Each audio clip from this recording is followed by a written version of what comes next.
because I wanted this so bad, and it makes me mad that you're not the one tonight. Like bubbles in the skies above, somewhere in the clouds, it's my shining now.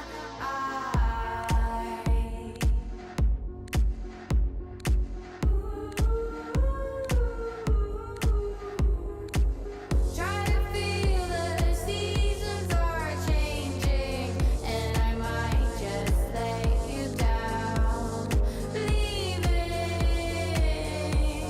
Leaving you. Will I be flame? Will leave you now.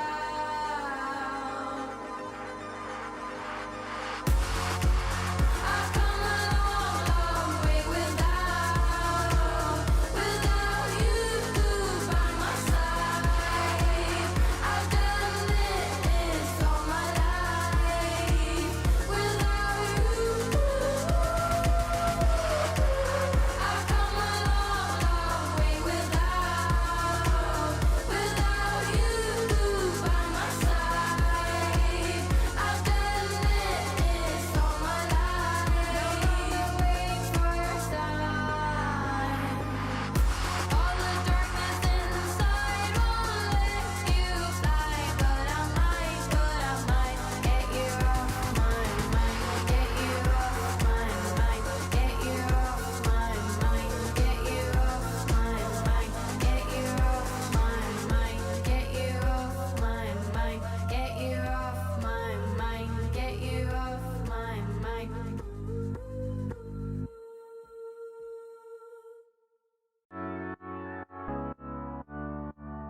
If I'm thinking about you, are you thinking about me too?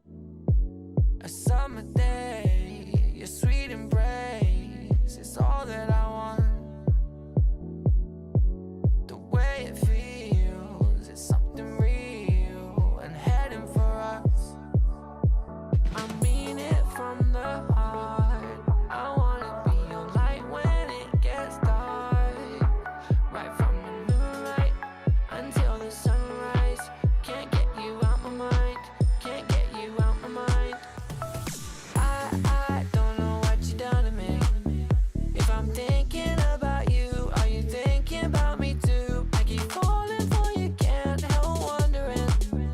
If I'm thinking about you, are you thinking about me? I don't know what you done to me.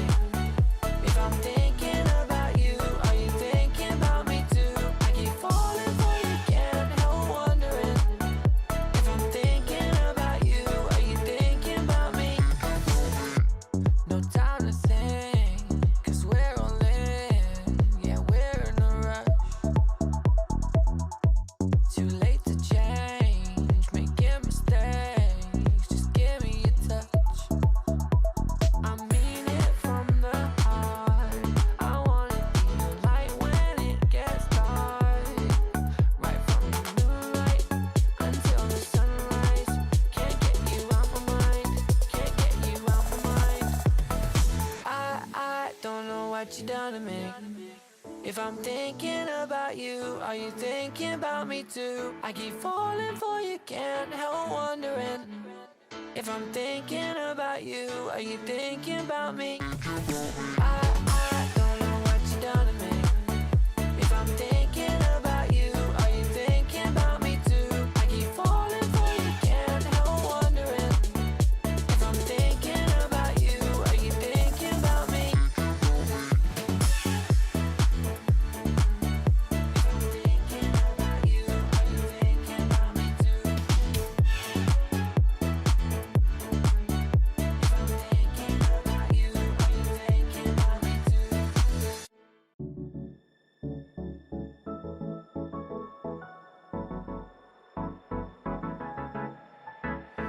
Let's do something crazy, get a bit wild today, 'cause we don't do this every day and we deserve it. Life is so amazing, nothing is in our way.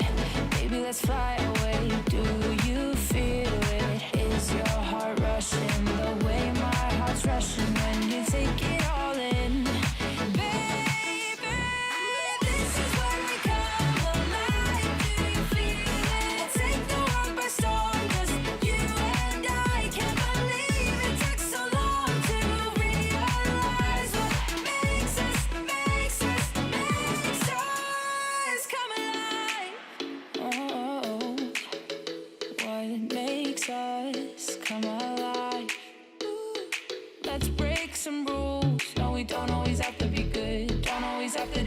we should. We'll feed the fire. Let's see it through and let go of what's holding us back. Just light it up and we'll burn through the past and take it higher.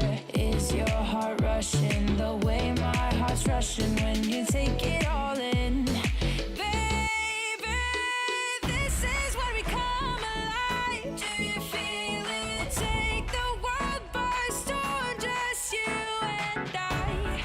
You and I.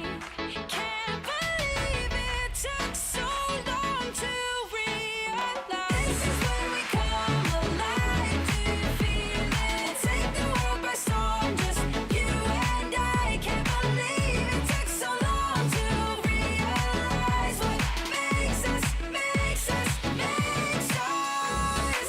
This is where we come alive. Do you feel it? Take the world by storm, just you and I. Can't believe it took so long to realize what makes us, makes us come alive.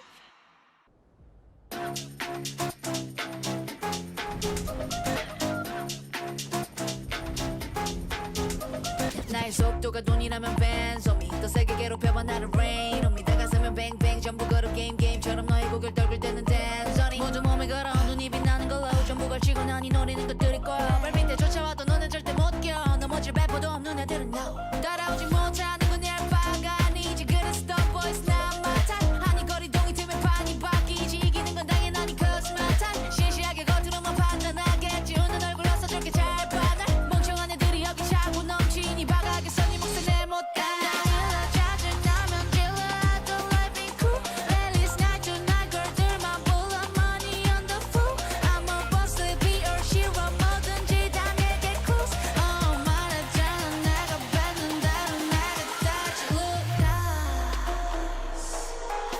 Told to myself I'm so bossy I'm so bad I told to myself I'm so bossy I'm so bad I told to myself I'm so bossy I'm so bad I told to myself told ya 느리게만 보여 눈이 핑 돌아가는 놈들은 한 곳으로 모여 잠위 drive 머리 위로 투 그래서 이거 누가 대신에 money dance on a private jet 여긴 닿을 수 없는 곳 올려 넣어버스 하늘 위로 떨어지는 나를 looking like demons 자식 날고 기는 것들은 전부 천했지 왜처럼 증오들은 나의 밑거름 끄나 좁아져도 눈의 시선은 어느새 풀려 숨죽여 Hey you better you turn when I pull up Can't slow me down down 나 끝이 없는 ride 멈출 수가 없잖아 I'm that oh so hero 망설임없이 주사 위로 여전히 예상 못한 곳으로 향하지 like we to go Told to myself I'm so bossy I'm so bad I told to myself I'm so bossy I'm so bad I told to myself I'm so bossy I'm so bad I told to myself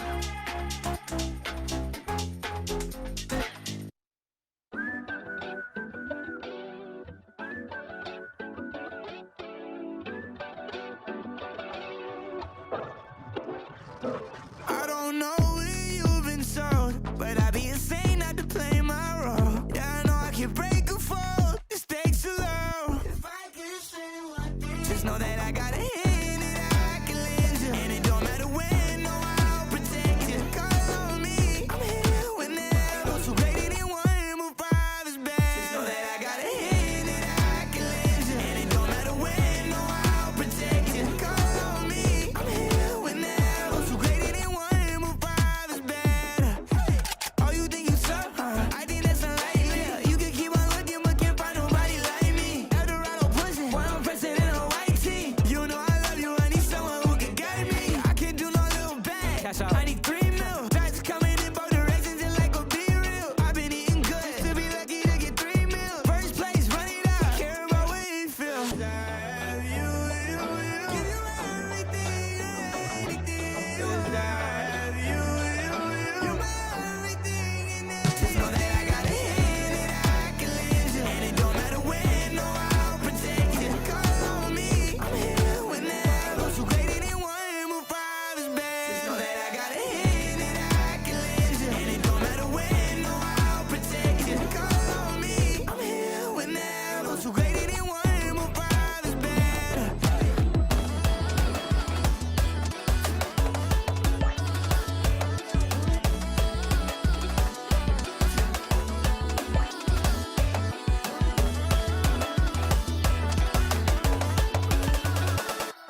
Anytime you clock a butterfly, I flip a switch, keep a secret, let you come inside. When I run the gamut, but I could never plan it. I keep on breathing when I land it.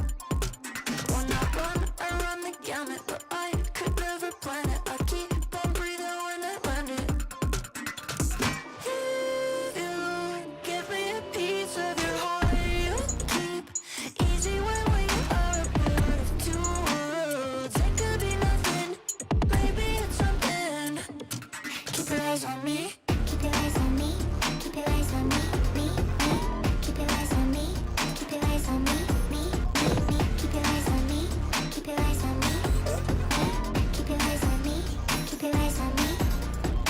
Anytime you clock a butterfly, you flip a switch, keep a secret, let me come inside. When you run the gamut, but you could never find it. You keep on breathing when you're in it. If you give me a piece of your heart, you keep easy when we are a part of two worlds. It could be nothing, maybe it's something. Keep your eyes on me.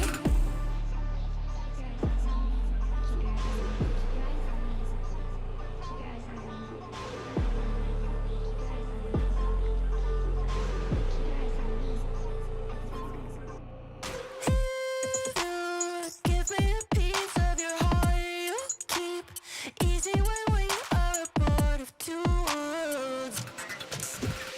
If you give me a piece of your heart, you keep easy when we are a part of two worlds. It could be nothing, maybe it's something. Keep your eyes on me. Keep your eyes on me. Keep your eyes on me. Me. Keep your eyes on me. Keep your eyes on me. Me. Keep your eyes on me. Keep your eyes on me. Me. Keep your eyes on me. Keep your eyes on me.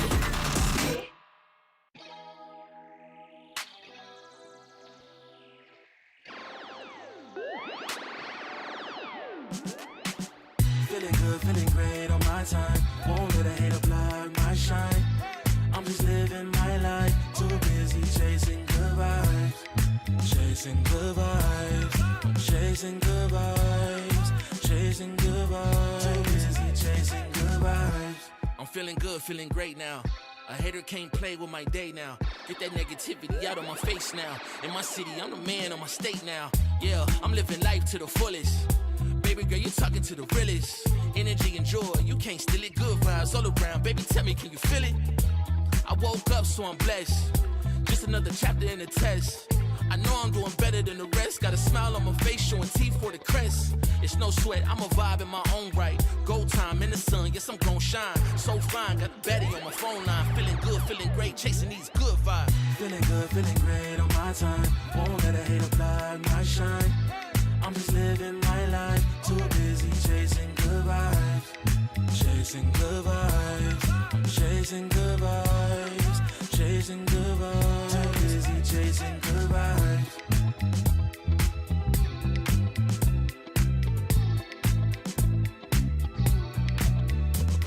Put my soul on that beat, I'm ready to feast. Margaritas with some divas, I'm pouring the drinks. I'm living life to the fullest, the blessings in me. Don't really care what you say, whatever you think. Nah, unequivocal miracles with the lyrical. With the homies tryna pop like the cereal. Lucky Charms got a model on my arm. Go watch on my wrist, garlic parm. No alarm, fireworks, I can feel it in the sky. I got love in my eyes, but there's money on my mind. I see passion and pride, I despise all the lies. I've been around the world, so I'm down for the ride. Good drinks, good people, and good times. Fast cars, pretty women on FaceTime. More money, more fun in my life. I'm just chasing my shots with good vibes. Feeling good, feeling great on my time. Won't let a hater block my shine. I'm just living my life. Too busy chasing good vibes. Chasing good vibes. Chasing good vibes. Chasing good vibes. Too busy chasing good vibes.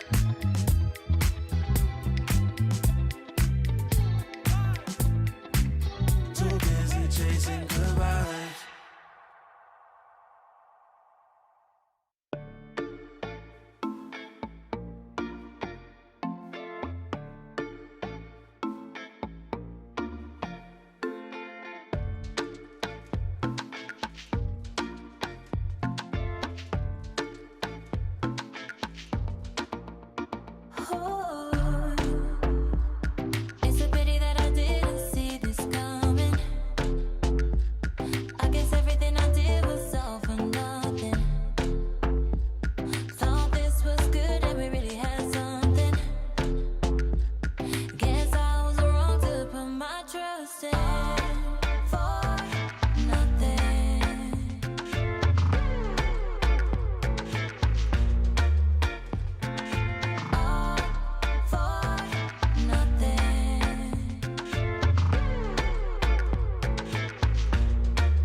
차고 있던 이건 데ja vu 이미 와본 걸까 내 성공을 전부 담긴 그릇이 작아 I can't lose 점수 그건 의미 없는 숫자 내 열의 top 10 걷는 식당 해골로 채운 옷장 전부 대스탁 상시주의 red dot 경고는 없어 better not 난 사방에 다 뿌린지 마치 red hot Broken and bruised, what's left to lose here on the edge of forever?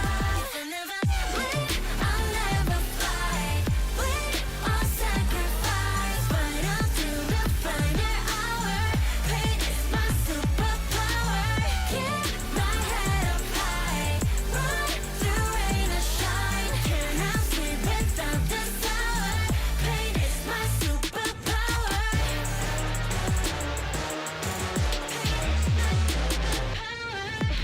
할 말 있음 어서 말해봐. Tough guy 되었고여서 도망가.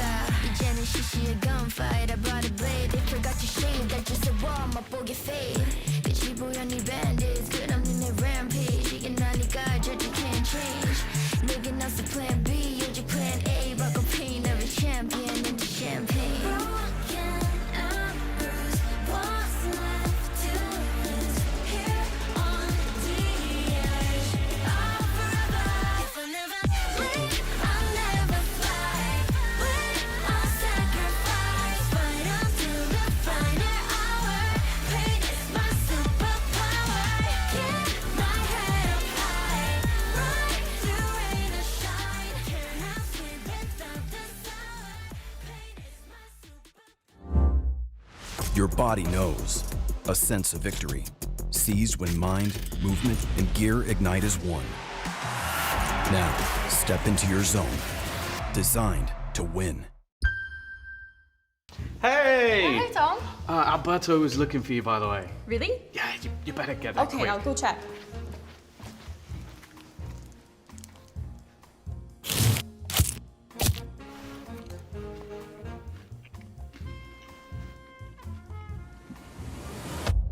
Have a break. Have a Kit Kat. Tom Biz.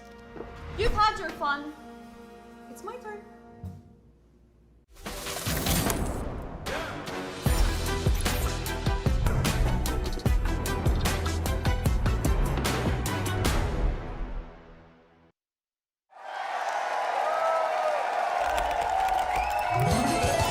Red Bull gives you wings.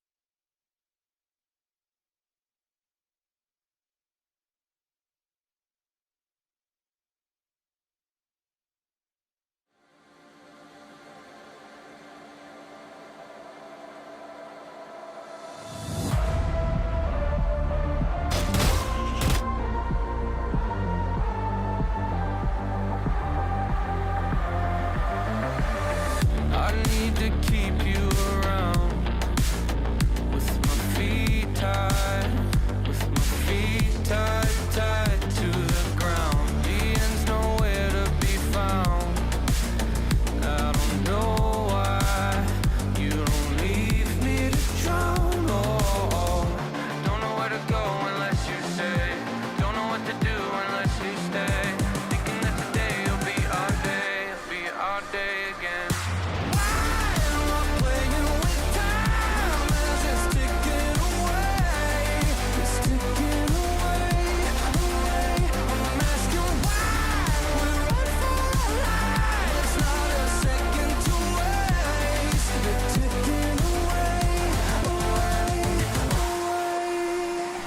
Alright, let's get it. Winning, losing, either way I'm there.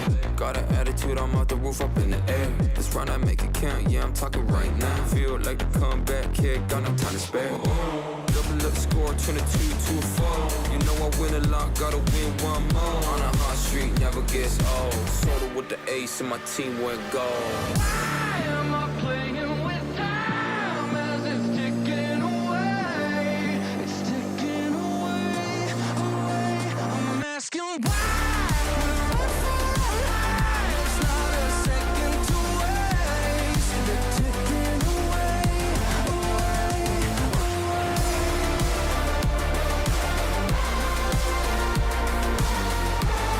They're ticking away, away.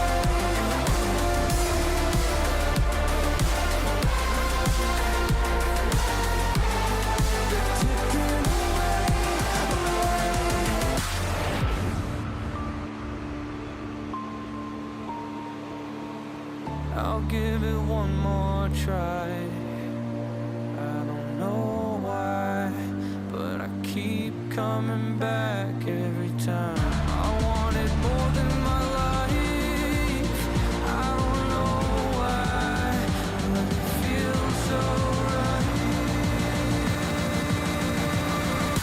Why am I playing with time as it's ticking away? It's ticking away, away. I'm asking why we run for our lives. It's not a second to waste. It's ticking away, away, away.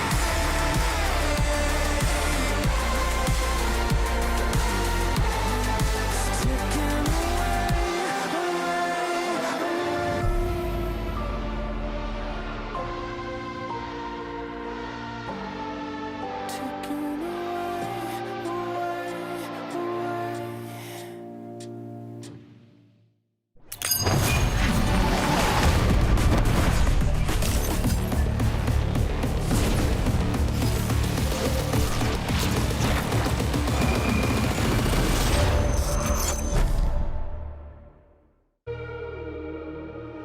I'll take the shot.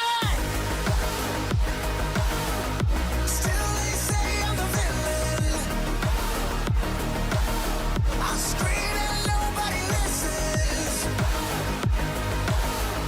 Still they say I'm the villain. Too bad you can't take me down.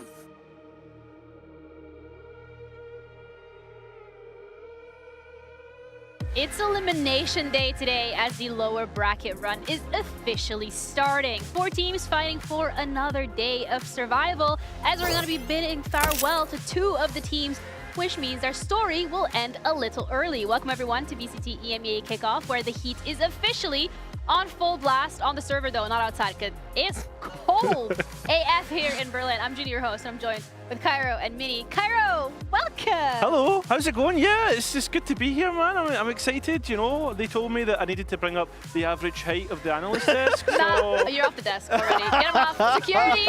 Wait, that is the only height joke you are allowed for the season. The season?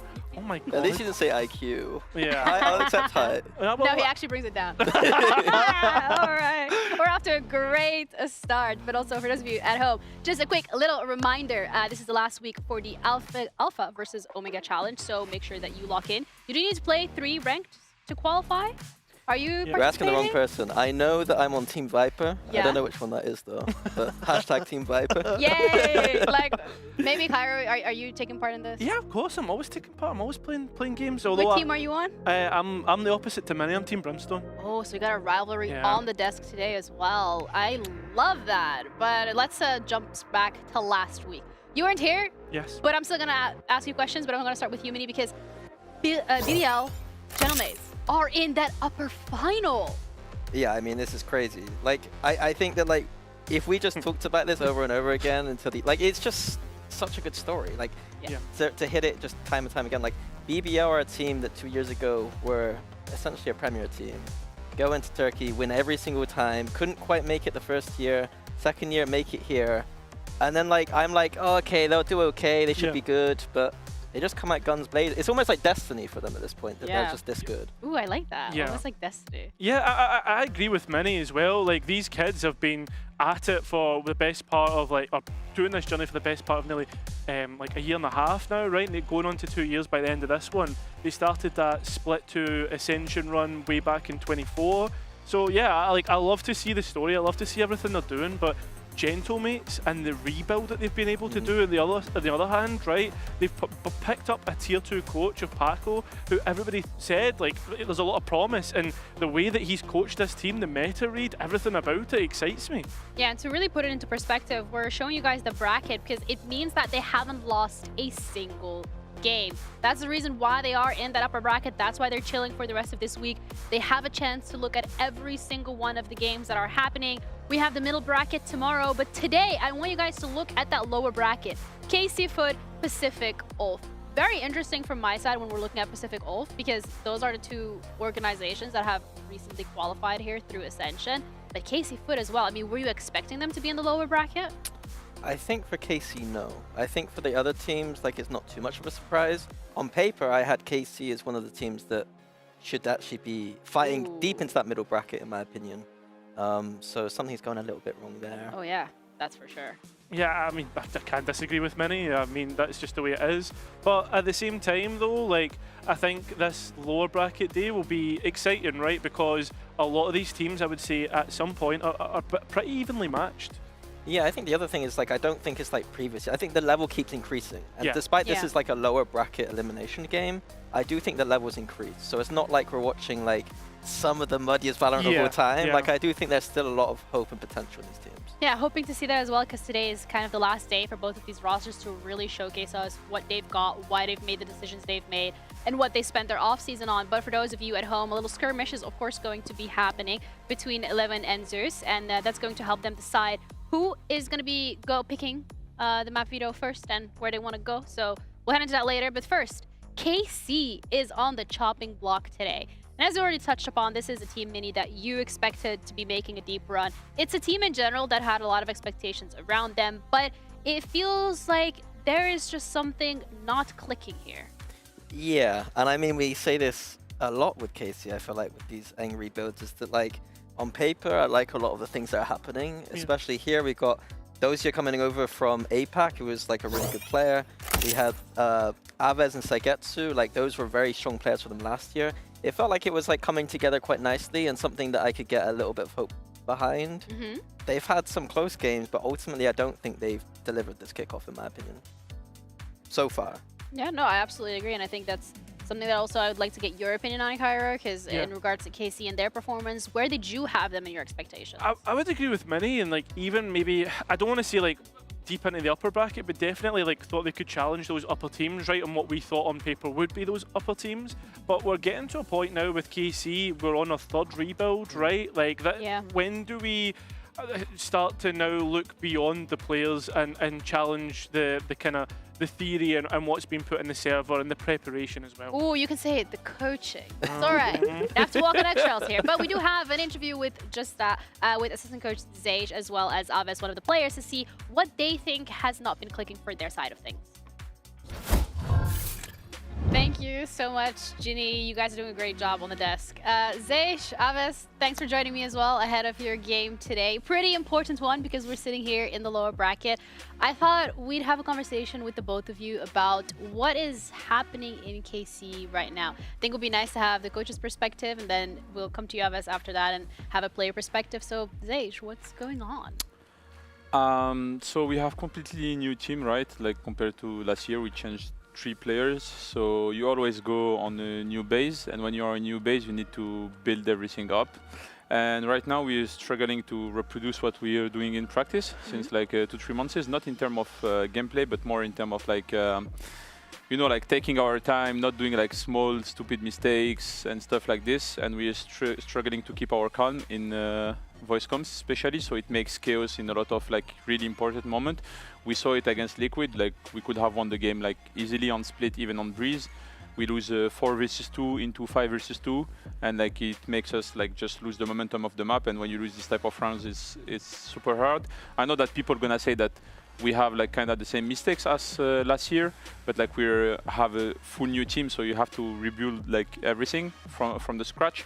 And I really believe like when we're be able like to play like we do in practice. I'm not talking as again like as we winning everything and stuff like this, but I mean like about fundamentals and like how we would like to play the game, the system we put in place. We like gonna be really strong team, but right now we're just struggling to do this. Okay, that's a fair analysis. Aves, would you agree with that as well, or is it maybe a little bit different from your perspective? Yeah, to be honest, I agree with everything he said. I mean, I think we need more time as a team to get more used to each other. Other than this, I really believe in our team. Okay, well, when we're looking at time specifically, it's not really something you guys have because you're now in this lower bracket. So does that worry you, or are you more like, okay, it is what it is, we'll move forward to the next one? To be honest, I'm not worried because I see improvements every single day, official by official and scrim day by scrim day. So that's why I have a lot of hope. Okay. And I feel like we're gonna improve a lot. And then from your perspective, Zaish, because you kind of talking about the comms specifically in game and it being a little bit chaotic, what is it that you can do from the coach's side to make sure that that is something that gets worked on? So what we're doing is every time that we lost the official, we insta-review the day after, like 2-3 hours review. Like we watch everything. We try like to even like implement our performance coach also. Like we make the players like take moments that they feel stressed and stuff like this. So like he can watch it with them and like see what happened at that moment, why they felt that way and stuff like this. We're really trying to improve that point because, as I told you, like and as he said also, we had really a lot of improvement like between Navi game and Liquid game. We could see it like out of the score, just the way we were playing. Like first game we just not connected to the server at all, and second one we were like super competitive. And even though, as I said, like we trolled the game, like we still like been playing like super well. It just like we did small mistakes, but overall, like as he said, I will never lose hope if I see improvement. Like even like it's 1%, I will like never like be mad or like lose hope, because we just need at some point to see the right way, you know, like when you are competitor and in every aspect, you have like to see the small stuff and how you're like, not the income of it. Like if you only focus on winning, like, and when you're a competitor, you don't win always. Like even the best team in the world doesn't always win. You have like to take what the game gives you and what your team gives you and like just make it with it. Okay, that's a really great mindset to have, but again, Aves, I'm going to come back to you because you play against Foot today, and it is an elimination match. And they against Fnatic, also, you know, first game that we saw them, I'm not going to say anything, but the second one against Fnatic, they were able to get quite a few rounds and push it to OT and go to that third map. Are you worried about that today, or do you think you are in a good space already as a team to be able to push on to the next? I'm not worried at all, to be honest. I think we're going to pull it through this game. I think we're going to win. Even this week in practice, we're playing very well, so I really believe that we're going to win this game. Okay, that's positive, and that's what I'm looking for. Anything specific that you did differently to prepare for today's game? I would say we put more pressure on ourselves in practice, so we can get used to it. And I think under pressure, even in practice, when we're getting pressure by coaches or by like anything, we kind of trying to understand how to deal with it. And I think it's working pretty well. It needs more time. I agree with this, but I think we're ready for today. Okay, well, thank you both so much for your time ahead of the interview. I really appreciate it. That's it from us for now. We're going to be heading back over to the desk. Not really a desk, more of a coffee table, but thank you, Ginny. And quite a lot of insight as well that we were getting from this interview. I think I would like to start off with the philosophy behind how everything's going. I think needing more time, I have a question about that. I have a question about it being more of a newer team. Like, how much really is there? Well, I mean, I'll be honest, I like Tavaz's answers about improving, and that kind of mindset is all good. I think that I take issue with some of Zaysha's answers about how it's like these little mistakes. Because to me, I saw on paper last week, the team's got lots of firepower, they're winning a lot of clutches. And so to me, that's Team Liquid making a lot of mistakes. So it's like, to me, it feels like a little bit of one of those answers where it always seems to be those little mistakes for KC. But I don't think that was the case last week. Do you think it's more the bigger mistakes? Well, it's like if you're winning 3 or 4 clutches in a game, on a Breeze game, it can't be the little mistakes because you're getting rewarded for their little mistakes. Yes. So there is a bigger picture problem here, and I don't know what that is, but there is something else going on. Yeah, I agree with Money. I don't know. They're talking about the rebuild, right? And that they have to implement the ideas once again. This is the third IGL that we've seen on KC, and Gentlemate just rebuilt, and they're doing pretty well. There just is a lot of questions in regards to KC, but also we have to talk about Foot here because they are their opponent today, and this is also a team that we have questions about. It felt like a bit of a fall from glory here, Mini, because this is one of those rosters that, I mean, one of the orgs that back in the day was very much like this is that top 4 spot gatekeeper, but now they could be the first one out. Yeah, I felt like last year it felt like they were kind of on a downwards trajectory, and now they've kind of rebuilt their team a little bit, but it feels like almost like a watered down version of what they were trying to do in the past. And right now it's just not hitting at all. I feel like firepower wise, the team doesn't have enough to take it over. Like against Fnatic last week, I don't think Fnatic were playing very well, and Foot had that game to win basically. But it was just those little bits of firepower that are missing to just not be able to take it over the line, in my opinion. Which is crazy to be saying that about a Turkish roster. Yeah, and that's the thing, right? Because we have, what, 23 Turkish players in the league. 12 of them haven't registered a win. That's an insane stat. And on top of that, we look at Foot, and Zeus is doing okay. He's having some good performances here or there. But the other 4 on the roster, they're in the bottom 12 for ACS. We need to see them upgrade the kind of performances from the other 4 players, not just Zeus. Yeah, Zeus has been pretty good. The other thing about Zeus is he's been picking up the operator a lot more. Yeah. In a meta where I think the operator is really strong, Zeus wasn't that player ever. So the shining light on this roster right now is Zeus. If Zeus doesn't show up, though, it could be a pretty tough day for them. Yeah, I think when we're looking at Foot here, again, this is really the opportunity for both of these rosters to show us what the philosophy and the idea was during this offseason. Where are we going forward from this? What have they been putting in the work? Because, again, this is do or die here, Cairo, for both of them. And I think for KC specifically, it's already a bit of a question mark to be in this position. But also for Foot, again, this is a respected organization. Yeah, it is a respected organization, and I think for me, I'm also like asking like the identity and what they want to do, because we saw them trying to play aggressive in some maps against Fnatic, but they were also being passive in other senses as well, which wasn't great to watch.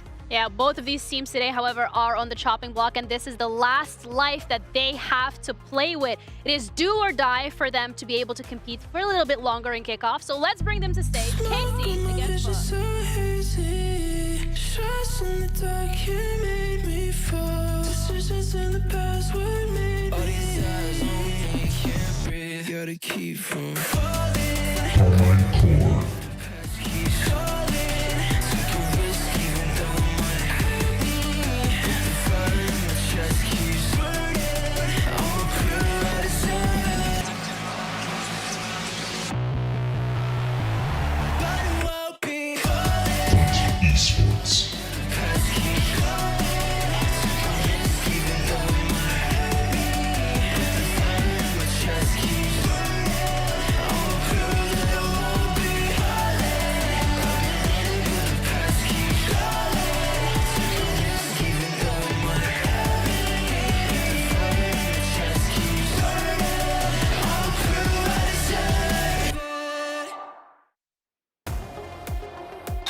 Confusion out of the way bright and early, so to make sure that neither one of these rosters makes any mistakes on the server. Mini, what a great walk-on we just had. I mean, I hope their team works a little bit better in the server than out of the server with the it's like right before it's like right before going on broadcast, you know, you just gotta curse a little bit so you get it out of your system so you don't accidentally drop an F-bomb when you're live. That's what they're doing. But the skirmish is what we're gonna be looking at, because this is what's gonna help either one of these rosters define their slot when it comes to the map veto, Cairo. Yeah, it is, and I mean, what better way to do it, right? You've got two Turkish duelists going up against one another. We had a big conversation about these two last year in terms of who was the Turkish duelist for 2025. Yeah, and right now I think a conversation that we didn't really get to have, but is Levin on that. Yeah. That Jet last week was phenomenal. But on those other agents, he wasn't, you know, getting as much impact. So I feel like today, when we go to Agent Select, I think it's something that we need to look out for. Are KC going to be leaning into that Jet or not? Yeah, I think like the thing is though as well is the other aspect of like the Levin conversation about what duelists he's playing. If we look at his duelist win rate towards that split 2 of last year, he actually had a 62% win rate on Jet, but a 65% win rate on Euros. So is it an implementation thing, do you think? Or do you think it's just like comfortability, like in terms of the game plan? Yeah, I think what we also have to highlight here is that Foot did end up deciding to pick second, so then they were able to ban out Abyss, which, you know what, Mini, after what we've seen last week, I think that I is mean, like it's a very great funny call. that Foot picked Abyss 2 weeks in a row, and now they're banning it, which is a bit of a bad sign for their map pool, but I think it's absolutely the right decision. I think KC would have picked Abyss into them, and KC would have been 1-0 up into this series. So yeah, because it was it looks 13. a bit silly, but I think it's a good choice. Absolutely. And then I want to go over Haven, that being the first one as well. I mean, KC picked it against Na'Vi. It didn't look great, but the bar was pretty low. Like the Phoenix pick, I didn't see it in action in that game. The game plan looked a bit slow and a bit strange to me. So hopefully, looking better this week. Yeah, I mean the players are looking pretty comfy in those Razor chairs and they're ready to go. But Pearl being that decider, Cairo. Yeah, I mean it's a map that we've seen Foot actually innovate on, right? When we look all the way back to when the tail meta was here with the Astra. So I don't actually hate the fact that it's been brought through. The other weird thing is KC banned it the last 2 weeks, so then now it's now part of their map pool now, and they left it to a third map, which is like usually if you leave it open, you'll then ban it second. But the fact that it's now in their map pool that strong is kind of interesting to me. Yeah, it's bringing questions in regards of whether or not they have something cooked up for that map specifically. But in general, I feel like when we're looking at KC, we saw some of those funny picks that were a little bit different, well, I guess. So Pearl is a map you can play Phoenix on, and they love Phoenix, so maybe it's just Phoenix. Maybe it is, maybe it's not. But Haven then is what I would like to dissect a little bit further, because when we're looking at Foot specifically, we haven't like actually seen them on Haven just yet in this kickoff. So what are we expecting from them? I don't know. I would really love for them just to go simple, right? Just go the simple Haven comp, Jet, Breach, Sova, like Omen, KG, and kind of go down that route. I know that we can see Zeus go like the Neon. That's obviously been a big strength of his, but to challenge KC and the wacky stuff that they do, I think if Foot just keep it simple, Turkish Valorant like they know they can, like that would be great. Yeah, we're going to see whether or not we're going to get the wacky stuff from Karmine Korea. Phoenix is there, Yoru's there, so nothing too crazy. But Foot then is what I would like you to highlight here, Mini, because we're seeing the Fade, we're seeing the Waylay. I think to me, like, I disagree about the Breach. I think Breach is so weak in this meta that I think we're past that on Haven. So Foot are going for a more traditional comp. The Waylay here is strange. Usually this is a Neon or a Yoru. So I'm very interested to see how this composition with the Viper, Killjoy works with the Waylay specifically. Waylay is a very all-in kind of agent, and she doesn't have that much support in this composition. So to me, is Zeus going to be able to find his value, especially on that attack side, by going in without the support is the question. Yeah, and what have Karmine Core changed in terms of how they wanted to play the map? The fact that we've seen the Phoenix being brought out again. We saw in the coach confessions the last time that this was played that Karmine Core would try and play Haven differently, and to be honest, it was still weak when we saw it. So I'm really hoping that again there's been more work done on this, and KC have a better game plan. Yeah, starting on the defense, I don't think they get to play that much defense last time. I think for me on their comp, it's just all about the orbs. Farming Phoenix that orb, and can Foot deny that? And what about Levin specifically on that Yoru? Because again, we kind of highlight him a little bit already when it comes to being a pillar of aggression and just a pillar of KC. I mean, I just prefer him on Jet at this point. Honestly, like, he was like, they won last week playing the Jet. He was 300 ACS. On his VLR page, he filtered by ACS. His Jet is farming compared to the rest of the agents. I don't think he looks comfortable on these other agents, and I think just simplifying it for him would be better. So I think this is a big game to see, can Levin do these things that KC wants to? Well, we'll figure that out as we're ready to head into our first map of today. We've got Haven coming up next, but are you guys excited about this one, Mitch and Tom? Well, very excited to see the proving ground for Levin down on that stage, but on the other side for Foot, coming in with those two rookies. We talked about identity issues. It's sort of been the theme of kickoff for them, and it looks like they haven't gone anywhere, Tom. A new face down on that stage. Yeah, I'm nervous for this game because I like a middle ground of flashes. And on one side, we have a team that, correct me if I'm wrong, has one flash. It does appear to be true, and that's Mr. Farland's Paranoia, which I'd barely call a flash. It's a near sight at best. And then the other side, which has loads of flashes. They also have the near sight, but they also have Yoru flashes and Phoenix flashes. So to flash or not to flash is the question. We're going to find out which is best. Yeah, two very different answers on that stage. Let's see who ends up prevailing. Coming into this, Tom, I think talking about favorites, you know, Foot pushing Fnatic for a lot of people will have them thinking, well, that's Foot heated up, looking good, pushing one of the best at distance, but I think a lot of people looked at that as Fnatic underperforming, and we still haven't seen Foot hit their stride. No better time than up against KC, who also have had those stumbles recently.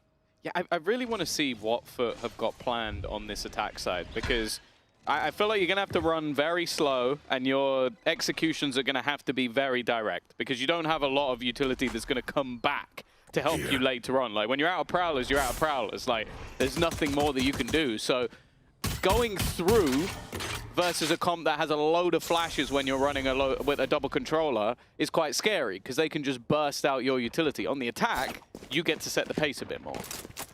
Well, a lot of players spotted here. Sugetsu decides to stick around, hold his ground with still a trap on the site, but steps back in the other direction. Baha has claimed a small amount of space, but really he needs that fight if they're going to go to that B site. There's the player spotted, but the shots don't land.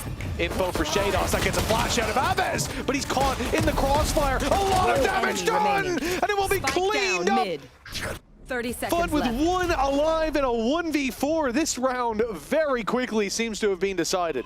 Yeah, nowhere out for Yedaje to go, and it's Shados with a triple. to start things off. I thought it would be the Dosia being the hero of the round, but the IGL stepping up to the plate. And I think that's another sort of interesting talking point from my perspective, is you go back to their previous match, and I thought Dosia had a pretty good game. I think Sugetsu, playing the Astra a fair bit, crazy clutches, he had a pretty good game. It was kind of the rest. And in their first match, I was looking at Aves, having some insane performances. I'm looking at Levin, I'm looking at Shados. Shados, he's got the IGL like excuse. Levin, I need to see big things. Exactly. I think that even with the excuses for Shados, he hasn't needed them in some of the matchups. I think his teammates need them a bit more than himself at times. And I do agree. There was the narrative that Mini gave us on that desk that this is a proving ground for whether Levin can do the things that KC want him to. I'm sure we'll talk about later those different roles. For now, Paranoia, that's going to catch all 5 if it was sent through, but those pistols would be very close. Doja stays inside that smoke, but they invade. And an easy trade to start this out. Sugetsu making a meal out of it. And even trades, this is not good enough for the defense. Oh yeah, that's actually, well, there's currently one rifle in play. Planted. And it's on the attack side. They have managed to retrieve it. What is left on the other side is not great. A Marshall will be decent in these moments. A Judge needs to get a little bit closer. And the Spectre's fine, but you need to get into position. Good work from Aves at least to clear one up. It does mean like they have a lot less to lose in these moments, and hey, they make it look easy in the end. An upgrade to the rifle. Only other than that was a pistol, and of course the Marshall that's lost. It could have been a lot worse. It definitely could have. You saw a couple of headshots landed there with Classics, and completely different reality if they find another pick or two for KC. They stabilized after, I have to say, a bit of a bumpy start, Tom. Playing with a Phantom inside a smoke. We didn't need to slow-mo that. When you know there's players there, and they've got lots of pistols, it's a big risk. It's kind of a crazy risk, and not one I want to see taken again.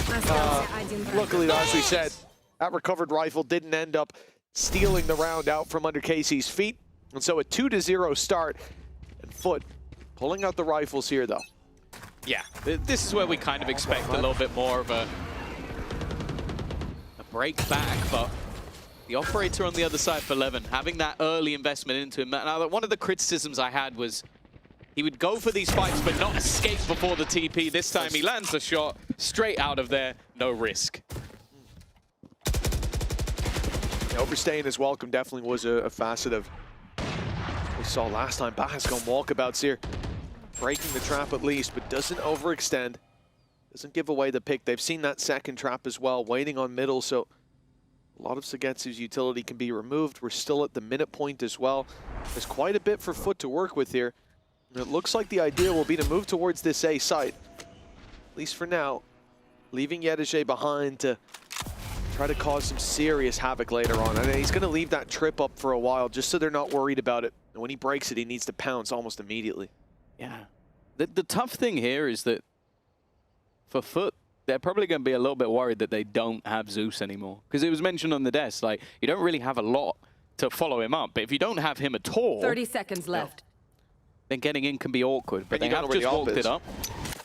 Retake will be in play. And again, there's a couple of very close range weapons that they're going to have to put into position. But with the flashes that they have, it shouldn't be too difficult to get in. The decision to play super slow here from Foot makes sense. If they telegraph it too much, that AWP will be waiting. Now, the AWP has to be used on the retake. It's already been given to Shados. Levin looking to, well, I'd say lead the charge, but Shados has already taken away some of the remaining players from Foot. A very nice shot on the AWP, and although the Nano will delay, that flash and Paranoia lands perfectly. Baha only good for one, and Yedege, a spray down of dreams needed with Levin on a 3K. He certainly did well after swapping over that AWP. KC, they're going to steam into the lead with 4 players alive as well. That's a big moneymaker round. Yeah, it's about as bad of a start as you could hope for. In both rounds, having at least seemingly a little bit of an opportunity. The last one especially, but this one, losing 2 picks to the operator. The second one seeming just like a silly mistake, if anything. And then, well, the fact that Levin's able to clean things up with the Spectre, it's not a fantastic sign. Let's go! 3-0. They said it in the interview earlier. Aves felt like they were doing well in their scrims and just had to try and translate that. And for Foot, well, They're no stranger to getting banged out in a first map, but I don't think after now banning their previous two-time choice, they would have hoped that this map maybe goes a little better. Well, yeah, I mean, an astute observation from you there, Tom. A 3-0 start, probably not in the game plan for Foot. I wonder if a 4-0 is, because I'm pretty sure we're about to hit that. And again, last time we saw this round 2 from KC, they were up against Pistols. They made some risky moves. They spammed through the smoke, not quite as risky. It's already found one for KC, and they can play this so passive and so patiently. The only kind of concern here is just look at Sugetsu. The guy is completely by himself. And sure, he's got the cam, he's seen 2 now, backup is coming, but how do you get out of that corner? You gotta stand and fight, and that's at least a trade. A good start for Foot that turns into potentially a great round. Those rifles are recoverable too, Tom. Yeah, Zeus and Yedege. Definitely the two you talk about in terms of that star power for this roster.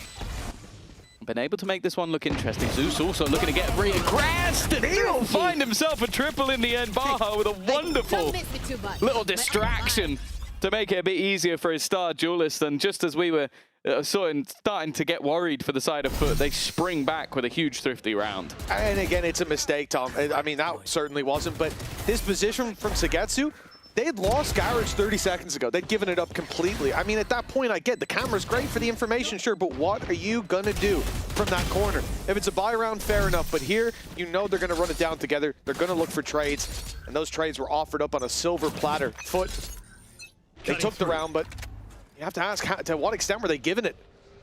2 mistakes against low buys. KC, though, still able to invest.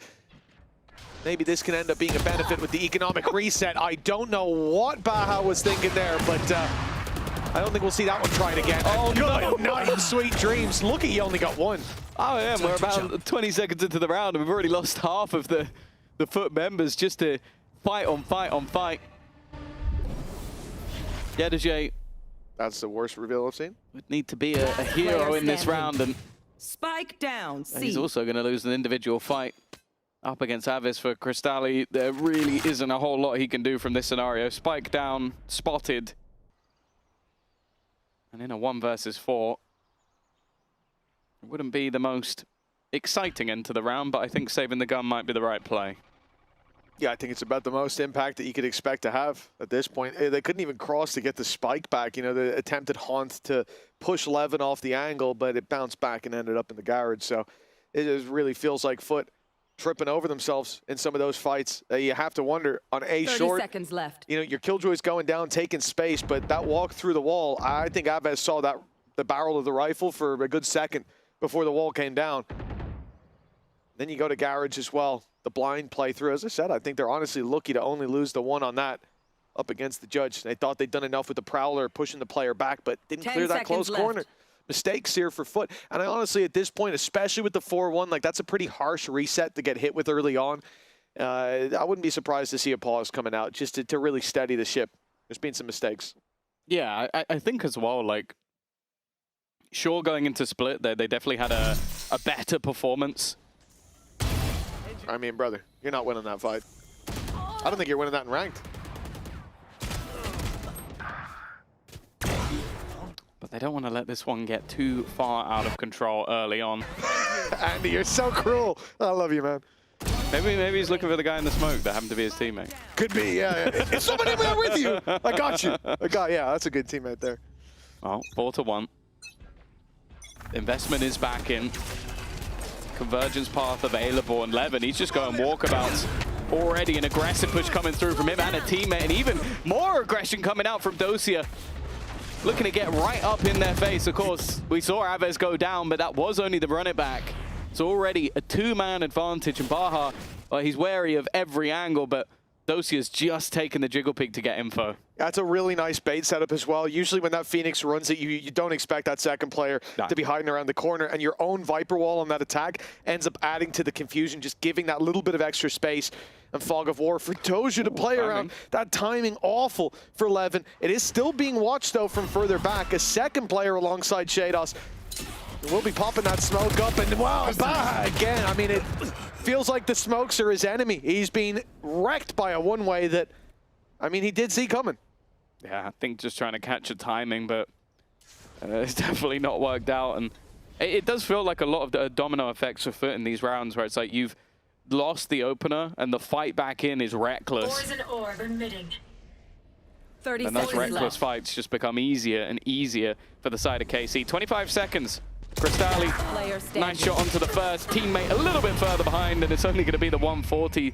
Dosia with 3 in the round. KC's lead extending. They're even going to retrieve themselves, the operator. Nice shot. But this is it, right? You take down that initial ult that came out from Aves.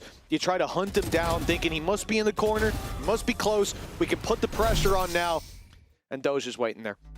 And this is it for KC. I feel like everything that they've set up here are they've given opportunities away with those aggressive plays at time, but when it comes to the rifle rounds, rifle v rifles, it feels like they are calling a better game right now, and a big part of that, Shadow's taking up that IGL mantle, but he's a man that has been to the top of the top a long time ago, working his way back there as a leader now. You'll love to see. Yeah, it feels like a lifetime ago, 2021. 5 years ago now. But the fact is, managed to make it far in those international tournaments, but you look over at the Foot side and it's a different story, but one of more regularly making it to those international events, more regularly. Yeah, and more recently.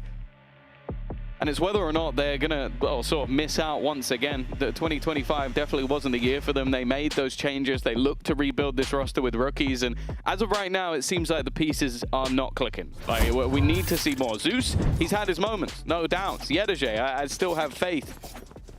But it's whether or not we can start to see what Foot saw when they signed these couple of players, and whether or not Mr. Farland can lead them back to one of those international events. That's the thing, a big challenge leading those rookies, and I think right now, really, when you look at Baja, when you look at Cristalli, they're not scratching that ADA captain, that cracks itch that I have for this squad. But they're not playing KO, so you know. That's also an issue, I suppose. Yeah, we'll have to fix the comps too. I think that was more to do with cracks and his ability or inability to flex. But I would go with the latter. I mean, he had the ability to flex, just not very well. It was better to have him on KO because he was reliable for Foot.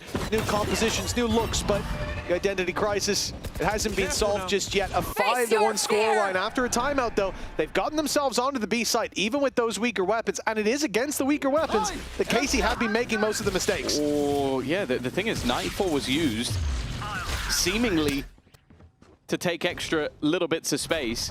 Like, Foot might not have invested much in terms of weaponry into this round, but they are investing into the ults, and they are not hitting. They haven't managed to connect them, and then Levin's just gone in with his own ult and taken 2 down with a shorty.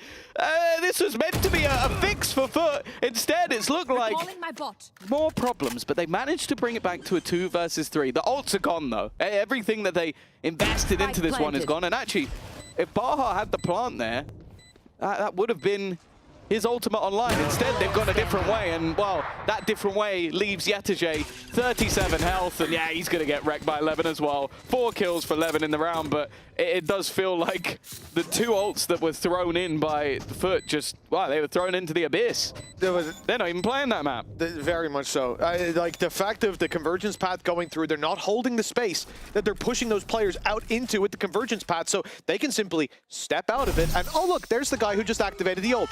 I can just kill him. No one's holding that space, and we're using our counter exec. We're trying to fight them while the Yoru ult is just about to run out. So Levin has a chance to just strike from back there a second or two later, and I get it because you think the Yoru ult's about to run out, therefore they're about to come in, therefore we're about to hit them with the ult. And that's a great idea if we hit the ult where they would be coming in, but they were already past it. I mean, this is a timing issue, it's a synergy issue, and coming out of a timeout, that's not the round I want to see my team playing. Big mistakes for Foot, man. And we're 8 rounds in, KC not breaking a sweat. No, this has been comfortable, but maybe not in necessarily the way we expected. I came into today thinking, okay, one of these teams needs to dominate if we're going to see them make a run through the lower bracket. KC are dominating. Bring them. Already. One of those Prowlers is gone. Zeus is looking to try and take the space. Solid utility revealed at the back of the site, but unable to capitalize on it just yet. Holding in a crossfire. Lockdown put into play. It was built up in the previous round. Flash through is nice, though. And again, they're looking to deny that plant, and that's exactly what they've done. They've just got to now get out of there before they're caught by the ult. And they will. Oh, he didn't cancel. Good thing. Mr. Fallen was waiting there. Still is. Catches one. TP over. I like this. Great reposition. He might just have flown under the radar. That's another for Mr. Fallen. The snake by buying time, and Shados with no chance. Finally back on the board, and it's Mr. Fallen to lead by example. A second round for Foot at last. Yeah, some individual brilliance. There's no doubt about that. Like the TP ruse that made them think he was up top in the smoke. Caught one completely off guard, and then I was worried for them, especially with this sort of like pre-take coming in. It was really nice from KC, but they just lost that one man, and that one man managed to dance his way around the site and clear out the entirety of the KC roster. Yeah, it was definitely scary at the start. I think the second you see the flash come out for Aves and a player on the other side waiting in the smoke, you know it's done. This is going to be an early fight towards A. KC walking through the smoke to take the challenge. Zeus and Crystalli cleaning up. And for KC, well, this round's already done, essentially.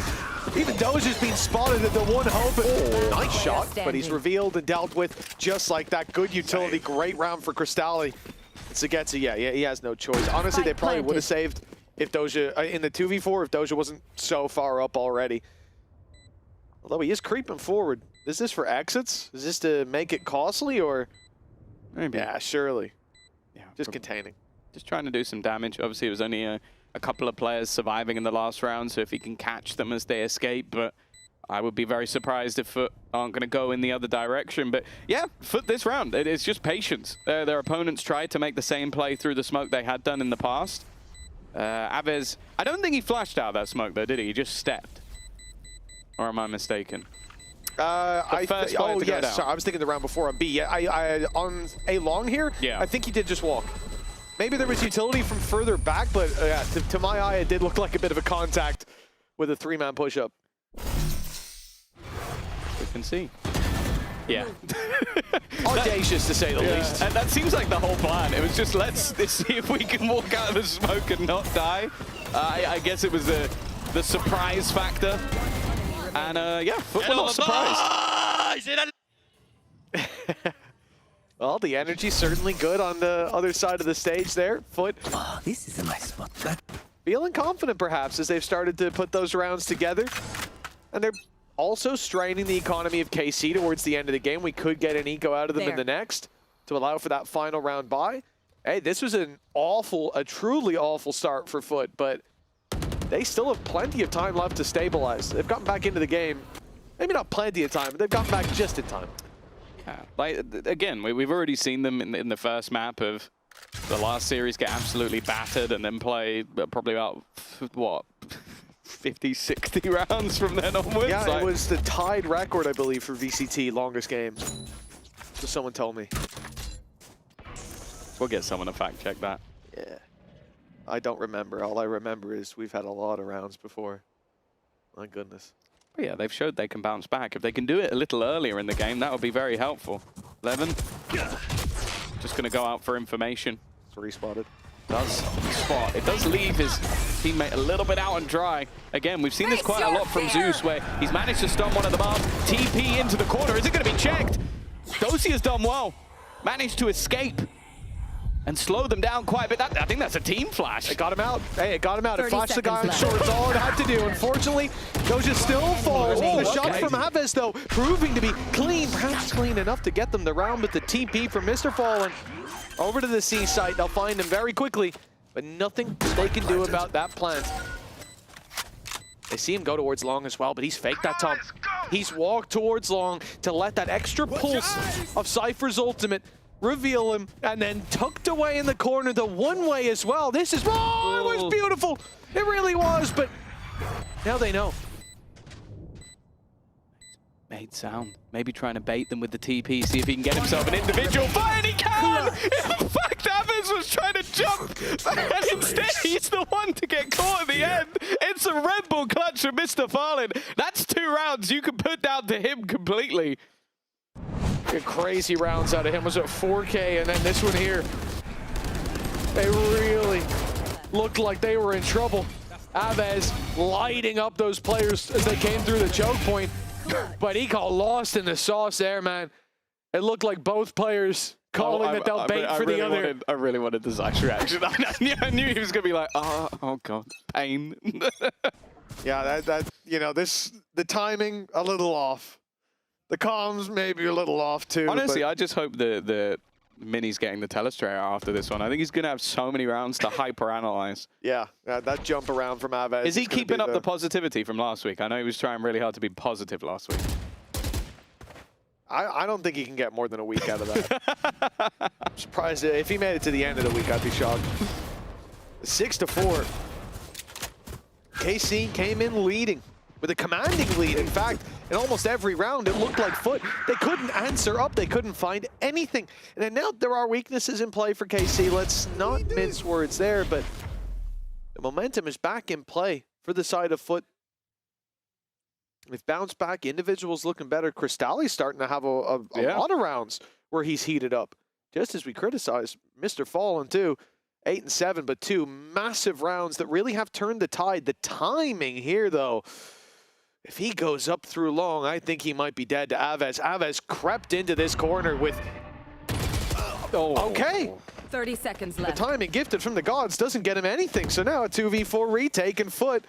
Oh, they're only up against a Bulldog and a Marshall, so it should be a very easy one. Yeah, it's one of those rounds where obviously you don't want to give too much over in terms of orbs, but your opponents aren't particularly close. You've got nothing to lose in terms of weaponry. Might as well give this one a go. Might as well try and see if you can find a gun for yourself or at least remove some of theirs. Ultimately, it's not going to affect too much unless you can actually steal the round away. And Yetage just playing very patient. Even takes down Shados, leaves it all on to just Sugetsu, and he's just decided he's going to be the raid boss. The other 3 hiding back towards long, playing for the post. That's now going to be 6-5 from a 6-1 damning scoreline. I'll be honest, I was already looking at the next map. We might end this half 6-6. I mean, again, the reality of how we got here being that KC on the 2 anti-ecos looked kind of shaky. They made mistakes, they over-regressed, and when Foot were able to group up and hit, it worked consistently. But the fact that we end up here, the fact that in every buy round, KC looked dominant. They were shutting them down. We had moments where, sure, there were mistakes on Foot, but it just seemed like the mice weren't plugged in. Placing swarm grenade. Somehow we could be neck and neck leaving this half, but money was saved over by KC. Invested into an op, it's being blocked off. Sugetsu traded in that initial fight, but Levin is going walkabouts. He's got a gate crash. He can get out of here. So he stands his ground, looking to take one shot, one player down, and leave this site with an advantage. The ult sees 3 and now 4. They know the hit's coming in on C. Counter ult used just to try and slow anybody towards the spawn. He's managed to get behind them, but is obviously smoked off for now. Aves already taken space and somehow manages to just take everyone down. Has a little bit of help, and he's even going to pop his ult just to flex at the end. But after a 6-1 start, KC are at least, Mitch, going to go in with the lead. Hey, listen, I've been confused before by the convergence path. It didn't just speed boost Aves, did it? My guy looked like it. He ran in with a molly in hand, swinging wide, looking phenomenal. What a half by KC, but 7-5 in the end, a close one. Let's hear a little bit from Levin, who's been a big part of this first half for KC. In my opinion, we have very good connection between each players. I'm always feeling this in game and outside game. I think this is the making us different between other teams. That's why. About Shadows, what can I say? He surprised me a lot because he has very good aim power and also his game style and understanding how to call about IG Link. I mean, he surprised me a lot. I didn't expect this, to be honest. But first of all, in this team, everyone is too funny. I'm laughing every time, to be honest. Every person is so good. About Sugetsu, Dima, basically, if I can put his one word, it could be confidence, because when I see Dima is playing clutch or I don't know 1v3 situation, 2v3 situation, when I watching him, he's always giving me confidence. My goal for this year, last year was going very good for me. It was my rookie year, but some bad things happened and we lost unlucky way. So this year I'm hungrier than usual because, I mean, how you say, I couldn't reach my goals properly and this wasn't my expectation from last year. But this year I'm feeling full confident, especially with coach staff, with players. I mean, everyone is giving me very good support and they try to improve me outside the game and in game as well. So yeah, I'm feeling very full confident. So everything will be different, my opinion, but we need to see how it goes. Your body knows. A sense of victory. Seized when mind, movement, and gear ignite as one. Now, step into your zone. Designed to win.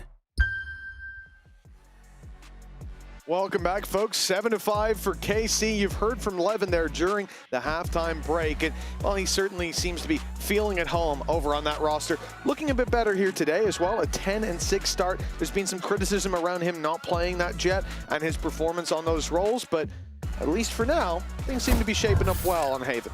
Yeah, like I think a lot of it was that defensive side operator and being able to get himself into position quite a lot of the time. But I want to see how he's going to work on the attack, because that's the synergy between him and Aves. That's where I need to see them working well together when they get in for those executes. And also I want to put a highlight on Baha, because now moving on to that Killjoy defense, he's again going to play a big part, but I kind of need to see a bit more from the numbers.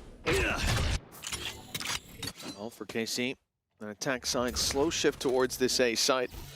Levin a little further back. They've done the work early. The turret, though, plays as the second man and at least secures the information for Foot. Cristali pulls back to site. Baha rotates in. And the two rookies on that defensive side. Bring them down. Little do they know, they've got a big challenge coming their way. The entirety of KC, and one of the problems, that flash is going to be a play for Aves. They can get in that smoke, or they can fight their way out of that one way, especially with the wall up. It'd be so difficult to dodge that blind.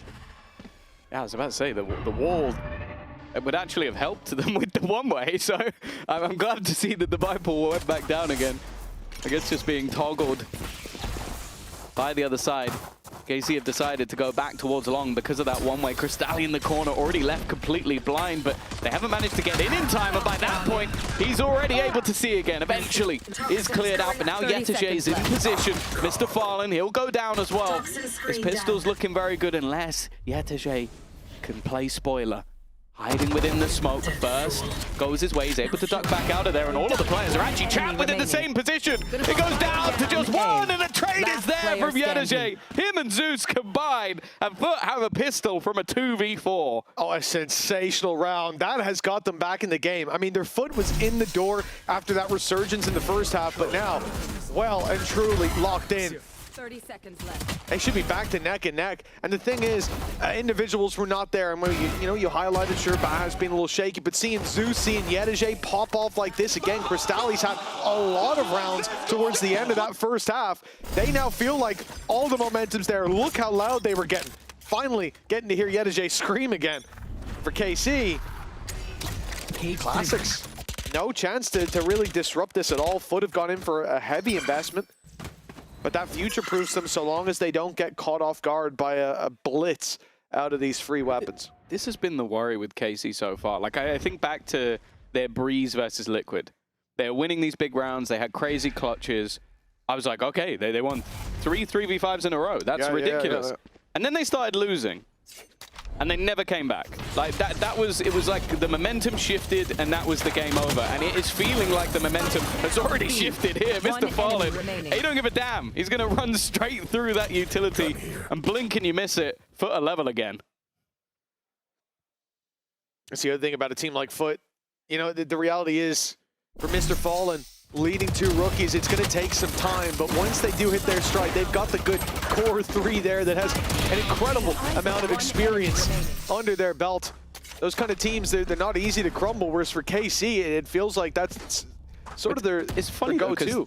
They're the ones that has more tenured players, like players that have been around longer, players that, sure they haven't been together, but you kind of expect maybe a little bit more resilience. We'll have to wait and see. Maybe this is where the tide will turn. Of course, you can lose a pistol, you could lose a second, but on a map that for KC has always been pretty good, and a lot of it is down to this man and his Phoenix. Expectations are always going to be there.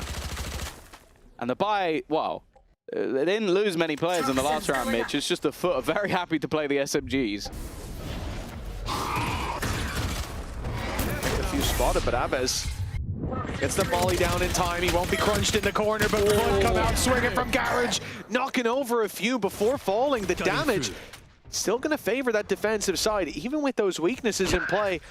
11 one-shot, even to Cristalli, with that Sheriff, who now is grouped up with Zeus, looking to move towards the C side. Sugetsu, the man holding the line. The shot's good on both accounts.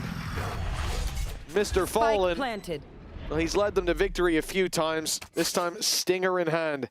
And a player tucked in this close corner. He knows he's there now as well. It should be a freebie for Levin, as it proves to be. KC back in the lead. They don't give it up for long.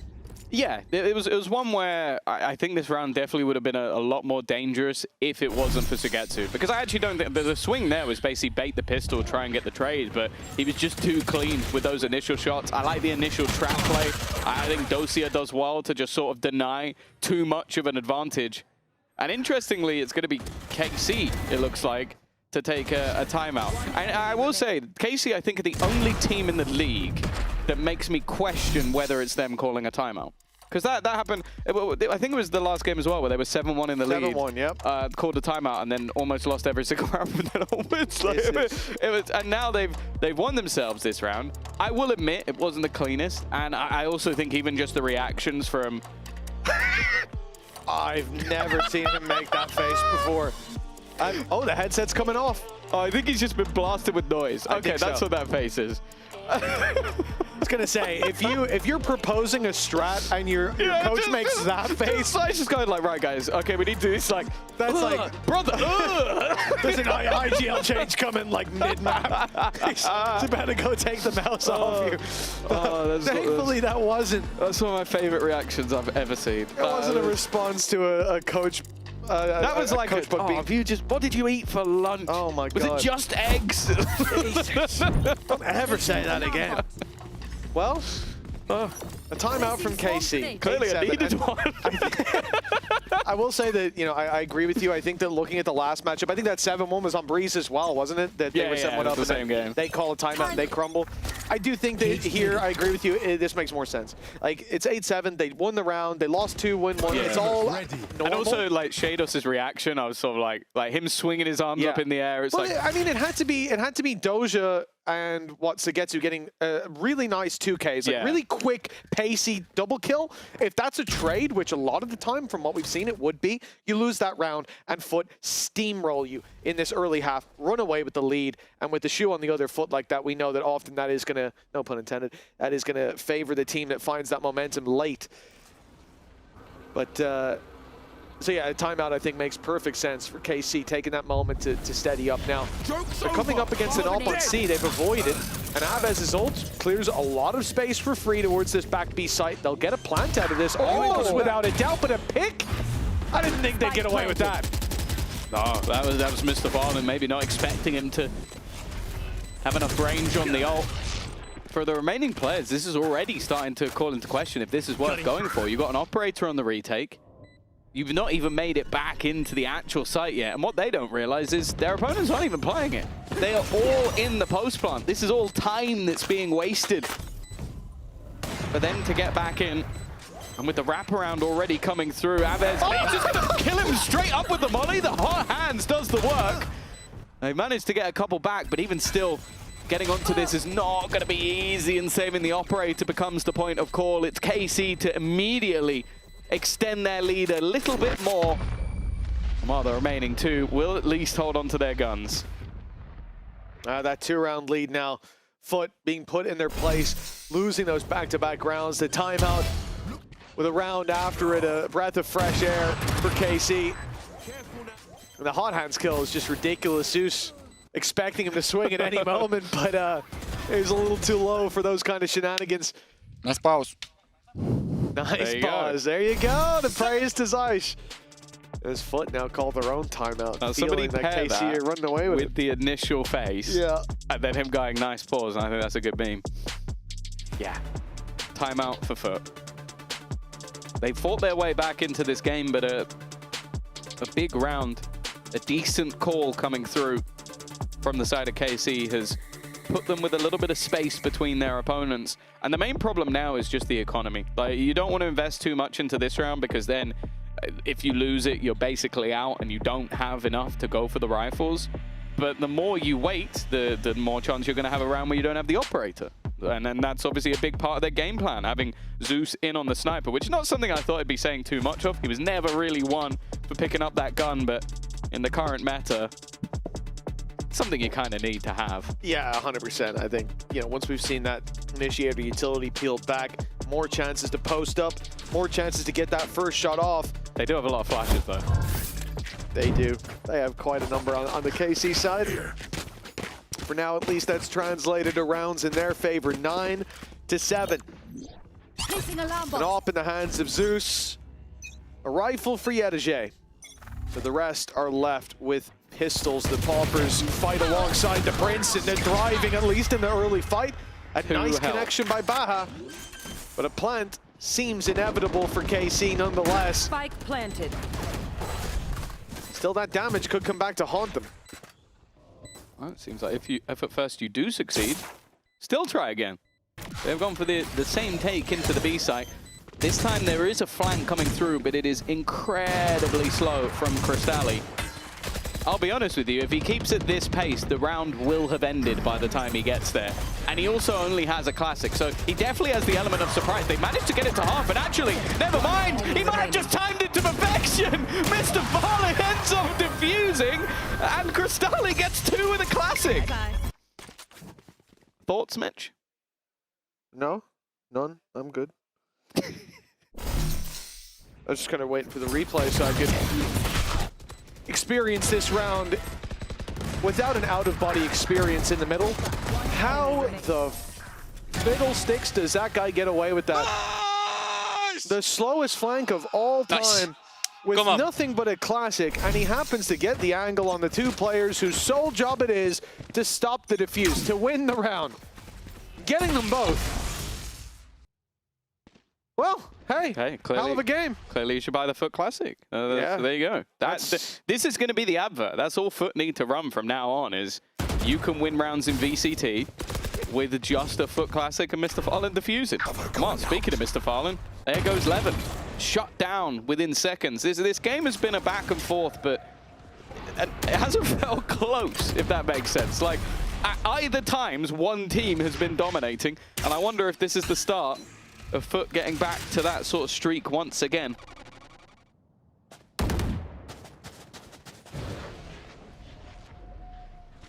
Well, they've got the pick, but KC spread the net as a response.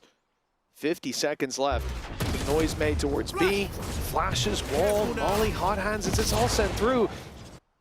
But Foot aren't moving. They're not buying it.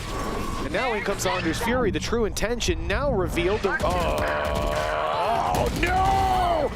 What has happened here? One of the worst reveals back-to-back from Cristalli in this map, but then he gets 2 after a massive whiff in Garage. Cristalli is somehow holding the line. He fell flat on his face to start this round, but he has a 3K under his belt. There's only 15 seconds for Shados to get to the site, plant the spike, generational fumble needed, and Cristalli catches them all. He's on his feet, and Foot are on level footing with KC. I don't know what I'm watching. I really don't. Like, the reveal and that spray from Garage, I thought, oh, well, that's the round gone. The thing is, so his Nightfall was great. Yeah, sure. Then he gets blinded, so he completely whiffs. Like, don't you dare blame that on the blind. He was panicking, all right? He could see where the roof was. People panic sometimes. Like, we forget he's a youngster on the stage, you know? It's his first split. That's why he immediately triple tapped E when he threw the on. The thing is, you would have done that, but got 0 kills. So. Oh, without it, I would have hit the reveal. I would have hit the reveal and hit nobody afterwards. No, that was unbelievable. Cristalli, again, I came in today, I said, Baha and Cristalli, they're not scratching the itch. Well, now I only have one person to report because Cristali wow. looks unreal. You're really on your like your hater arc today. I'm just being honest. I'm just being honest. I have always been a massive Ada Captain fan though. So you have huge. I know it sounds weird with this comp, but in general, you have huge boots to fill. Yeah, and you can only fill them with a foot. Well, here comes the execute in towards the A site, and Zeus is already going to be blinded off. Now they don't know that actually there's a change in direction. Flash through on B, and Yedije only just about makes it out with his life. Paranoia will steal his vision. Sagetsu steals his life with a few more following! The guardian of the B site, and he's letting nobody through that smoke! Finally, Zeus steps in to shut him down, and the spike still hasn't been planted. The pressure's still on, but Levin holding from far back's giving them a chance, and one that they won't soon relinquish. KC still with the lead, and the maddening rounds continue. That's just nuts. The fact that they were all revealed off the back of it, and then Sugetsu just almost with like a miracle spam manages to just wreck them all through the smoke. I don't think he expected two to be anywhere near that close. We spoke about him in his hero rounds. Like, I feel like you're going to get to the end of kickoff and maybe look at his overall statistics and go, oh, the Sugetsu's fallen off. If you actually watch the rounds in which he's winning for them, you definitely wouldn't agree with that.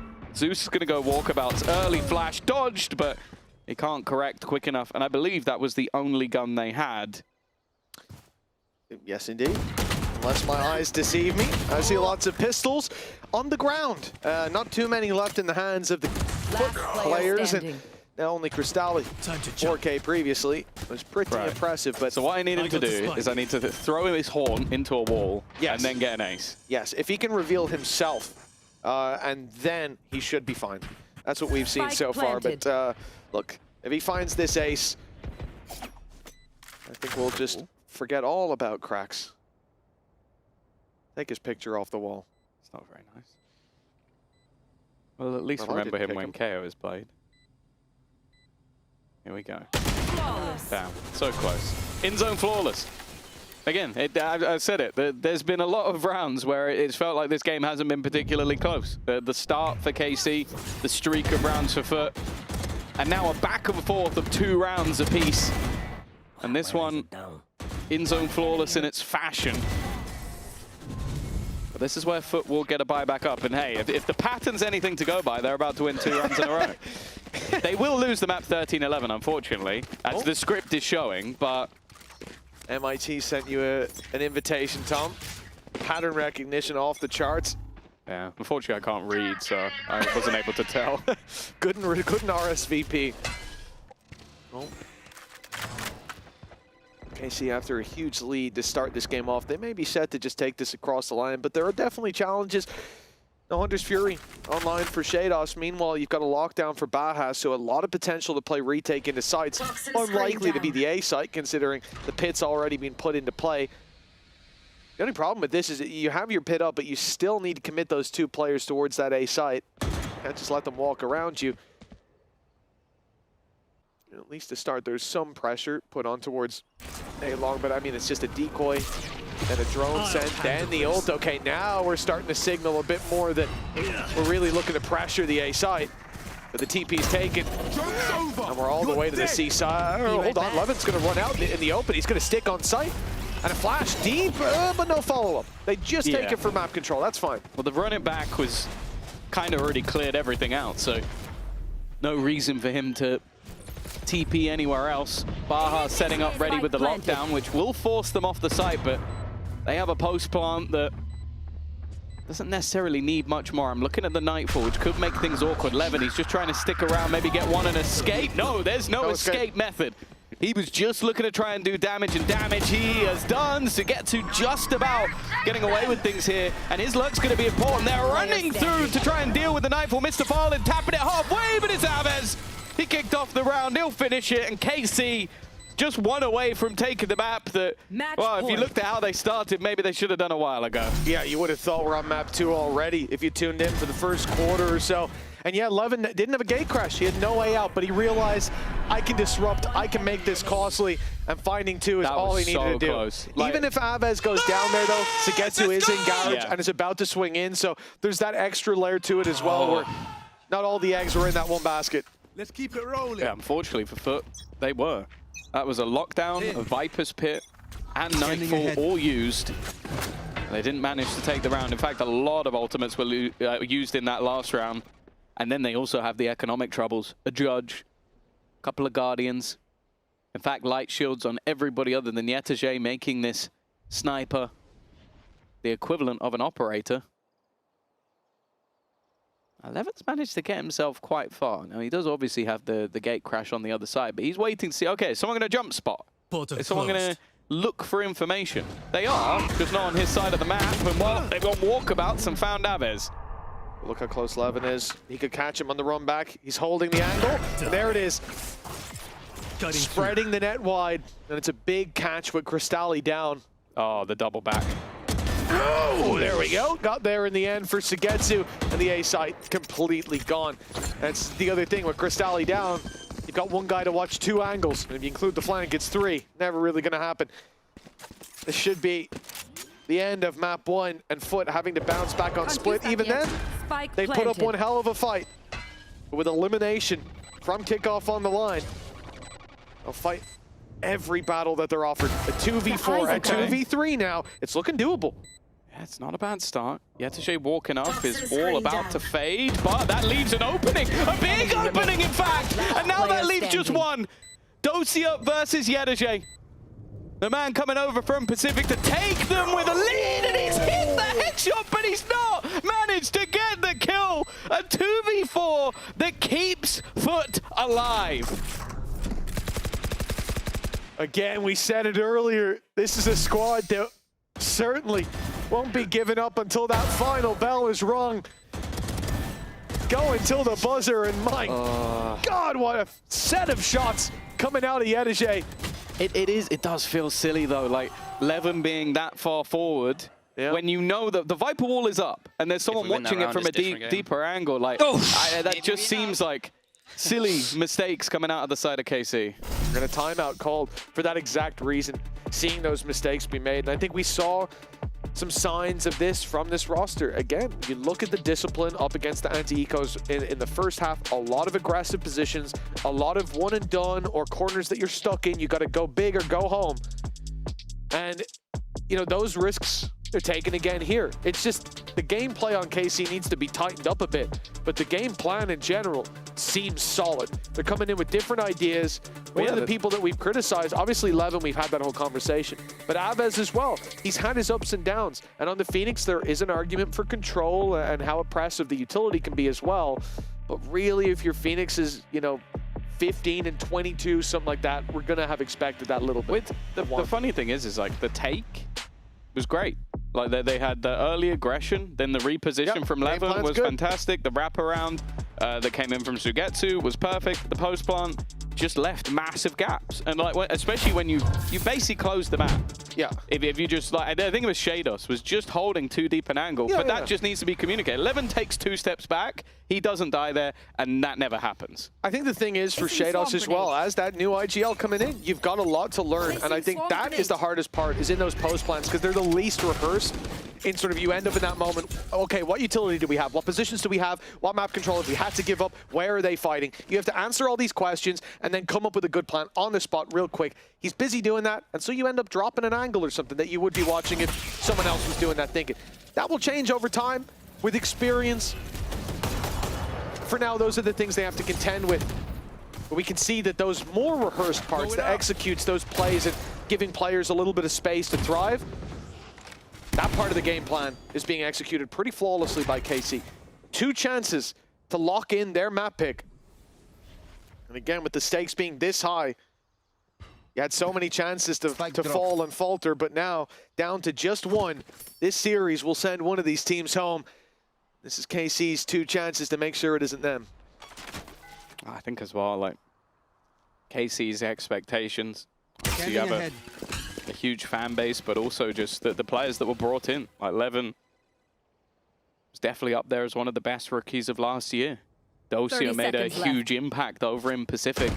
And this is getting late on the time. 25 seconds left, and while the run through has found nothing, it's all about the push on the other side of the map. I'm getting a little bit nervous about that convergence path.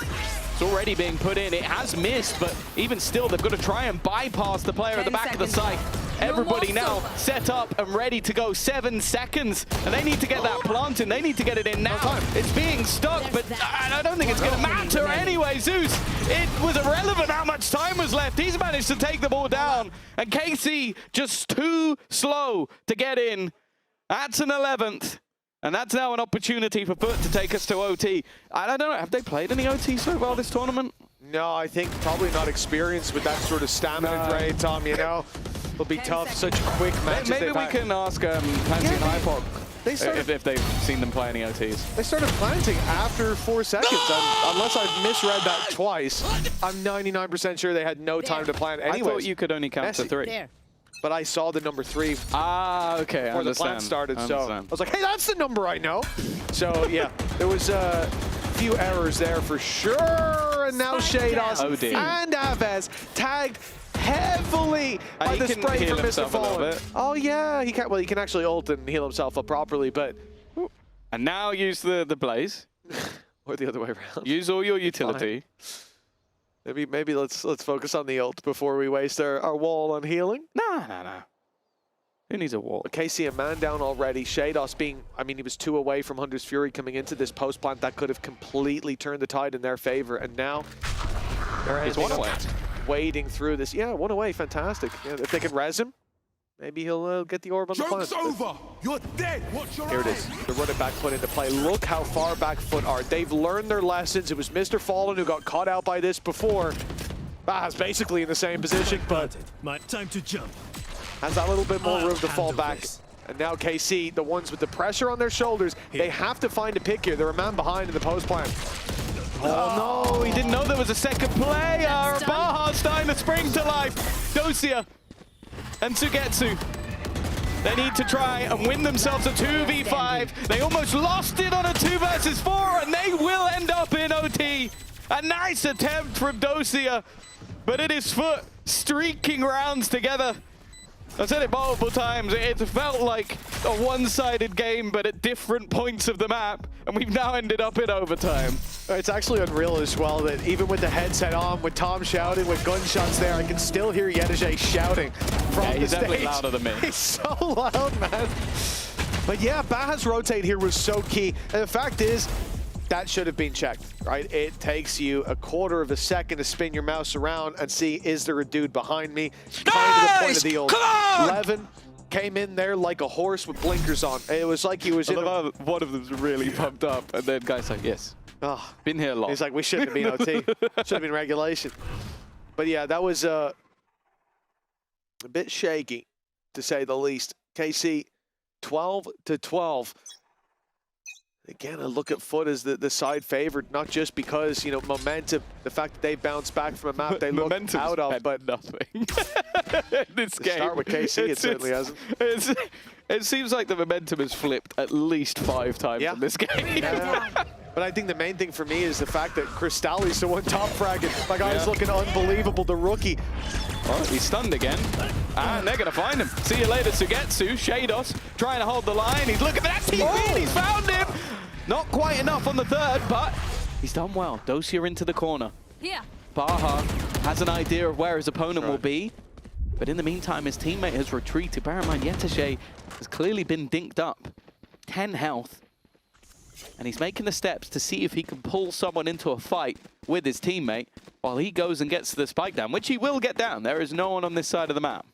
Yeah, at this point, you know, 1 away from the Viper's pit. The plant now will lock it in, but getting it done here, you're going to do it. Why not? But it might equal the odds at best. The thing is, Baha knows he has to take a risk here. And going to be watching the play, sitting in garage, beautiful. Now we go deep in towards the spawn. Baha has that little bit of extra space to maybe fall back into, to maybe play into. Yeah. He'd normally maybe play behind the wall, though, but he can't play behind it because it's so spammable. That's the problem. There's not really any safe space for him to play into. Baha tried his best, and now Yedege hiding outside. Yeah, 10 HP. It's 1 bullet needed. KC, I feel like a foot ever taken the lead in this game. They brought in level plenty of times, but each time KC have reclaimed the lead the second they level it up. Yeah, I actually think you're spot on. I don't think they've had the lead. It's constantly been a game of catch-up for Foot, and then they fall behind the second that they get sights on the coattails of KC. That was a nice flick back from Shados. You can see him putting the pieces of the puzzle together as well. He's TP'd, smoke up top, maybe he's there. Wait a second. 1 health. Spins to his back. And yeah, for Aves, 1 health was enough to survive that. Shots traded, but he had that extra HP. KC, another chance to close out this map, move us on to Split, where they'll have 2 chances to send Foot home, send them out of kickoff, maybe out of Clash as well. It's all right.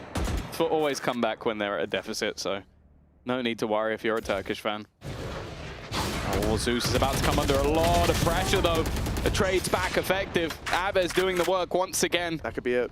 And Sugetsu, he's caught a massive time, and he's heard rotations, but this is the problem they had before. You've heard rotations from one player, you haven't heard rotations of the second. Does Baha even check this angle, though? I don't know why he would. No expectation of Sugetsu to be there.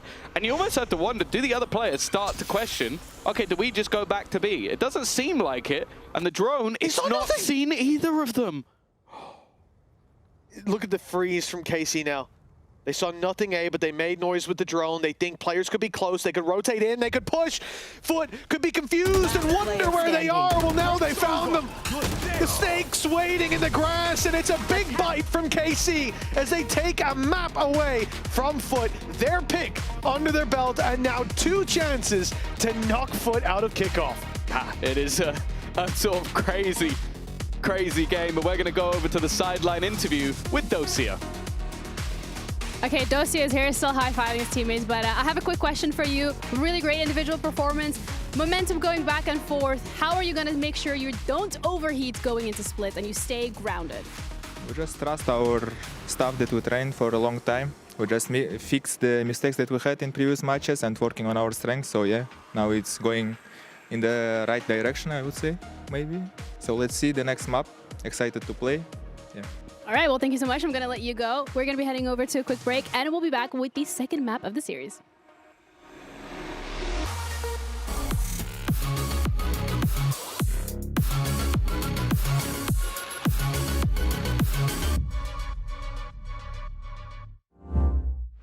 Your body knows. A sense of victory. Seized when mind, movement, and gear ignite as one. Now, step into your zone. Designed to win.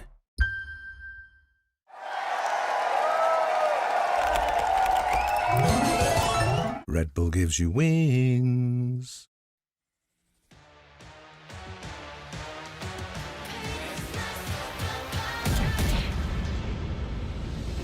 틱틱 문을 차고 있자 이건 데자부 이미 와본 걸까 내 성공을 전부 담긴 그릇이 작아 I can't lose 점수 그건 의미 없는 숫자 내 열의 top 10 거는 식당 해골로 채운 옷장 전부 대스탁 상시주의 red dot 경고는 없어 better not 난 사방에 다 뿌린지 마치 red hot Broken and bruised, what's left to lose here on the edge of forever?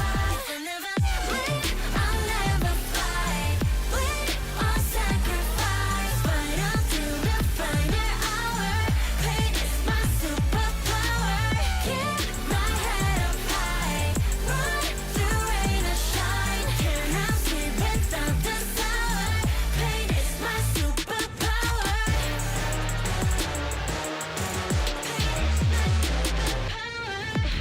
할 말 있음 어서 말해봐. Tough guy 되었고여서 도망가. 이제는 시시해 gunfight. I brought a blade. They forgot your shade. 날 주세워 맛보게 fade. 끝이 보여 네 bandits. 끝없는 내 rampage. 이게 나니까 judge you can't change. 내겐 없어 plan B. 오직 plan A. 바꿔 pain every champion into champagne. Broken and bruised. What's left to lose here on the edge of forever? If I never win, I'll never fight. Win or sacrifice, fight until the final hour. Pain is my superpower. Keep my head up high, run through rain or shine.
first time we see Foot on Haven this kickoff. What value are you looking to get out of the Waylay in this comp?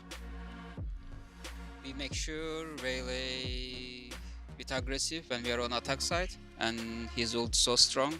So we put instead of the Neon. So that's why we picked. I guess, yeah. Did I say wrong? No. No? Yeah? All good. Thank you so much for that insight, and welcome back everybody to VCT EMEA Kickoff. We're gonna start things off immediately with that Waylay. Do you feel like they got the value? I don't know if it was necessarily that they got the value out of the Waylay. I feel as if there's two very differing ideas with how they were playing with the comp, with the Viper like Killjoy on one hand, and then the Waylay on the other where they want to play aggressive. Like, I feel as if there's very contrasting ideas there, so I mean, they clearly didn't get the value because they didn't win the map. Yeah, but you know, whoa. See, that could have been the short answer. Yeah, but that's true. I love the explanation. But I think, I mean, for both of these teams, this was such a back and forth, and it was down to Foot having great things and KC, you know, making these small little mistakes as well that Zaysh has highlighted already earlier, and they capitalized off of it. Yeah, there were a few rounds. There was a Thrifty early on, and a few of these clutches where Foot looked like they were winning rounds because of KC's mistake. And that was something that was highlighted before, and that's something where KC going forward, if they want to make a run, is obviously something they need to work on. But it seems to be a recurring theme with KC. So to me, something needs to happen where the coaches are going in there and really stopping these things from happening, because they are pretty basic mistakes. You shouldn't be losing 4v2. Oh no. You shouldn't be losing 2v1s like this. Like the 2v1, they were just jumping around, looked like it was just a bit silly, you know? Yeah. And I think as well, like to kind of talk about that and the practice that KC's had, they played in Project Blender in the off season, right? I know like it's an off season tournament, you can say what you want, but there's official pracs in there, and I didn't really see those issues off the top of my head back then. So is this something that has just started coming about since we've got past Christmas? I don't know, but yeah, nerves on stage. Yeah, could exactly. be a factor, but yeah, I don't accept that as an excuse. No, I think at this point as well, like you're in this lower bracket, this is do or die for you. It really shouldn't be these tiny mistakes being made, because a lot of these players, if not all of them, they have that experience already. So it's not, in that sense, you know, we can't really go back to it. But players specifically that we've highlighted coming into today was Levin in terms of like his operator, in terms of being able to play aggressively, and Mini, it felt like KC did to an extent capitalize off that. Yeah, absolutely. And getting that op by on round 3 specifically was huge for them, because they were into that kind of bonus territory. I think if Levin didn't pick up that operator early on, that they probably wouldn't have won this game. And we did highlight his Yoru versus Jet. Like I said, that maybe the Jet would be more comfortable. On the defense, it seems like Levin's very comfortable. Yeah. I think it's when you switch to that attack side, where a mixture of the IGLing, the mid-rounding, and then also playing Yoru on attack is a lot more difficult. So going forward into the series, I think there's a lot of value on that defense. Attack side is where, you know. Yeah. And I think as well, like there's comparisons to last year and to this year in terms of Levin playing under a first-time IGL, right? Like Shados being the first time. Last year, you had like a very direct and I guess arm over the shoulder kind of coach like Pal. Does Eng and Zaysh kind of give that same support to Levin in terms of supporting him? I mean, like it seems like when Levin has a good start, he always kind of carries that momentum forward. Yeah, it's something that we're going to have to look into, but also we had a chance of a coach confession from the side of KC, so let's hear to what they had to say regarding map veto. You left your opponent buying a first, there been a shift in map pool more recently. No. But no, there was nothing happening. It's just like... stop, we should not... no, we should reply now. Really? Yeah, there is nothing happening. It's just like we need to work on our maps. And like, as you can see, they banned the Abyss. So like, we have other options and we just need to show it. Like, because if we lose today and we didn't practice it like before the next season, it means it's bad. So yeah. I agree. All right, this really is the point where we are going to be trialing different things. For those of you at home wondering what the question was, it is in regards to the map veto and Pearl being a permaban, and now it is the decider, which we had a couple of questions about Mini actually coming into this. We're like, oh, that means something has to be really good because you don't want the decider to be a weaker map. But first things first, though, Split coming up next, and that is a map that Foot played already, but I mean, it's a very close game against Fnatic. I think again, the story for this map is that Yetuj plays Waylay, which is very strange. Like the first composition they played Haven, a very cerebral composition, but then with Zeus going in by himself on Waylay, now he's going to have that double duelist angle. And now it's going to have the Neon. Neon and Yasuche? Neon and Waylay, sorry. So a lot more of a traditional foot approach. Like they can go very aggressive together. Yeah. They're going to have that support with each other. Makes a lot of sense to me. And I totally agree with Mini. And like you've got like utility there to help control the chokes through the duelists as well, like through that relay bolt, the stun, and the kind of slow from the from Yetiji. But overall, like Foot were being aggressive last week against Fnatic, and I think this comp actually supports that idea. Yeah, the only thing is Yetiji and Waylay, and I'll be honest, not my favorite thing. Yeah. And then to go on KC's side, it's all about Levin again, in my opinion. This composition, Levin hasn't had that much fun with so far. Yeah. He's got a lot of utility around him to go in deep and aggressive, but so far on the Waylay, especially on those attack sides, it feels like he's been going in deep and just dying a lot of the time. So this was one of those maps where I think the Jet was an easier fix for him, but let's see if they have fixed those little issues with the composition. Yeah, well, let's figure that out as we're ready to head into our second map of this matchup. This really is do or die for Foot. They have to win this if they want to push us to the decider, otherwise they are going to go home. But we have our lovely casters, Mitch and Tom, to break it down. Yes, do or die time for Foot, but they're on their pick, Tom. Where's your confidence level at? Because look, it started out horrendously, but it was a close game on map 1, much to the surprise of everyone involved. I'll be honest with you, my confidence in both teams is pretty low. I don't think this has piqued my interest. I said, if a team is going to make the lower bracket run, one of them needs to dominate. Neither of them dominated. They both dominated at different times. Sure, okay, well if they both could dominate and then swap halves and then dominate in the same half and one of them win 13-0. Okay, we need then I'd have consistent faith. domination. Yeah, I need to see a big performance, and so far there's been a lot of mistakes, a lot of silly moments. For Foot going in, I agree with Mini. I've spoken to their assistant coach about the Yetiji Waylay. I think you take one of the best Sentinels in the region. I know that we've moved away from like the Sentinel meta, I understand that. Putting him on Waylay, sure, he's got good aim. But I think that if you're looking for a duelist player in Turkey, there's quite a lot of those. And I think you could have had him and maybe the Viper, for example, which he is excellent at. And that would make a lot more sense. And especially, we haven't seen the best of Baha so far. So I want to see why he's in the team and why he is taking a role that I would rather see Yetiji play. Yeah, I mean, again, it just sticks with the narrative that we've had for Foot throughout the entirety of Kickoff, which is identity issues. Figuring out how these pieces can fit together, what that puzzle actually looks like, and that has really been the trouble for this side of Foot. Over on KC though, Tom, like this is a squad that had the lead concretely. It was in their favor, hands on the reins, and it looked like they weren't letting go, but they passed it over to Foot as well. What do you think's missing on KC's side? Because again, we've talked about Foot, their issues, the rookies, and on the identity and everything like this. But for KC, like in terms of the individuals they have, I think Doge is probably the one that will have the least eyes on for most of the scene, and yet still has been delivering massively. So it feels like there's no shortage of individuals, there's no shortage of individual experience as well on that roster, and yet they find themselves here fighting for survival. It's funny because I'm kind of on the other side of the coin in the fact that Dosia might be the one I'm looking at most, just because of the crazy performance he had in Pacific last year. Sure, yeah. Like this was one of the most exciting pickups for me, but I agree with the sentiment of like, I expected this team to come in and be like maybe top 6. Like I expected them to be challenging for top of the playoffs, challenging to make it to the event, and so far they've struggled with what I would call the basics, like, we can't hold on to a 2v4 post plant where players are rotating from the other side of the map because we forgot to check an angle. Like, these are silly mistakes, and I think those are things that you can fix, but it's also more infuriating when you go, okay, if they could just get through all of that stuff and actually just look at the actual setups and ideas they have, I think they'd be all right. I also think as well that you've gone into a meta where Yoru's super important, Waylay's super important, and you have one duelist who play, or Flex, that plays a lot of off-meta stuff, like plays a lot of Phoenix, and okay, can play a decent Raze, but Raze isn't even that popular in the meta right now. And then you've got Levin, who on Jet is a superstar, and even on the last map on Yoru is okay, but also the guy that left your team was one of the best Yoru's in the region. So there's a lot of big shoes to fill and a lot that I need to see before I'm starting to get on the hype train for KC.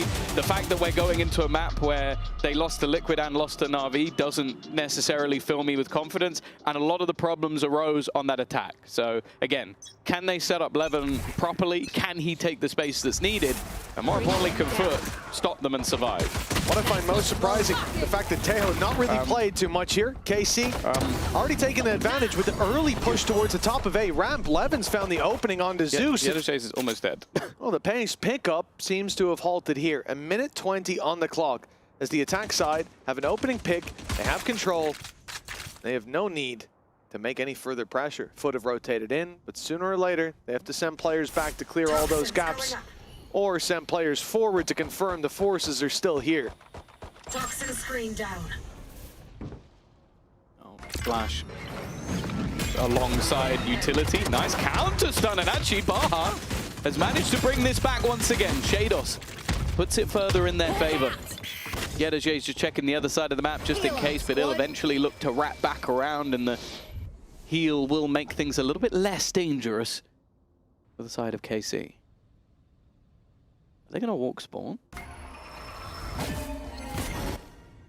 Yes, the smoke pulled back. Player spotted for Mr. Fallen, and he runs to the A side. He's got backup here, and Yedajay has already rotated in that heaven position, perfect for his 10 HP. Nicely tucked in the corner. It's a setup from Foot, a trap that's sprung perfectly to put 1-0 on the board. And that pistol round, a very valuable step in the right direction for this defensive side. Yeah, I think what the main point I'd make about this series as a whole is I think that the setups that KC have are better, like their initial plans. The mid-round calling from Mr. Fallen is way better than what we're seeing from KC. Because like the early start there, they killed out Zeus. I think Zeus ends up stunning his own teammate, and Yedajay almost dies. And then just the adaptation to have a decent piece of utility in place, a crossfire that worked well, and a reposition from Mr. Fallen was far better from a disadvantageous position from Foot. So one of the things I was going to say is, like, for KC, bringing in the Tejo, this is, I'm pretty sure, the only Tejo that we've seen. Okay. Not bad for Mr. Fallen, yeah, a little eco frags. But we don't really see Tejo played when it comes to this map, and it's kind of surprising to me that that's the case when you think about how many close little angles there are for players to rat out in, and how effective they can be for clearing out, not just with the salvos. Obviously the post plant with those is huge as well, but your drone that goes through, think of the ultimate and how many almost inescapable angles there are, how much pressure you can put players under with that on this map in particular, where everything boils down to a laneway that's essentially a little too small for that ultimate, so the ult will always cover it.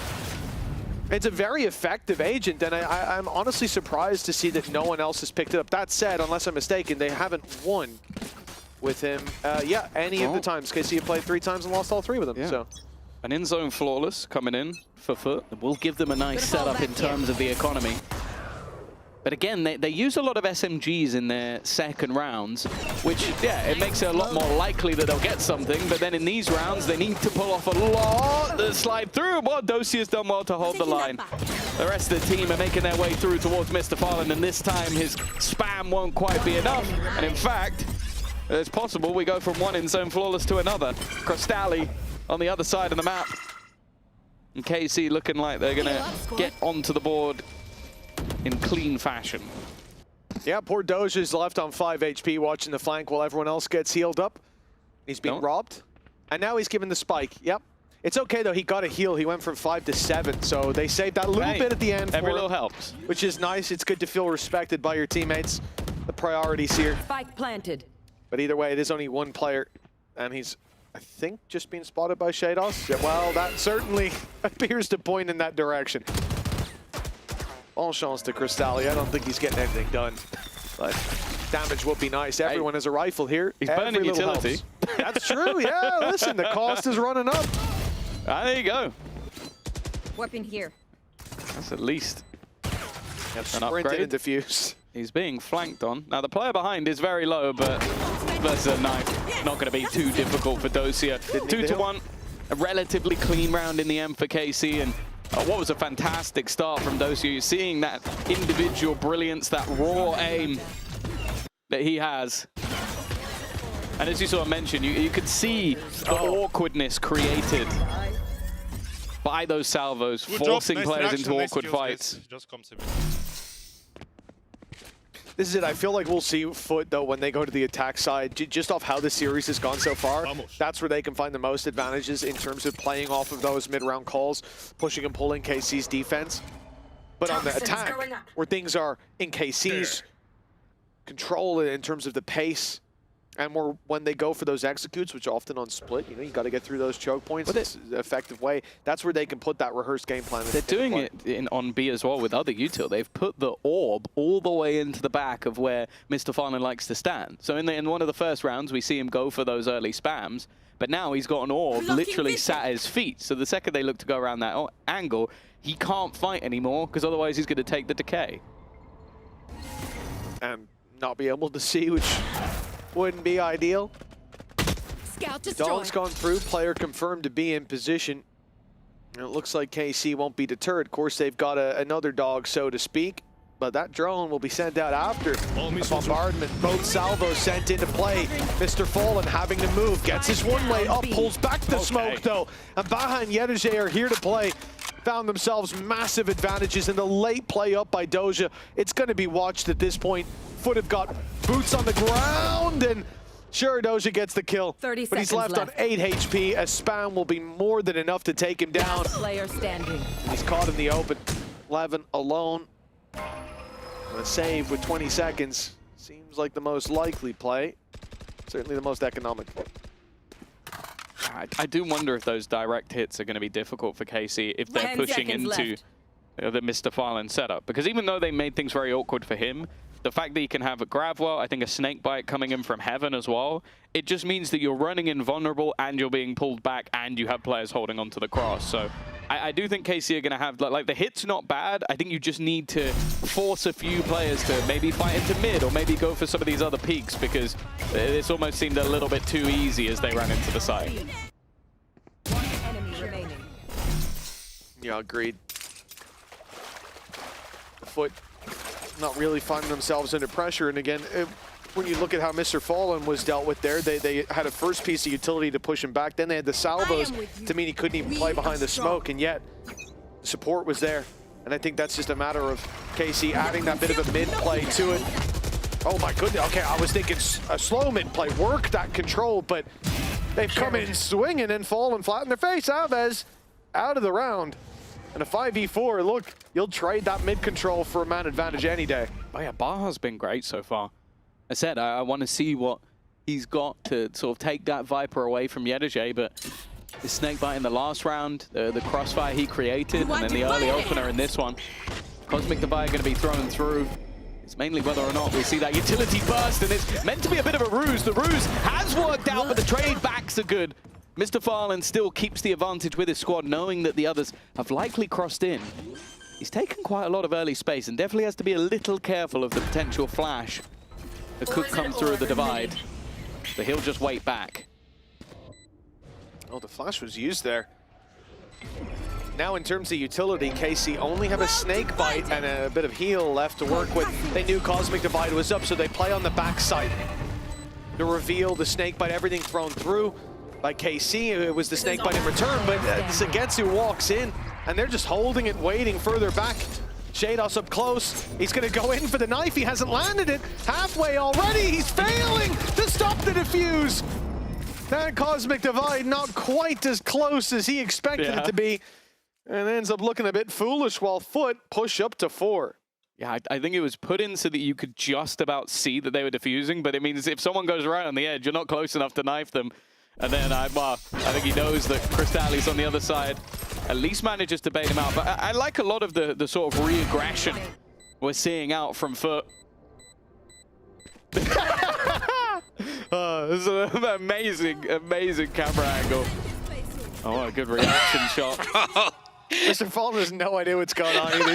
He's got his back turned while a blade's just swinging at him multiple times. Lucky to survive, but KC not feeling so lucky down on that stage. 4-1 down. They were the ones to start the last map with this kind of confidence. Now, look, the good thing, as you pointed out, Tom, you can see that momentum shift several times in the last map. Yeah. But this is Foot's choice. For now, at least, It seems to be hard to detach their foot from the pedal down below. It's nice. All gas, no brakes. Thank you. Yeah, I'm a little bit more nervous for this attack side because I feel like we've seen the sort of set executions from KC. Like, clearly have a lot of plans towards the B side of the map. And okay, we're going to put this util here. This will force this person out of here. And they have been, but then Mr. Fallen's just gone, okay, grab well, okay, snake bite. And then they're just slowed. Like, even the pincer in that round was so delayed because they re-aggressed towards mid that the two players never made it out of main. I feel like at least baiting out a bit of that util needs to be a point of call, but it seems like they're going to go right back to. There's a very direct hit once again. Yeah, trying it in a different spot. Why not? This is the round to experiment. It's not the round to give the op an angle like that. A gap in the wall that's come back to find massive value for Foot. And the op keeps on going. 3 kills from 2 shots. Aves and Dosha, they came into this round to test out that A hold. I don't know what they found that they can look to exploit in the future. And well, that should seal the deal. It's only 1 though. Zeus is coming in with his classic. That's a dirty move.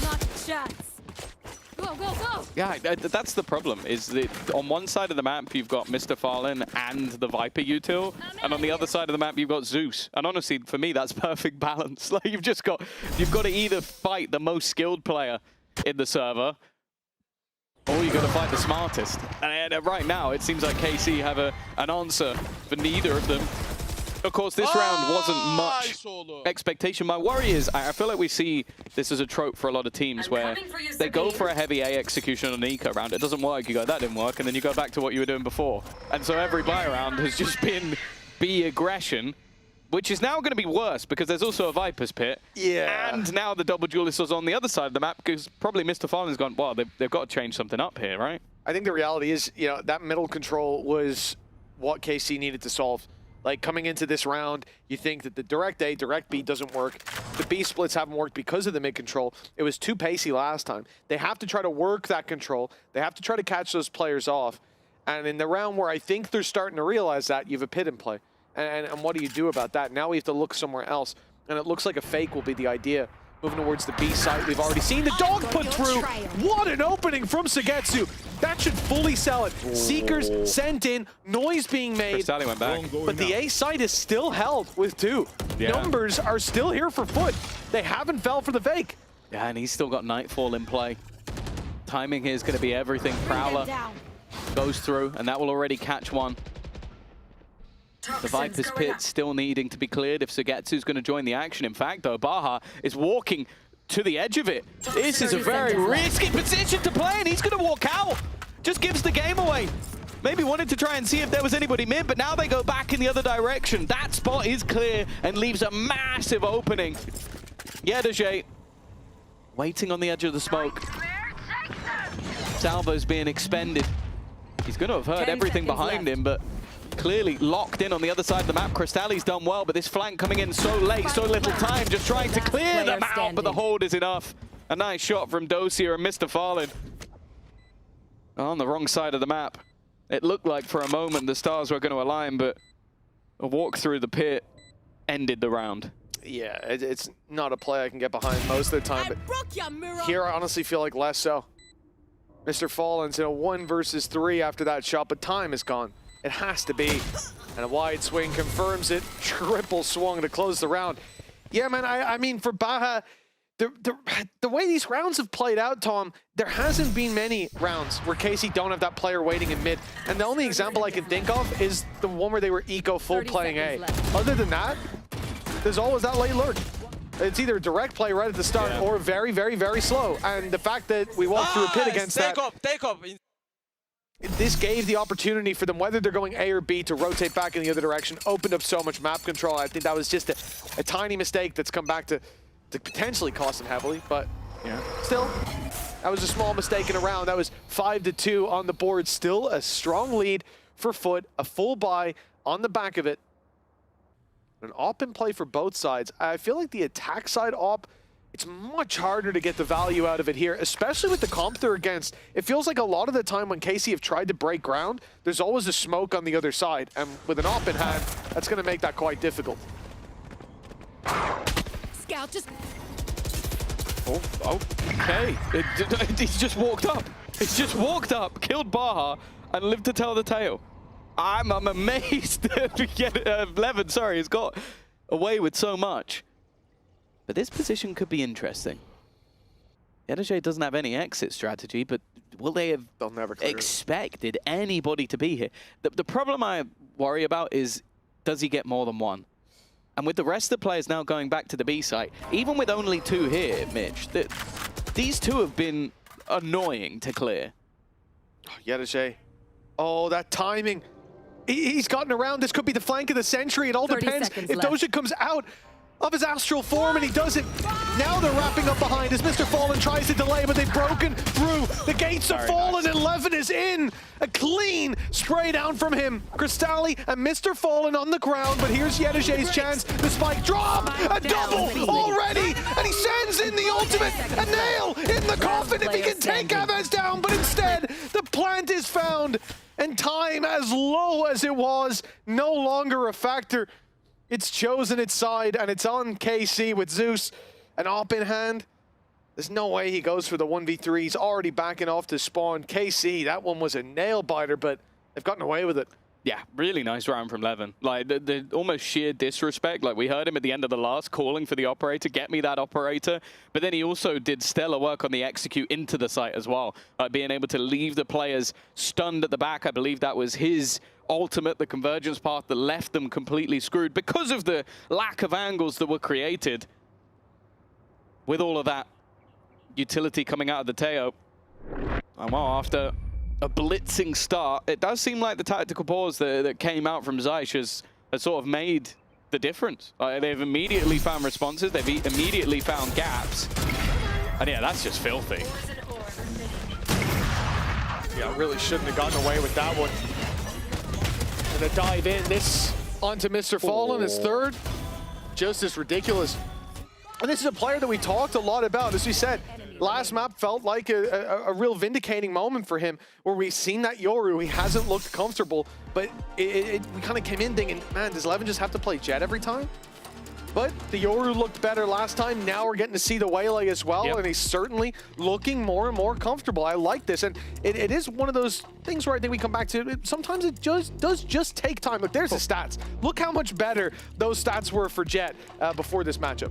Yeah, it's crazy stuff. Like, this is him going into that map of Abyss where he was just running right, having a great time, and they obviously dominated the series. And it's something that we spoke about a lot last year. It's like the simple fix to a lot of the problems that come with BBL or maybe KC was that, okay, let's just put this guy on Jet and see if he can just dominate.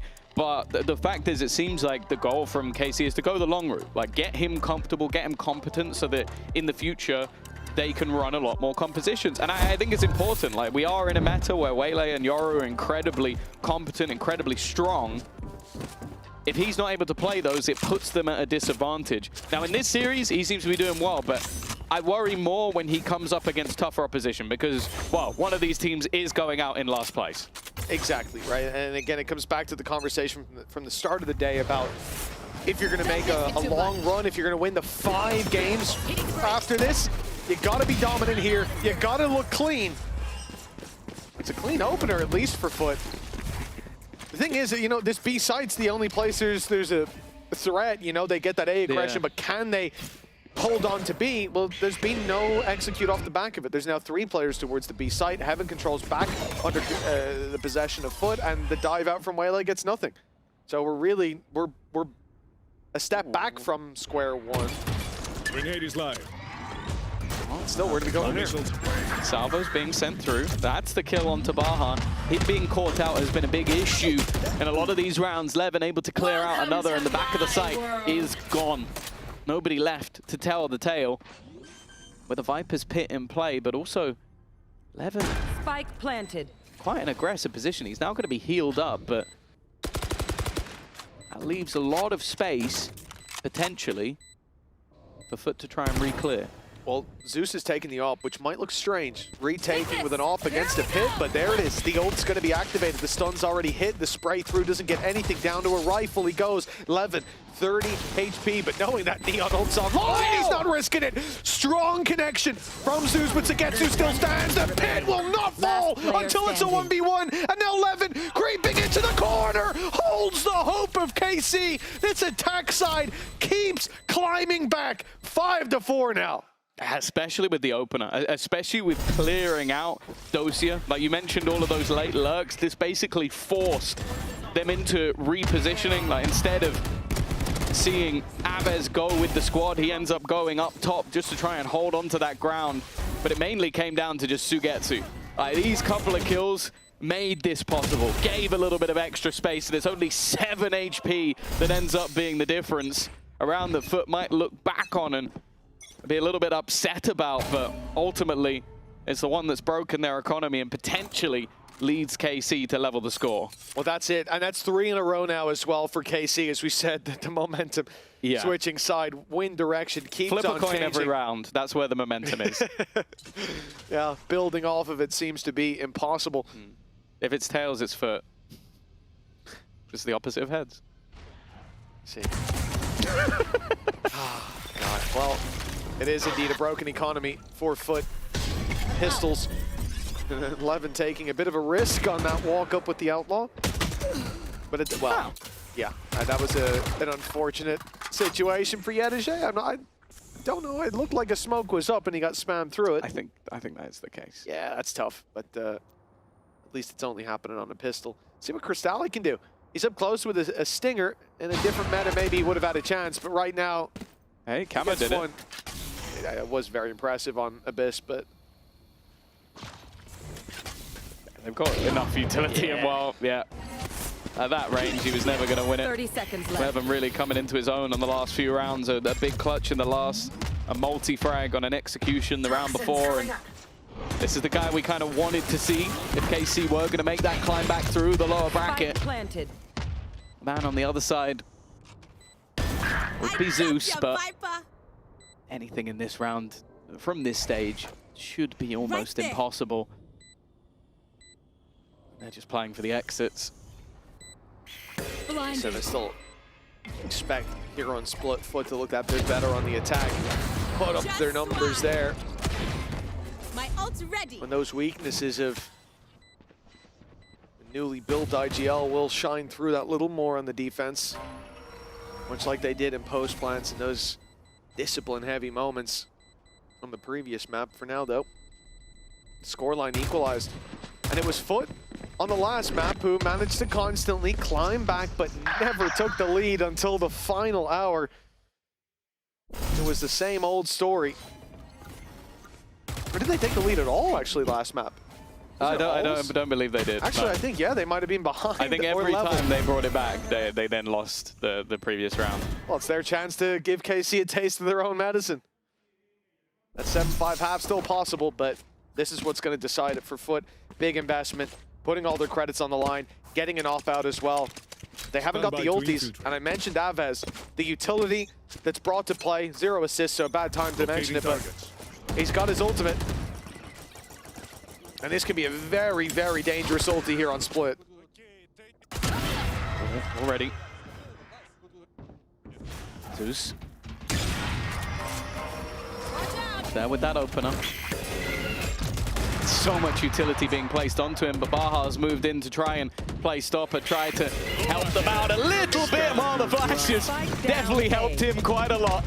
Maneuvering his way back out of there, the salvos haven't been able to deny him anything at all. With the spike up top, you almost need a miracle play, and the Prowler has given away exactly where Aves plans to go. Still should have himself a 1v1, but teammates come in, and even the stun up has helped quite a bit. Leaving the clutch for Aves, okay. It should have been dead to rights a long, long time ago.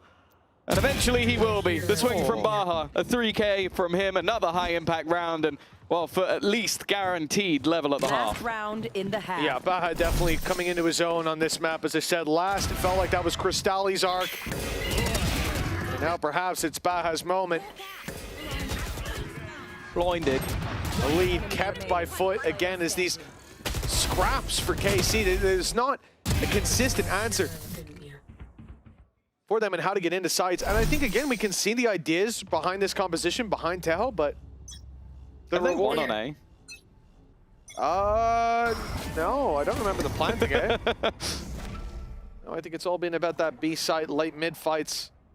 And it looks like that's the game plan to end out this half, round 12. Especially with the ult. Yeah, it's got to be. And actually, I'm kind of surprised to see Mr. Fallen sticking around on the B site. Yeah, he's backing off a little bit now. Oh yeah, the danger zone. It definitely seems like they were slowed quite a bit though. The fact that Levin has already used our frag means he's not going to be able to get out of there. And just, well, this is what I mean. There's nowhere to stand. A retake setup put into play. Yedashay's done well. Nightfall connected onto a multitude of players, and Cosmic Divide put into play to try and make things as awkward as possible. But speaking of awkward, that fight has not gone to plan. Drone on the other side. I don't know how Crostelli hasn't been shot in the face as he dipped in to the Cosmic Divide. Levin, though, a wonderful shot. Zeus gone from above. They'll just wait out. You are divided.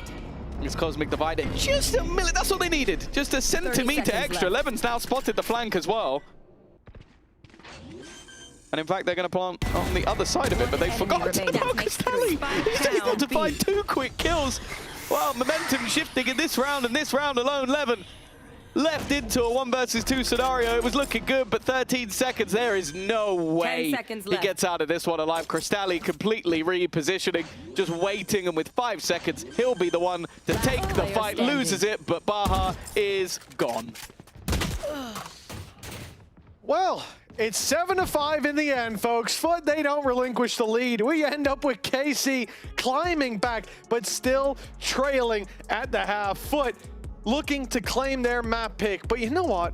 It's time for the halftime break. Well, let's take a look at Yedajay talking about his new teammates. I guess no. It just makes us more happier because there is 23 or 24 Turkish people in the league right now, and that's just crazy. We like it. Yeah, we have Baha and Crostelli this year. Baha is a smoker and Crostelli is a flex and also initiator. For Crostelli, I think he is the next generation of our Turkish history because he's really talented and I just believe him so much. I hope he will do better and better every year and will go to the top tier more than here, maybe World 1, because I know this guy is so crazy and so funny. And for Baha, he is really good smoker and also really good friend. We're really happy to have you here because we tried so many people and he was the one who just fit with us. We just want to go every international event. We also want to do some really big achievement on the EMEA this year. We want to see a final. And we just want to make our fans more happier than the last years because we know the support that they give to us and we don't just want to do any failure against them. So we just play for each other, we just play for our fans and we will try to do our best for this year. Hey! Hey, Tom. Alberto was looking for you, by the way. Really? Yeah, you better get there Okay, quick. I'll go check.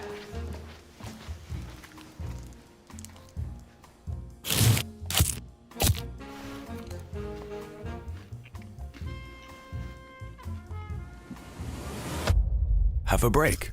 Have a Kit Kat. Tom Biz. You've had your fun. It's my turn. Well, you know what, Tom? You've had your fun, your little Kit Kat ad. Now it's my turn as we get back into the game. 7-5. Foot right now in a very, very strong position indeed. And yeah, there's that last round. We had a bit of an oopsie. Shados comes up to plant the spike, and, well, Crostelli comes through the wall. Crostelli, again, this map has been Baha's highlight as well. Some really big rounds from him. But this series, it's hard to take your eyes off Crostelli. He looks so much more comfortable there than in his first few games. Yeah, well, for again, it's similar to the last map where we saw an early sort of blitz out of Foot, a streak back from Casey, some decent rounds from Levin again. I think he's been having a good game thus far.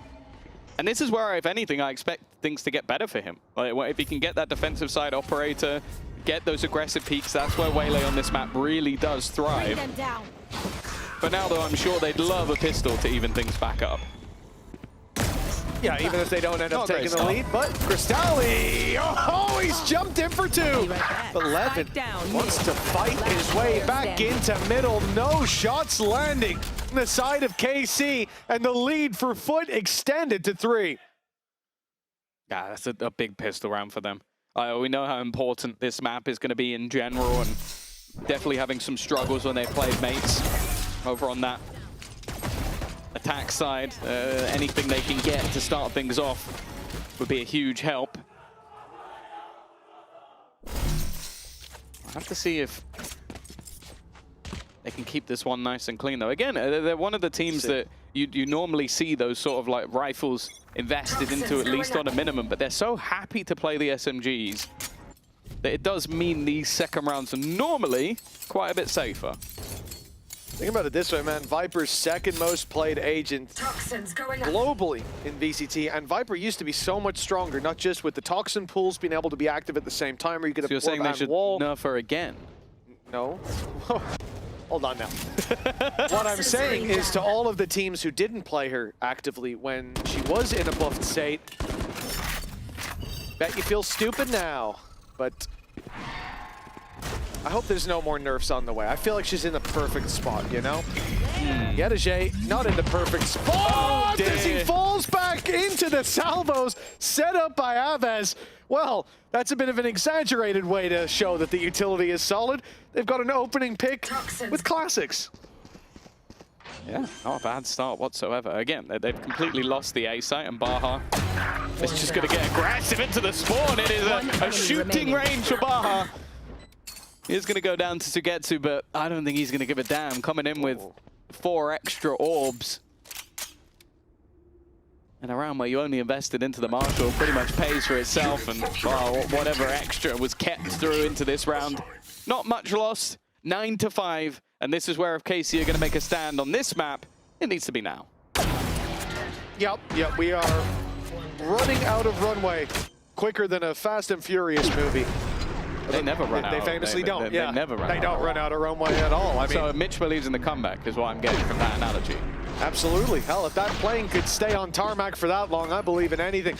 It's time for double digits for Foot or for KC to mount that bounce back and avoid Pearl being the deciding factor in whether they get to stay in kickoff or be kicked out of the league very early on to start this year off. Until stage 1. With failure. Well, yeah, until stage 1. They do come back. As far as we know. True. Spanish Not fans know what's up, but yeah, for Foot, looking for the double digits, a pistol in play for Baha, some SMGs. Like, it's a mixed bag, but this is a round that they're going to give themselves opportunities. Players holding the extremities, 3 players focused around that mid control. You just want to deny the util, deny the map control, deny the information that KC are putting out. But one way to do that now, it would be to take down Levin, who's tucked in that corner, and Baha, yeah, he's got his work cut out in that regard. Had the gun for it. Mr. Fallen's done well. Dosia down. Stunned up Sugetsu. Had to reposition. He's been caught as well, and he's got to be careful where he moves from here. But Mr. Fallen's putting utility down, stood in the open. What's going on there? IGL lost and Shados. Oh, he got 2 kills in the first half. He got 3 kills in this round. I don't know where that's come from, but I don't know what happened with Mr. Fallen. I feel like this series has had more moments where if I saw my ranked teammates do that, I'd be screaming at them, you know, than any series I've seen. And we're only a map and a half in. What was he thinking? The worst part is, his opponent was marked like a bloodstain. I mean, the Hunt just saw him. You knew someone was there, and you stand in the open. That's a very silly play from a very smart player. But, you know, a blip on the radar perhaps. Foot, 9-6, still have quite a lead to play with, but their credits running quite low. While double digits still evade them, the one thing they need to be careful of here, even if it's a loss, is that they make this costly for KC. But the problem is, with Eco probably coming up next, This could be KC's way back in. It's early doors yet, but Foot need to be very careful. And you can see it. Look how passive this attack side setup. We've seen them play the default where like Baja was walking up to the wall. Now you've got a player sitting outside middle, a player sitting inside main, super passive, and then a 3 stack up on A. I mean, they don't want to give away any advantages, but they very nearly did. Yeah, I think they are just nervous playing against the Teo. Like the salvos have just caused them so much issue, even if they're on fairly passive angles, that they're just waiting to see. Again, a lot of contact spots. Levin taking contact. We saw Dosia in the same angle he was in the previous round. This time, he came out on top. Recovering. The worry, though, is the time. 35 seconds, but there's not a whole lot of control over Heaven. That's been given up 30 fairly seconds left. freely. And KC clearly have the idea that this is a B hit. Well, they saw the information on mid, right? There were players there, there was pressure, and the control was taken out. Now, going to site, they're going to hold this together, bunkering down and looking to defend what is a difficult position with 12 seconds on the clock. The time forces Foot forward. 10 seconds left. Sands leaving the hourglass. Alves still inside the smoke, runs out of ammo. And because of that, they may actually get this planted. It's a 1 versus 1 for Doja. He's isolated it to a single player. Yedege tucked in on the site, but Doja has no idea. Every angle to be cleared, but the same goes the other way. Yedege has to be worried now about his opponent walking down onto the ramp, but they're moving towards each other. It's Doja who catches the timing. A 1 versus 3. KC continue the climb back, and well, that should put some wind in their sails. Fantastic round from Doja. It's absolute madness what he was able to do in that moment. Like, such quick reactions. The sort of dome. The guy on site, barely a pixel showing, and that was enough for him to take over the round. I thought they might lose it just to time individually. That was all it really came down to, but the first shot and then the immediate clear onto Baja. Just nasty stuff from Dosia. And as you said, like, that was the backbreaker round. That was the round where Foot had a chance to put daylight between them and their opponents. Instead, they now have an eco, they have a Bucky, they have a singular ult, and they're up against a sniper. Yedege down. This, I'm out of here. Zeus on his way in. Levin can't fight that, surely! He's in the salvos for more! Levin lighting up the kill feed! What a round from him. I mean, there's weaknesses in play for Foot, but he's just styled on them there in middle. And Baja creeping up. Great round from him in the previous, by the way. That double spray down he found into spawn was as clean as could be, but yeah, there's nothing to be done about this one. Mr. Fallen alone, and you sort of look to the next round. It's going to be chaos, Tom. Foot so close to having almost all of their ultimates online. And for KC, they're not that far away, but it's really the convergence path that's going to have to hold off against the assault and onslaught that's going to be coming their way. You know where he is. There is no escape, and in-zone flawless for KC right after a big clutch round. All that economy goes trickling back into their pockets, and it's an immediate response. That was nasty. That's quick enough reactions. Otherwise, he was getting Bucky. And then also, yeah, again, it's when it's your...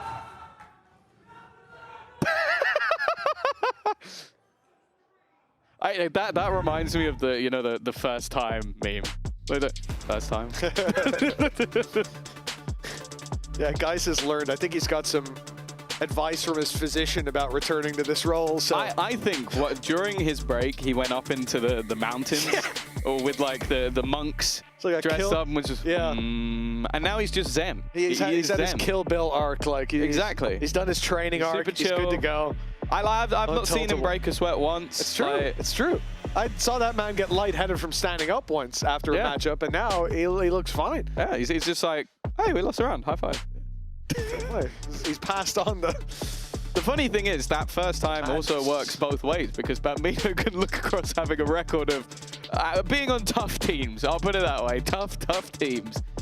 9-8. Foot's lead is disintegrating in front of their eyes. And with elimination from Kickoff in last place,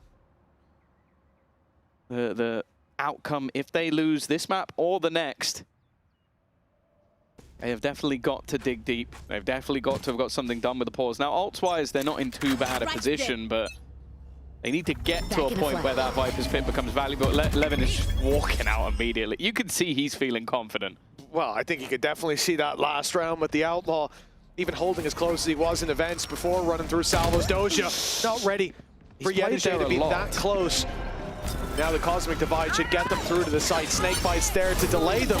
And in fact, the ult sent in by Levin, but he's hit by the Hinder as Segetsu falls. Who can pull them out of this deficit? And it seems to be nobody. A pit online if needed. And Aves, hold on, that pit might actually give him a chance. Well, never mind. A really good pre-spam coming out from Zeus. He had an idea that somebody might try and make that play. Vishados, it just has to be a save, right? You're not going to attempt the 1v4 with your economy like, in a bit of a shaky spot. Levin wanting a purchase into the next round, so wouldn't really be worth doing anything too aggro, but the thing is, again, you look at that from KC and you could see the ideas. Like, I will say I'm not a huge fan of Dosia playing the same angle. Like, I think that's either 3 or 4 times in a row. First time he lost the battle versus Mr. Fallen. Next time it's the exact same angle. He won the battle. This time, Yedishe basically pre-fires the angle because you know he's going to be there. And like, I get it. You want contact, then you pull out your util, but if you're even slightly caught off guard, it's a free kill onto the opener. And everything else then from KC is reactive. We have to use this ult, we have to use this piece of util. And that's where Foot can just go, we have the advantage, we can just be a bit patient. Like, we don't have to be over aggro, we can kind of just wait. And there you go, that's the exact angle I'm talking about. He has played there a lot. Well, issues being spotted. And a timeout has been called. It's KC to take a moment. I thought that could be the turning point there. Aves up close if they were to get back into it, but they were watching every little angle. No mistakes allowed on the side of Foot as they find a combo breaker. That was 3 in a row from KC. They were really heating up. Even in the rounds that they looked certain to lose, they had players like Doja step up for that big 1v3. But a timeout now called as they can very well see this slipping to a map 3. That advantage they worked so hard for in the overtime of map 1. Completely disappearing at the late stage. They also come into this round with not a lot in terms of ultis, but they're putting their credits into it on KC. Still a little bit more to bounce back on, a little bit of a safety net economically. The key thing is Convergence path on the attack side. And we talked about how important the Teho ultimate can be, how annoying it can be. But we've seen on both sides the potential impact of something like that. For Foot, it would be a big round to win, putting them up to 11. Yeah, I think especially, like, we've already witnessed how impactful B-side executions can be with that ult. Like, it just creates so few positions to stand in. But yeah, it does look like potential early middle control. Ult here and then straight in with the Neon? No, it's a more normal round. I would have loved to see it, though. I think conventionally you're going to see Sugetsu play on that left side anyway, though. So it's like, if he spams you, you're just going to be tilted. Like, it's going to be a pure tilt round of going through the orb. Well, there you go, almost. The catch doesn't quite get control of Aves. In fact, it's done back on the other side. It could catch everybody. It doesn't quite work, though. I think it missed one player, and that was enough for Yetuje to capitalize. He's taken a lot of space. He has the spike, though, and he is completely alone. Sure, his teammate of Baja's not too far behind, but he doesn't know what's clear. He knows that there were 2 players around the vent, so you can have an educated guess. But Levin at the backside is someone they desperately need to get rid of before they can go A. And now they seem to just be waiting for Mr. Fallen to get into position. Look at where Sugetsu and Doja have gone. They think it's a B hit. Standing completely alone, lonely as a cloud. Levin has got to take down so many players, but they haven't spotted him yet. Clearing him, not in time though. And his dash out gets him to safety, if you want to call it that. He's got an idea, the right idea. Ships in the night though. Yedishe clears his back, and a 2v2. But this post plant has the convergence path on the side of Foot. What a cosmic divide for Doja. Yeah, also the defenders didn't move because he'd only seen that one player. So they were thinking this was maybe a ruse, like this was a fake to try and bait them into a rotation off B. So the other two are only just making their way into heaven. And think about that. Think about how long Foot will have had. Foot, though, also don't realize. They think they're right on them. They think they're just around the corner, but they're only just making their way into the site. It's kind of a battling two different paths. And, well, Yetege is the one that ends up closing it. Had a bit of a quieter game individually, but this round was massive for Foot. Yeah, I'm really excited for this replay because that stun goes down. Zeus isn't caught up close, but Yetege was, and still manages to get the weapon out. He thought about putting the convergence path down, but didn't have time, and thank God, sets it up for this. He ends up with another kill, turning his back in a player, but spinning just in time, and then catches the double walkthrough. There's a reason. He's on his feet, he's banging his chest. He's just single-handedly put Foot potentially onto map 3. That was a massive round for them, and a lot of chances now to close this out. Player full blinded. The Viper screens crossing paths. Tiger will go through first. They had the salvos ready and raring to go, but the problem they have is you might be able to force a guy out of an angle, but if the screens go up, countering it's going to be difficult. Levin's done well, though. That's already Yetege, hero of the last round, gone. And Zeus is tagged a bit as well. Seekers, the 3 players towards the A side are about to be detected. But all this tells him is that Heaven's been taken over. KC don't know about Mr. Fallen, and he's getting himself embedded into a nasty little angle. Good potential for him to find a pick, and Baha's doing just the same. Smoke, though. There's 2 sides to it. He can't watch them both. The timing will be everything. Shanos does walk through it. The Foot seemingly with no idea of where they want to take it just yet. 30 seconds on the clock. Mr. Fallen now wraps around. He's going to the backside of B. They're going to try to play this wrap. Actually, this might work perfectly, especially if noise is made from mid. If those players give it away, Mr. Fallen should be able to stab them in the back. A beautiful lurk, not so beautiful of a spray, but with 12 seconds left, he might just have done enough. That reveal is perfect. Yeah, that's all they needed. We've had some criticism of the Crystali haunt so far, but... Map 1, they sucked, Tom. Map 1, he didn't know what he was doing. That was definitely a good one. An important one with the judge on the other side. And while the defenders do still have 3 standing, Shadow says full blinded himself as he makes it around the corner. Salvo's out, but it hasn't cleared the angle. Mr. Fallen tagged low, though. He's got to be a little bit careful here, but Baha... Another backstab, a second layer could be so problematic, and Crystali's done well just to slow them further. Shados needs to find everybody, and he's surrounded. 12-8. Foot continue their streak, and well, KC need 4 in a row if we're going to overtime again. Yeah, this is what I was expecting out of Foot when it comes to the attack side, being able to find those gaps. And the reality is for KC, they've got a new IGL, and we've heard even recently from Angel about Xiao in a similar position, how much there is to learn. The difference is for Xiao, he's fitting into a game plan, a game identity that they already have. When you come to this matchup, it's not quite the same. And on the defense, that's where teams are able to make those gaps. They're able to push you out of your comfort zone. And right here, we see one of those gaps ripped wide open by the IGL on the other side. Masterful mid-rounding from Mr. Fallen.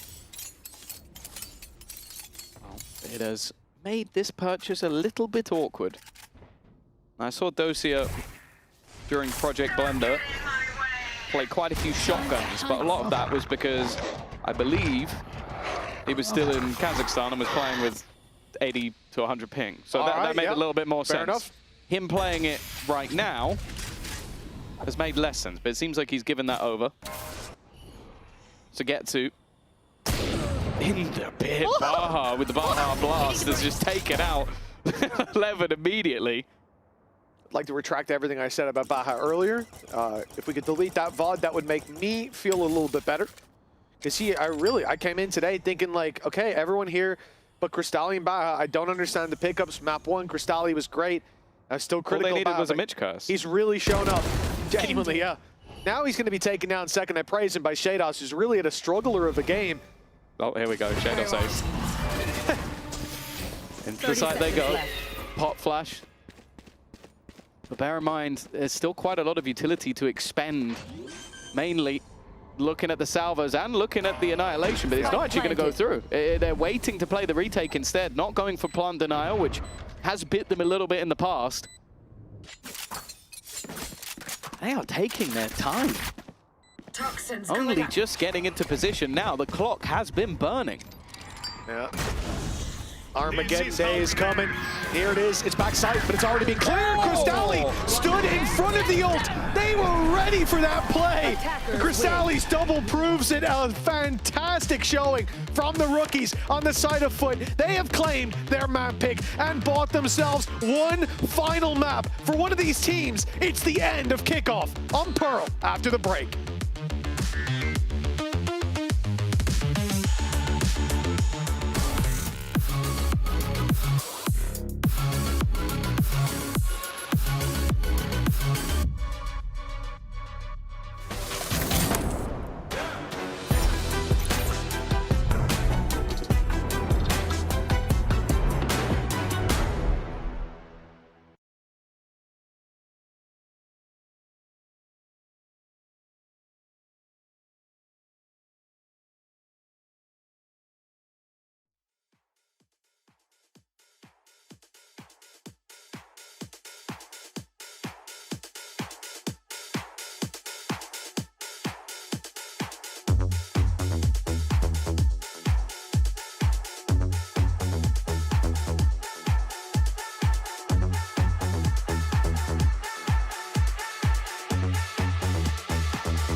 Managed to equalize the score and push us all the way to the decider. Welcome back, everybody, to VCT EMEA Kickoff. 1-1 so far for both of these teams, both winning their respective map picks.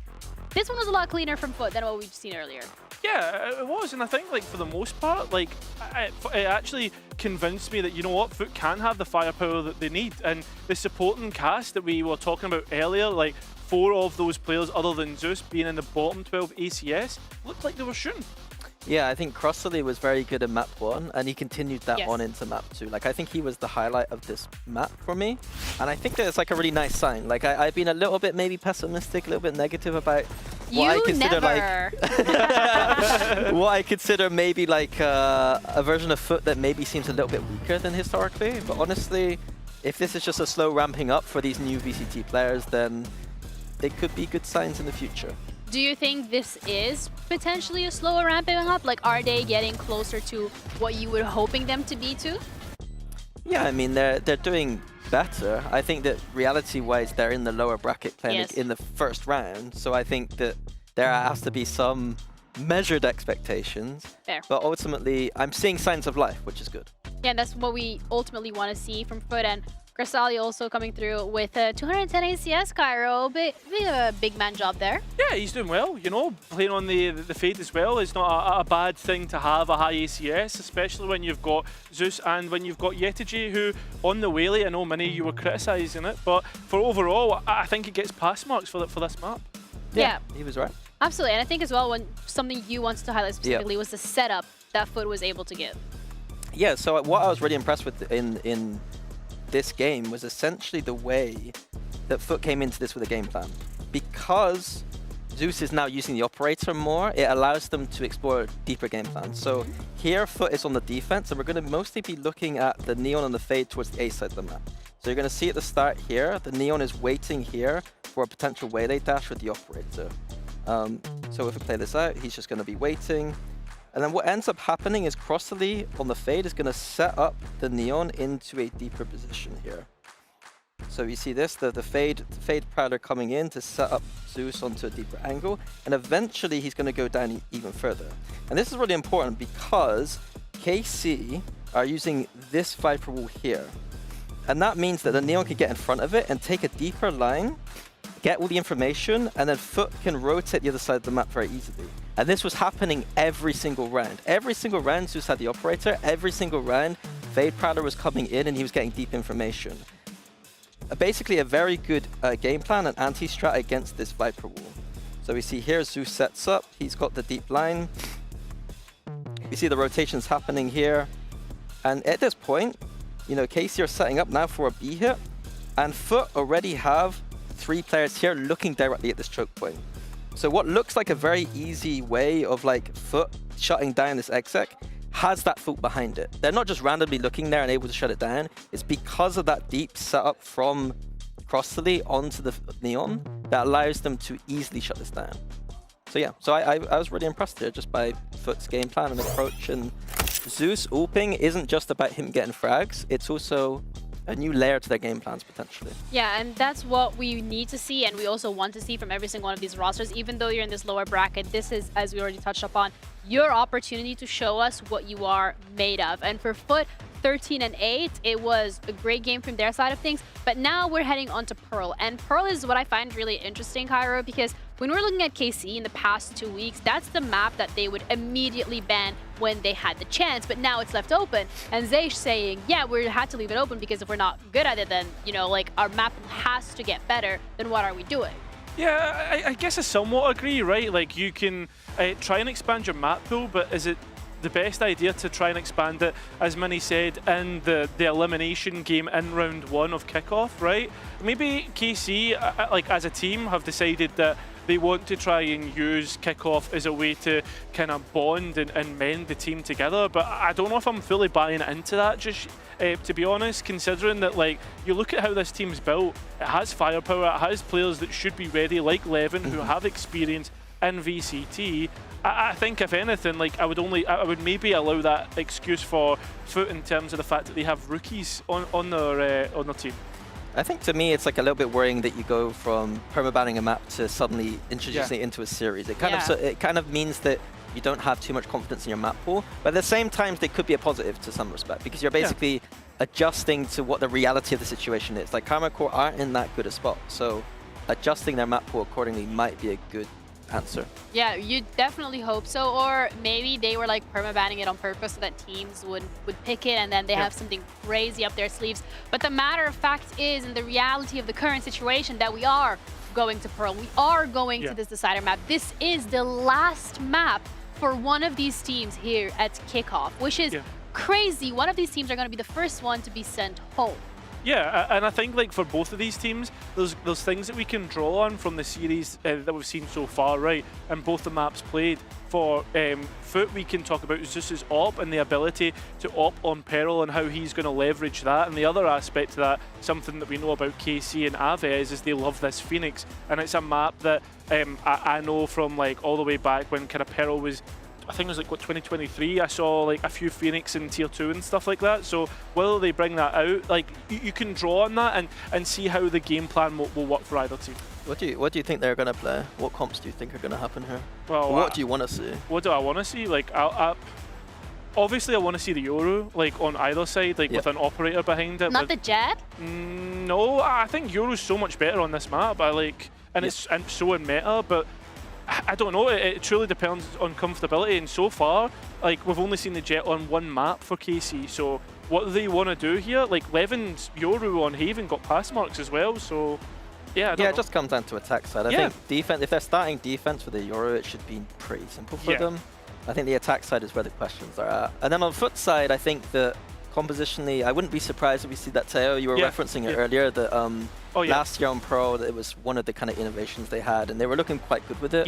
And I think it's actually, I think Pro is a map where having double initiator is actually really strong, to be honest. I agree, and I think as well, if you look at KC side, there's a lot of like the geometry of the map kind of supports the Phoenix use, with the fact that there's 90-degree angles those curveballs can hop round. I'm thinking towards mid and how KC will try and leverage that control, and especially towards the A side of the map, right, where it's a lot more close quarters. Yeah, I think it's another map where Phoenix on paper makes some sense because the orb control on A is able to be gone for on both sides.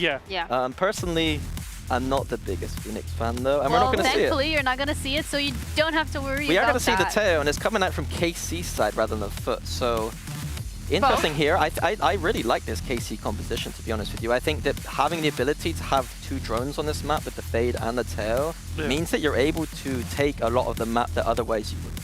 I also want to highlight the Chamber, because we have been talking time and time again about wanting to see the Chamber. Is this the right composition and the right moment to put it?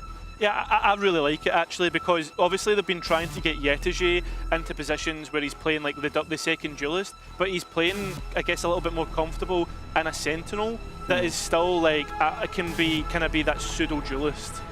I mean, I didn't even notice it, but Teo Fade on both sides. I think this is a very strong approach. The Chamber for me is he going to be able to avoid the amount of drones that KC has for him?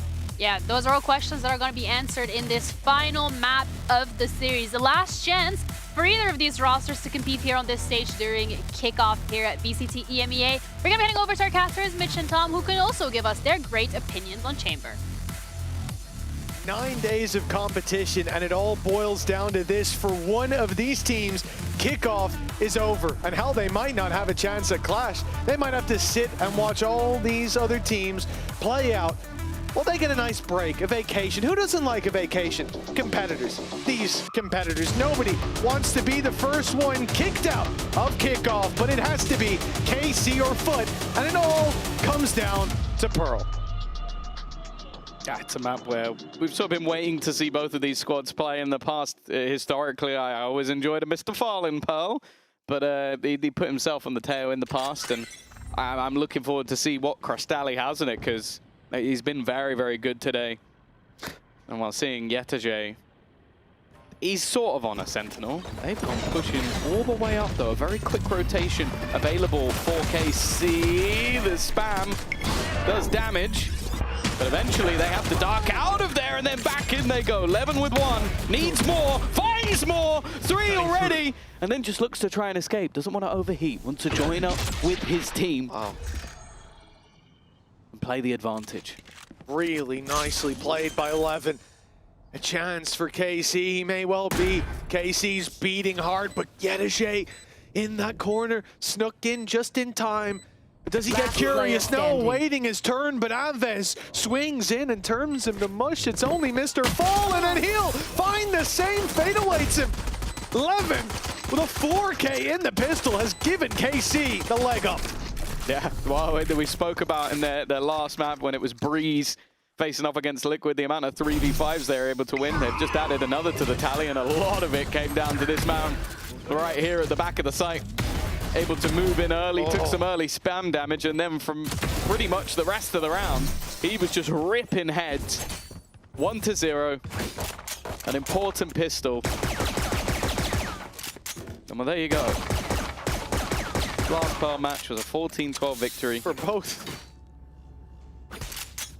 Hey, that's beautiful. Both teams last playing Pearl against each other, stage 1 last year. Now, they get to bring it back. And it's up against the same squads they faced previously. As well, these orgs have a lot of history, but of course for KC, entirely different rosters throughout the years. Don't miss me too much. Well, last year's coaching staff certainly looking to level the field. That's an easy pickup onto Zeus to start it. All these pistols, classics across the board for Foot. They're not getting anything done, but it's kind of what you expect. Oh, Sugetsu just running it down. An in-zone flawless for KC. The perfect start with a lot of weaponry to take through into the next round. Maybe even a chance for Dosia to add a rifle into the mix if he so chooses. No, he's bought a Bucky. We'll see if he sticks with that. But this has been the case for both squads, especially coming into the buys. Like, there's not been a whole lot of rifles. There's not been a whole lot of bonuses played in sort of like the 3-rifle, 2-pistol way so that you can do more in these sort of rounds. And yet there's always been moments where you felt like it was possible. We'll have to see if Dosia has any Mr. Fallen magic with a Bucky on this map. Instead, though, they've gone pushing up early for orb control.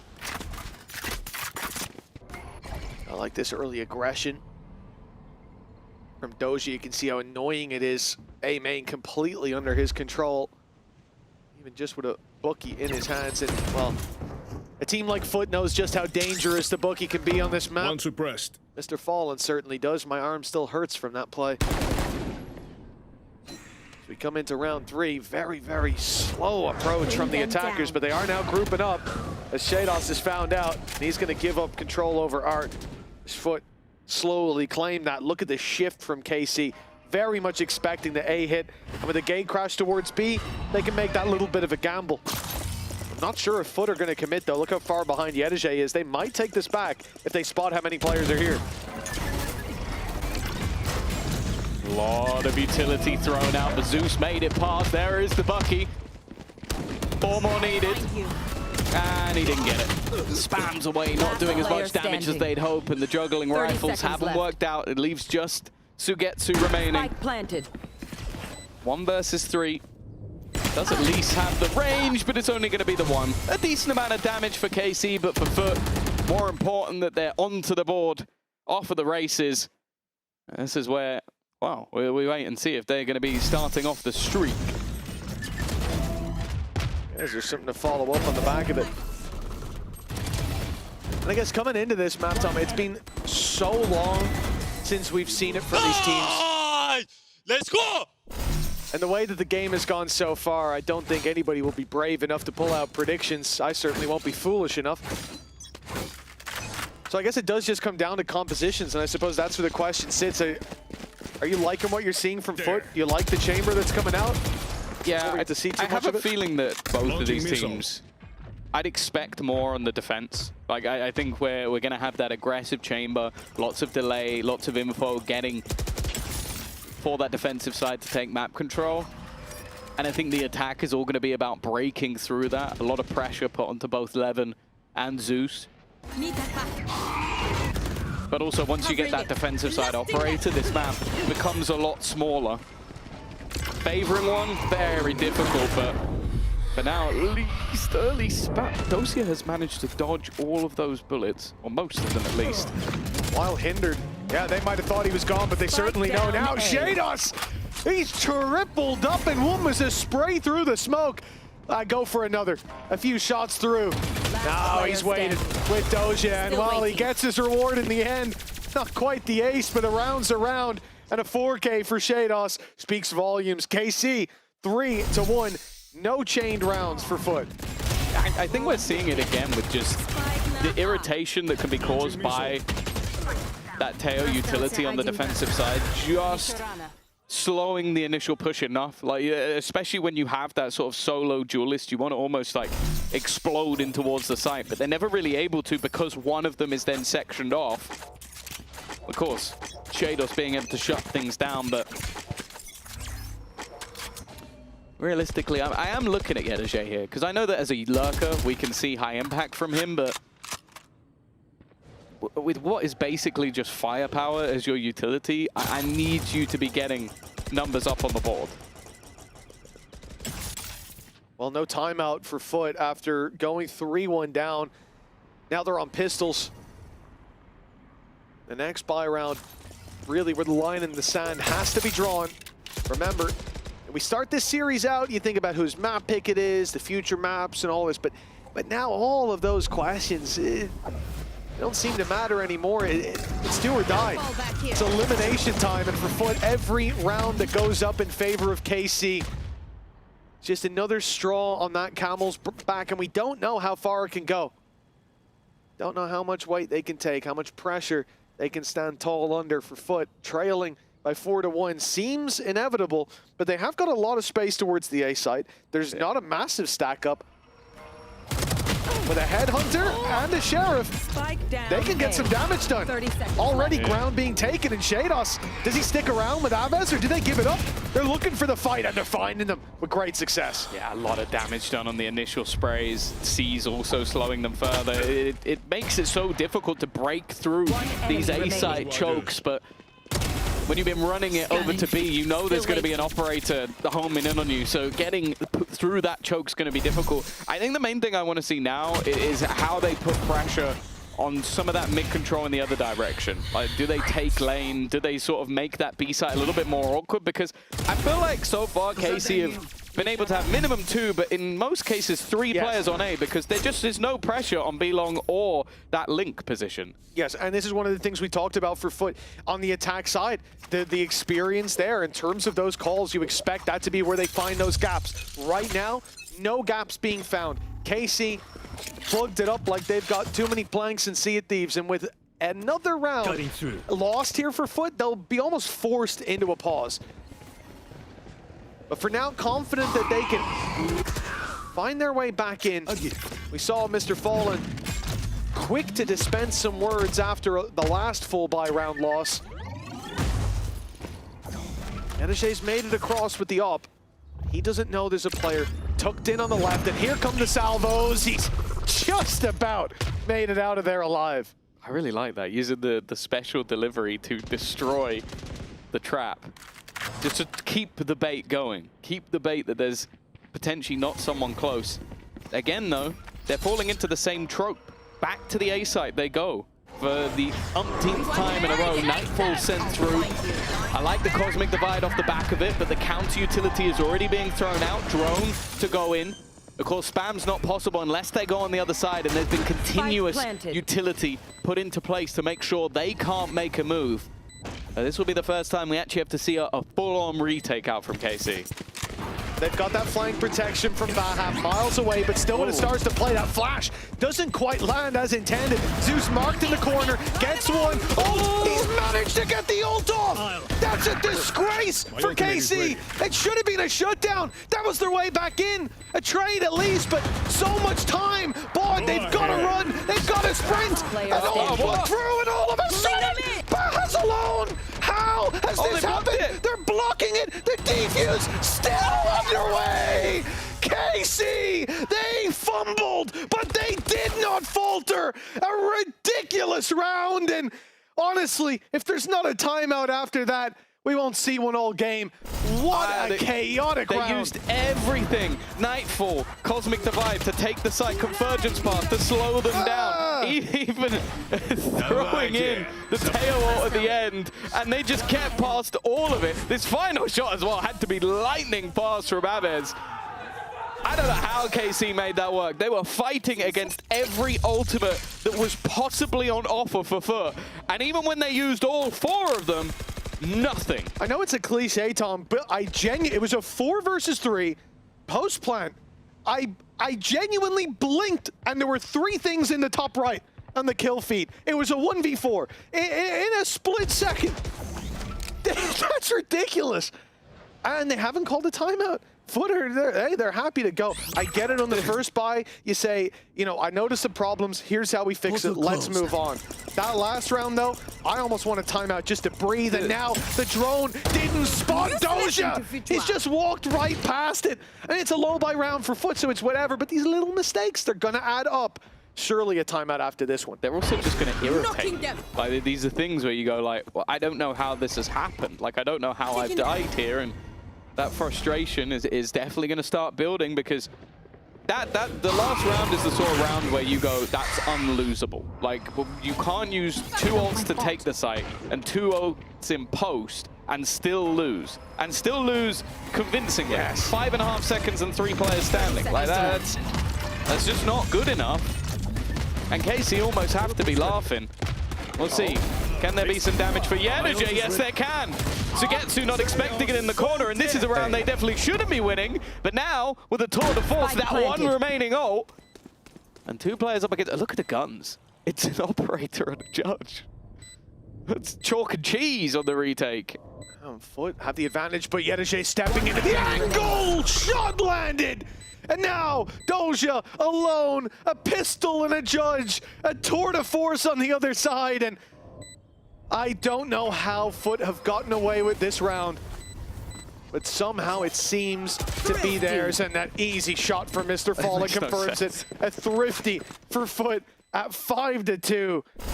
And you give Yenergy an inch there, just that small gap that they left, he filled it in right away. Gorgeous shots.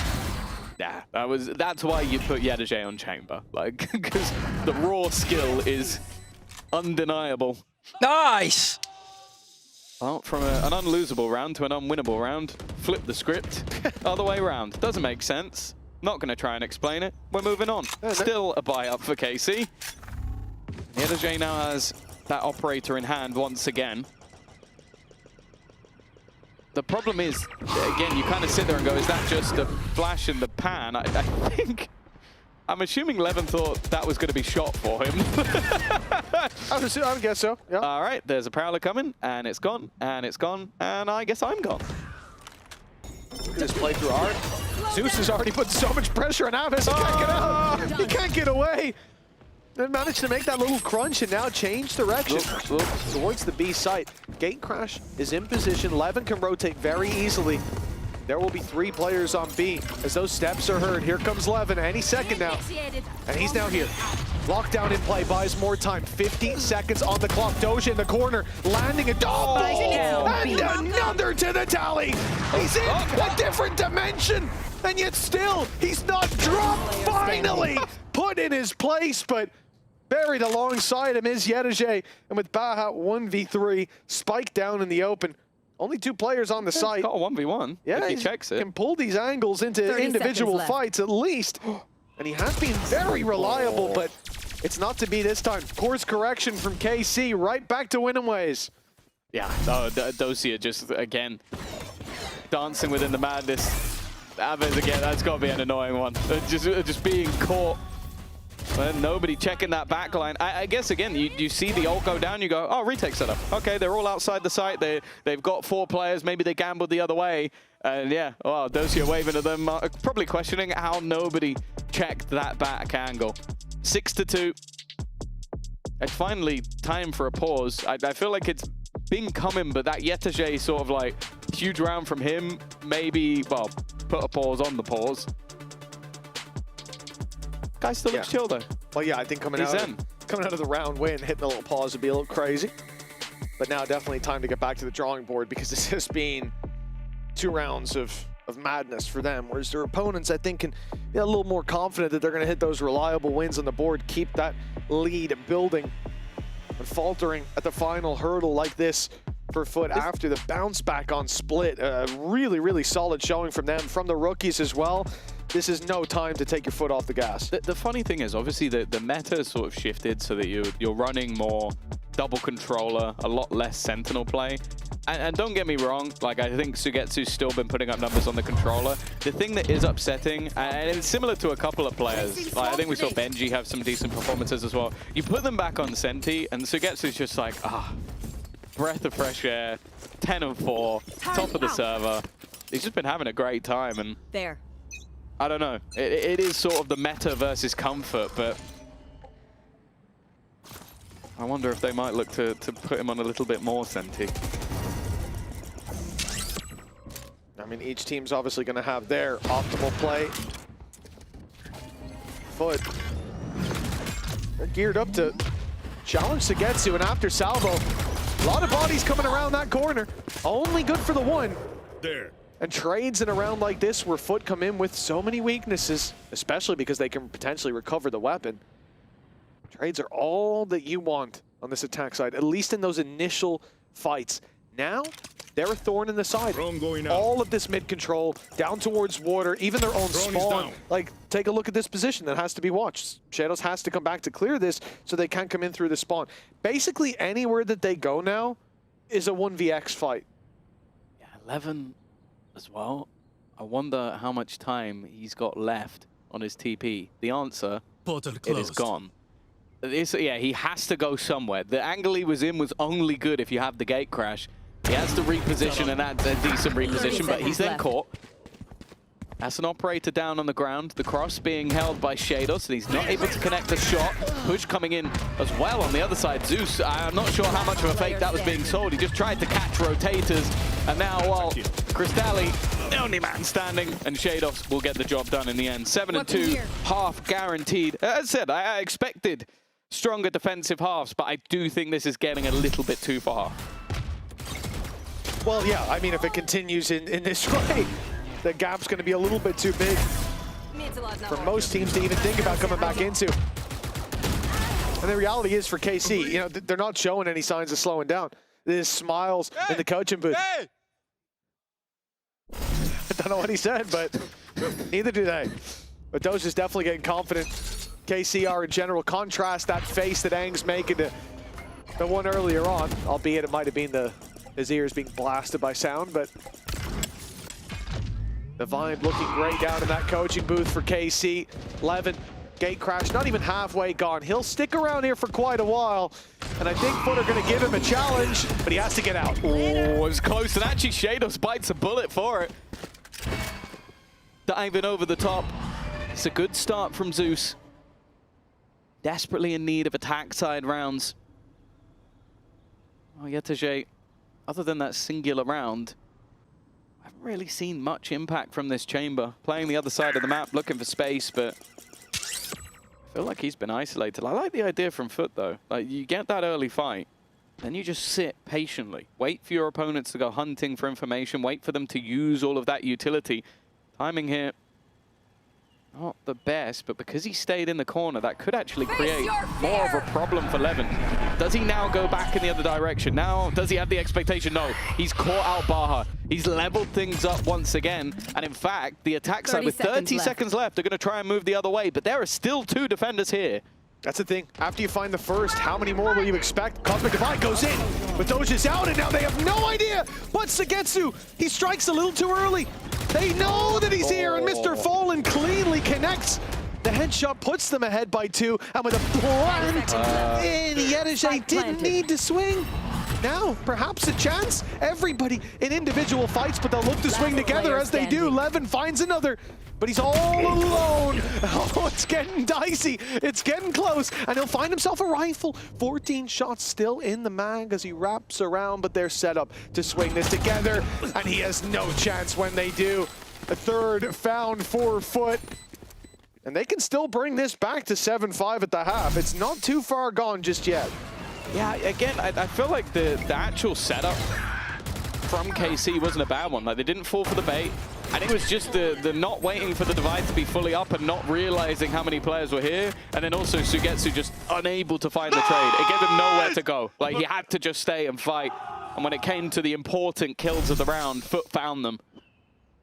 And this is enough to, well, just look at the economy. Look at the money that's on the board for KC in this round. There's going to be pieces missing. are likely going to be fighting for the next one, but well, we've already seen a fair amount of individual brilliance. I wouldn't say this is a guaranteed round for Foot. Well, anything but. When it comes down to numbers, take a look over this side of the map. Just how many people are here. You've got 4. 2.5. I only see 3. Yeah. 2.5 at best. That's because Shados has used the Haunt already, so he's only half and a Prowler, so half his belt left. Oh, yeah. No, it definitely wasn't because of the circle. No, need a bigger circle, man. I knew I should have done the click to drag to stretch, but for next time. Oh, no! Oh, that is cursed. He looks away from the angle for half a second. And that leaves the A site wide open for business. Singular rifle left, a pistol for Sugetsu. Better be a little bit careful facing off against this man with the sheriff in hand. And actually, okay. Verge's path used. Clearly feeling there was a need to try and deny this retake, and denied it has been. Yeah, it's not like they have a huge ultimate online for the next round, but they nearly do. I mean, in terms of getting in, finding that space, Convergence Path is obviously going to confirm this round, get rid of any possibility of individuals taking over, and then coming into the next, we potentially have the Armageddon ready to roll for Crystalli. Well, yeah, I guess the importance as well of an in-zone flawless, making sure that you have everything for the next round and your opponents don't get to get anything brought back home. And especially when you are, as I said, like you were down quite a few rounds, just confirming that that's not going to get any more dangerous. I think was the main reason for Foot throwing that in. 7-4. A 7-5 half, I think especially the position they were in, Foot can be very happy with that. The pistol round may even bring them back level, but Dimensional Drift, operator in hand for Levin. There was no one even close there to shoot that one, so I think he was just hoping that someone would face him on the timing, but not this time. Well, his gate crash is being sent out. You can see it moving towards spawn, and it will be taken soon as Foot now put the pressure on towards this A site. You want to fight it? Cosmic Divide's already gone through, and it's going to be an initial fight favoring Foot. 2 big pickups. Are KC going to go through? They are! And Levin even wins the fight as Decoy, serving as a little bit of cover there. And although the plant comes in, and Armageddon is online, Crystalli very low as a fallback to main, picks up an up, but now the time's on their side. And KC need to be quick to bait this ultimate out. They need to get on that spike. Mr. Farland on a long flank. They do have the turret, but it really just depends in what direction he goes. If he cuts back a little shorter, which is exactly what he's done, he's going to be able to get past already the utility, denying them a little bit longer, and now he strikes from behind. This is where they throw in the ultimate just to make sure that anybody on it is in trouble. It leaves just Sugetsu remaining. Wonderful post plant coming out from Foot, and from what looked like an impossible deficit, they end at 7-5. They are really fighting for this tooth and nail with elimination on the line. Another 7-5 scoreline. 1 half left in this matchup. 1 half left in kickoff for one of these teams. We'll be kicking out a team after the break.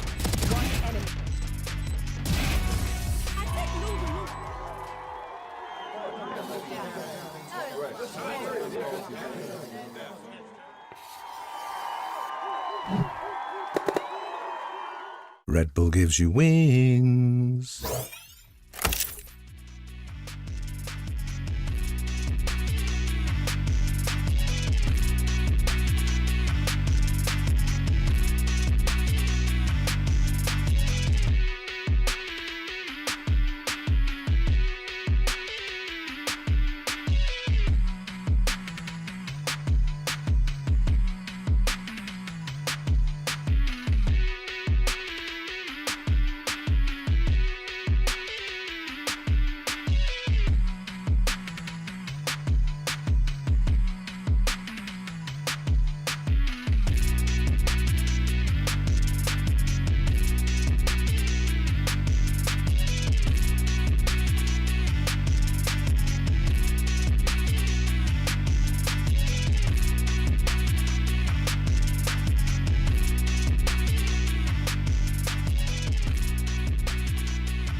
Well, it's almost the end of the road, but for who? And we're here to answer that question as the timer ticks away, Tom. KC leading by 2, now mount their attack side. The last time we saw Pearl play last year, stage 1, and it was these two teams, but the stakes this time a little bit higher. Yeah, no, it's going to be one of those pistols that really could just turn this game. KC could get themselves further into the lead, extend away from their opponents, or Foot could begin to start things off. One of them is going to improve their percentage significantly as well versus the other, both on 40%, both 1-6, lost 9. Clearly a lot of parallels between these two teams, and I think that can be felt within the server as well. With one about to be eliminated last and the other going marching on in the lower bracket. It almost feels unfair with how close this has been. Yeah, it very much does. But whoever wins this has 5 series, one of which is a BO5 in a row needed to make it to Santiago. To start out, Zeus dropped here in the pistol. A sneaky play by Levin gets another kill in favor of KC. But these pistols, they always seem to point in one direction, and then a big individual play turns it the other way. A start for Yedige. It could be the same old story, but they'll stop him in his tracks. And Cristalli, last man standing, a frenzy, not the gun for the job. Everyone relatively healthy and well. They were stacked up and ready for that. A veritable firing squad awaiting him. Another round on the board for KC, leading 8-5. How far can they take it? Yeah, that's exactly what they needed. That extra little boost to kick off their attack side. And it seems like maybe a play towards B, just based off the weaponry that they're purchasing. Going in for the Outlaw, going in for a Vandal, a Guardian. A lot of long-range weapons with pistols to back them up. Potential that they'll go facing into the one real danger in this round, which is, of course, Yetige. Only a few bullets left. Only a few bullets he could afford. He's going to be challenged early, and it's a dry peek out. Okay, Levin hands him the initial kill.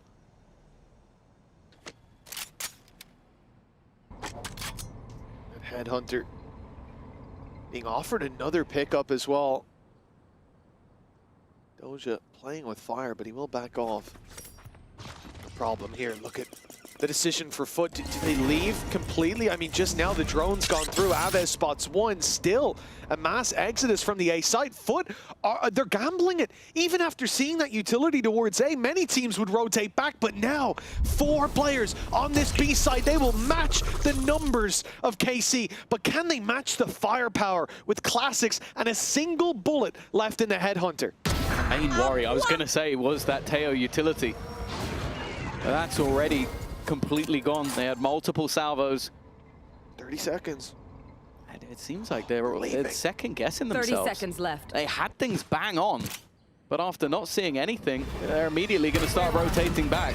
1 player left within the site. It's a good luck to Mr. Fallen. Very likely his call to move away. He's just going to try and hold in the back line, something they desperately need to clear, maybe expecting a swing, and Aves has made sure that any more worry should be gone.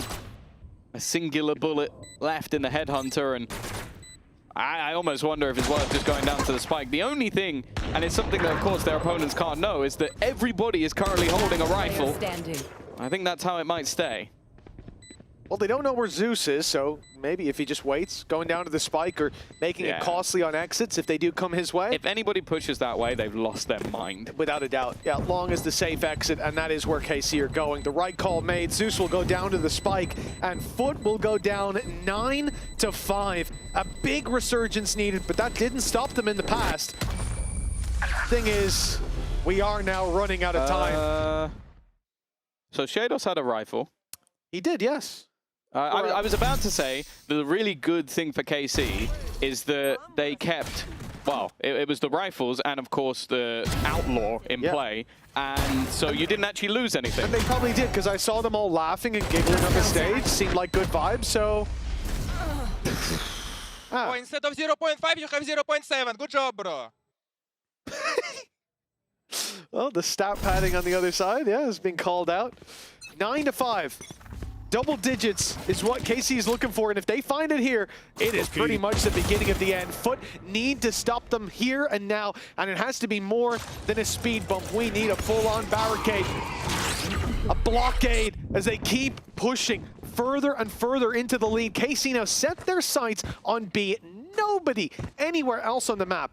Full dedication to it. And Yedajay's op's already been pushed back. The next wave of utility might take him out of this hold altogether. He's been revealed. He's dead, surely. He didn't even start this round with shields, but he survived longer than expected. The utility dump leaving him with nothing. I feel like this is round over. There's no way that Foot can hope to break back in on a 3v5. This is going to be an opportunity for Dosia to go from just having a ghost at the beginning of this round to potentially having an operator. Look at the utility here. Look at that. They used everything. There's nothing left. Of course, you don't know that, and you see a very direct play as well. You assume there's some little bits left in the back pocket, but that was a full dump coming out of KC. They knew at that point, like, okay, first bit of utility gets us down long, second bit gets us into sight, and there's nothing they can do but give it up and play retake. Well, Foot didn't do that. They stuck around. A perplexing choice, and I think usually Yedajay would already look to recall back, snap his fingers and get out of there, or reverse Dorothy, but the reality is he couldn't, because he already did. And the position he held was just, it was greedy, but it was kind of necessary. Get a pick, get out. But once that utility comes, that's get out time, and he missed his time. He missed his window. Yeah, like that. Well, that was the thing. Look at this. It was hit by. It was revealed, and then just hit by everything. Like there was no escape at that point. It was almost too easy. It looked like Cristalli was almost trying to give him a helping hand, but there was no survival. A lovely execution from KC, and that's what we talked about. Like this team, in terms of their initial plans and hits, has been great. It's the late round, but they didn't need a late round. Exactly. They'd already won the round. If you lose the late round calls versus a save, then we have a major problem. Luckily, that's not the case here. And yet for KC, double digits on the board. Weakness is there for Foot, but they do save over those 3 weapons. They do put themselves in a position to buy back up and to fight for it here. But this is, again, that line in the sand. A loss in this round might as well be a loss in the series. You might as well pack your bags for a big old break before stage 1. Baha, he's got the angle. He spotted 11, but he wasn't ready to shoot. I like it though, playing passive, popping the smoke and calling for backup. Look how spread out KC are though. They've got a net spread across this, and the only real danger is that Yedajay could walk up right behind them. Yeah, it does leave a bit of a gap in mid. Obviously you've got the trap there, but if it was broken, it would put Yedajay in a pretty awkward position, but there hasn't been any pressure on that side. Already though, that's a huge pick. What? Mr. Farley just taken out. This 11 operator that they definitely knew was there has managed to find an opening. Nice shot from Baha. Needs a little bit more, and he does. A second kill, and Sugetsu desperately low. Post-plant available, and a late alert coming in from Dosia, but an even later alert coming in on the other side, and they don't even get the plant down. Zeus has done well. Yeah, it was a nice hinder thrown in alongside the salvo. Pushes a player into the open or forces their hand for an early death. That spike, 14 seconds, needs to be planted, and Yedajay's got the round in his hands. Nicely done by the chamber. As we said, the only real danger in this round was that Yedajay could just walk right up behind him. And eventually, that comes through, playing with the time a bit much. I feel bad for him there. Yeah, I didn't understand how he died. Looking at it from his perspective and seeing it a second time, I still don't. That's unlucky. Shoulders a bit too wide. Oh, they're back on the board. Love that for him. And he's got his operator back. Well, the one he bought in the first round has a second one in his back pocket as well. But yeah, Yedajay having a good half is going to be integral. Just look at the setup they're currently going for. 3 A main early, 1 player mid, Yedajay B. If they can kill this guy off as they did in that initial bonus round, and this hold is going to become impossible. An immediate rotation. Cristalli is going to spot out Dosia, but that tells a different story than they're pushing this way. It tells them that they're likely not. Yeah, but look at the play towards A main. Zeus about to round that corner. There's 2 players there as the smoke fades. Levin's good for 1, but has no notion that there could be a player creeping around behind him, but he's gotten out! Zeus waited too long to strike, and now the play is coming in towards B, but that op is still there. And Yedege is just biding his time. He's in a good position. No escape from this spot, though.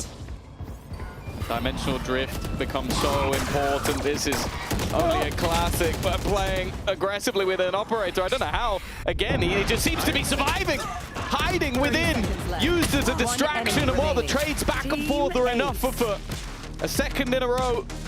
Some unorthodox gameplay from Yedege, but I got the job done. Yeah.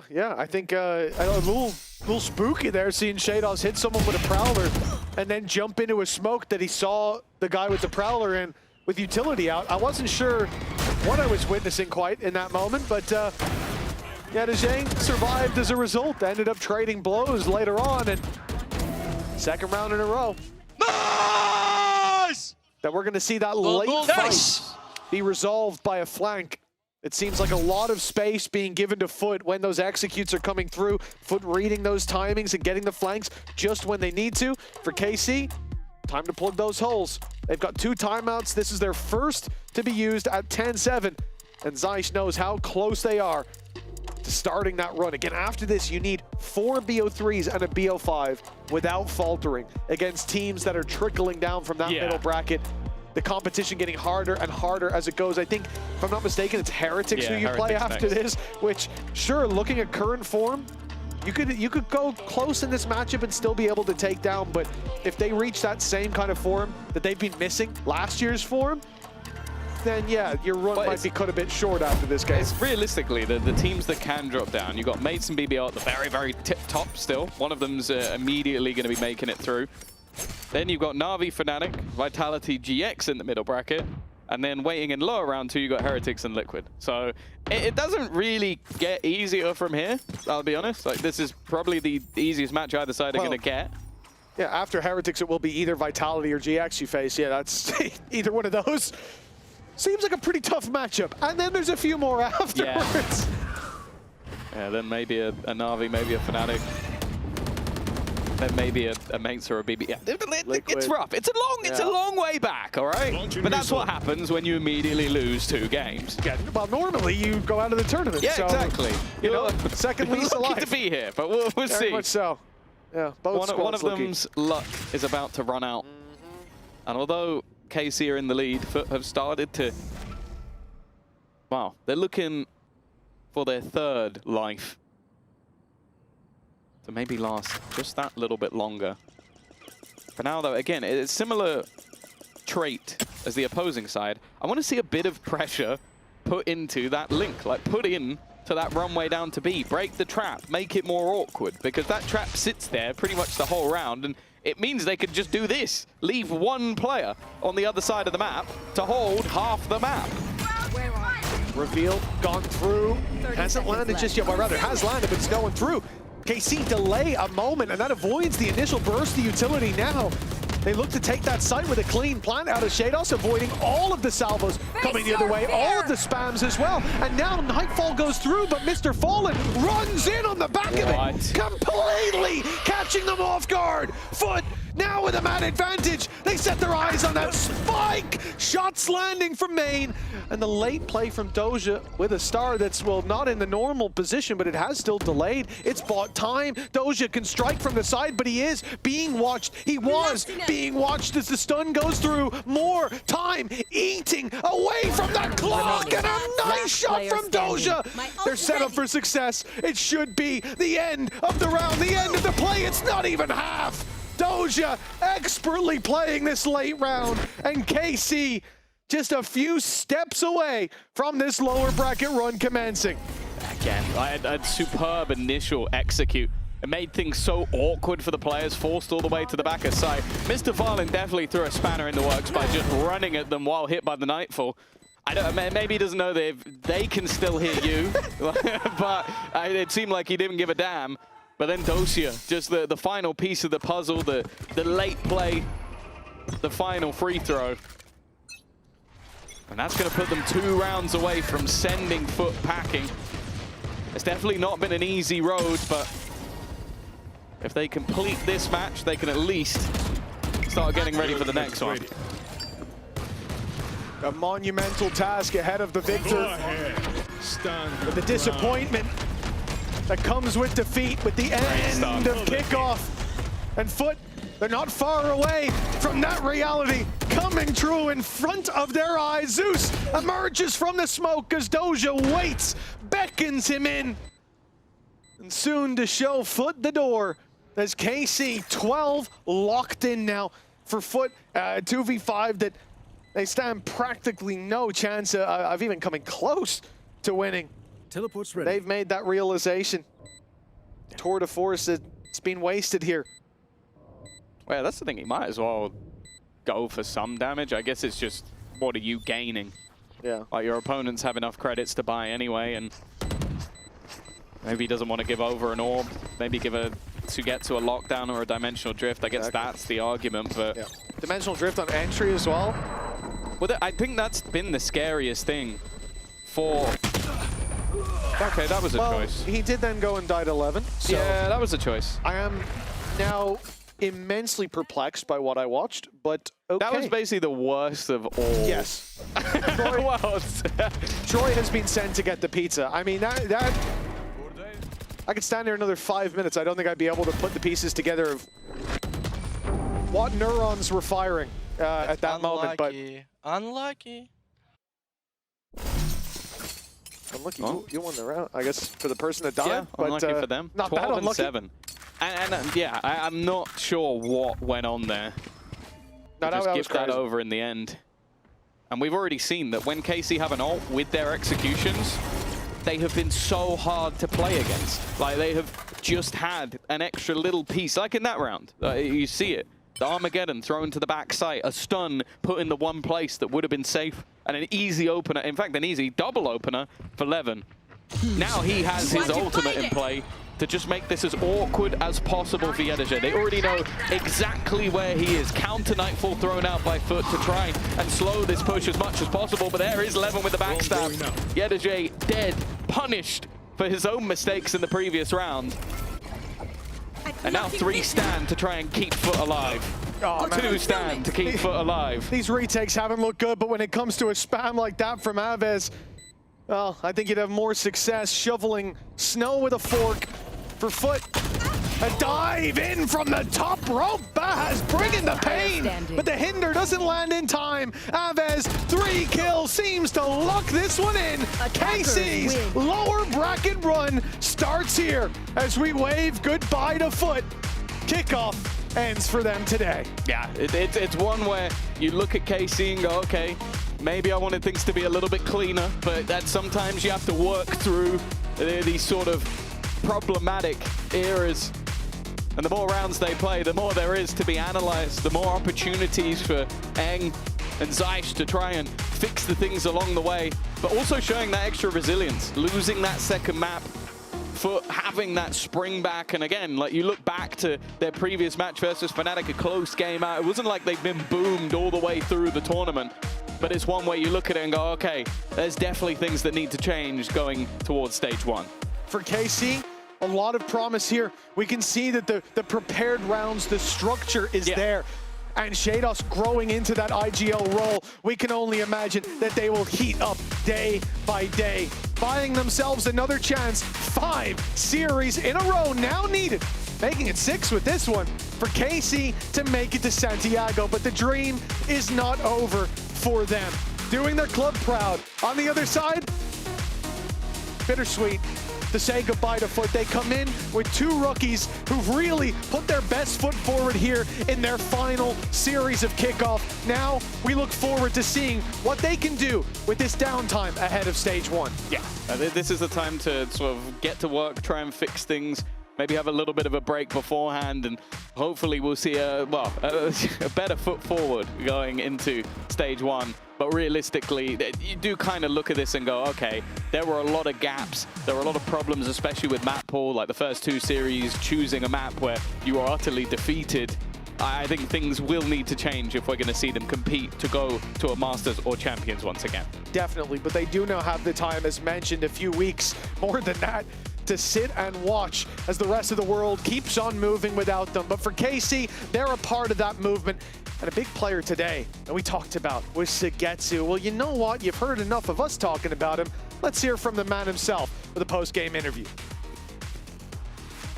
Sagetsu, congratulations thank you. on the win here against Foot. You had some pretty great clutches that were very detrimental to winning both of these maps.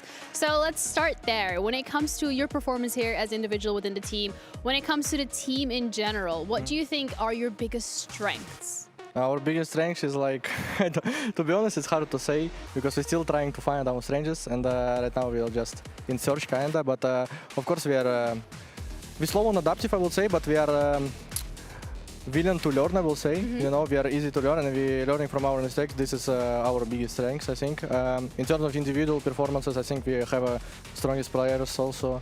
So there is like clutches. Yes. We were clutches. It's not only me today, for example, it was Dastan. He was winning rounds and I was happy. So yeah, a lot of stuff. Yeah, when it comes down to these clutches, when it comes down to the wire, what do you think is the reason behind that? We spoke earlier to Zeish and he was touching upon the fact that there were small mistakes that are being made by the team. Do you think that is why you guys are in these positions continuously? Yeah, of course. It's like, I feel like right now it's a very good experience for people right now in our team, because one guy was coming from a pack, for example, and just another guy just second year as a rookie, I will say, as a Hazem. So for them it's just very important to just keep winning, kind, you know, and just take this energy and just go step by step. And for you as an experienced player, how has it been playing with these individuals that are coming up into the scene and kind of like learning the ropes? I mean, it's always hard to play with rookies players because, you know, you was playing, for example, with rookies player before and you kind of teaching them stuff, and after again some rookies player coming and you need to again teach them stuff, and it's just a little bit annoying, but this is part of life, I would say, so part of the game, and I'm happy. Yeah. Happy with it, yeah. Happy with the win as well. I mean, you guys are now in this lower bracket, so you have to do the miracle lower bracket run. Foot was your first opponent. Your next one is going to be Heretics. Do you have any thoughts about that game? I mean, Heretics, as they show, is a good team. Right now they're a little bit underperforming, I would say, because of maybe new player, I don't know, maybe not adaptive.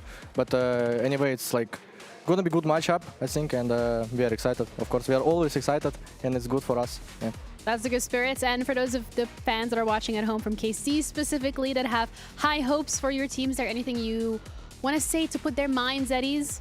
I mean, I would say just keep trusting and just, it is what it is. It is what it is. Yeah. Well, thank you so much for your time for the interview, and congratulations once again. We're going to be heading over to a quick little break, and we'll be back with our second match of today. So stay tuned for that.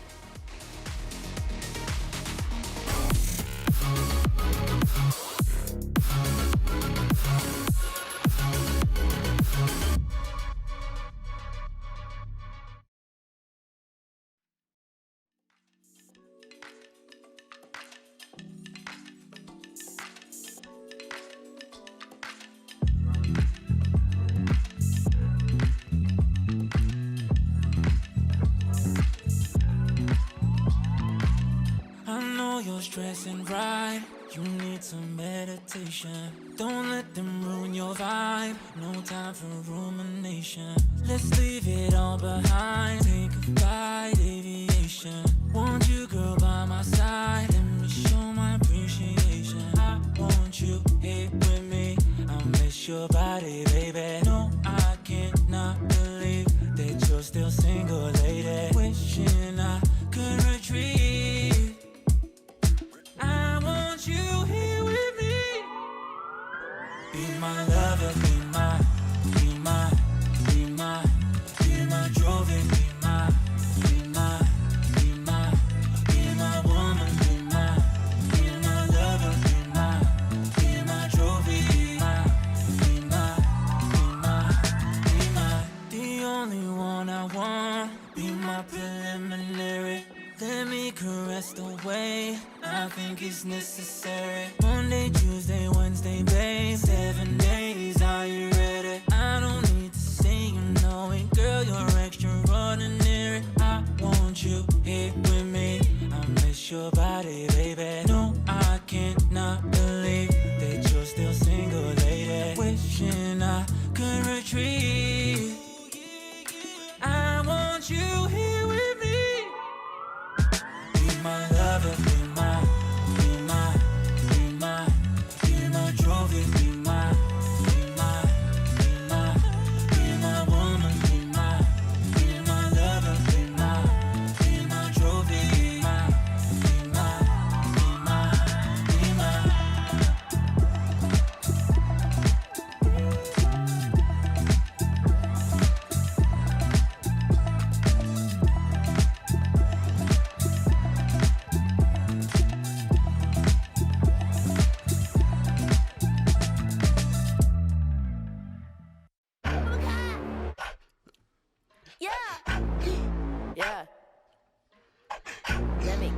punch. Let me get a punch. Let you feel the punch. Let me get a punch. What a hoop, don't sleep, oh yeah, yeah. What a hoop, don't sleep, oh yeah, yeah. What a hoop, don't sleep, oh yeah, yeah. What a hoop, don't sleep, don't punch me. Don't keep getting me pissed before I make you bleed. Pray for your rest in peace. It's the only piece that you need, even a punch. This is the purge. Everybody, please, your perk. Your perma kick these people.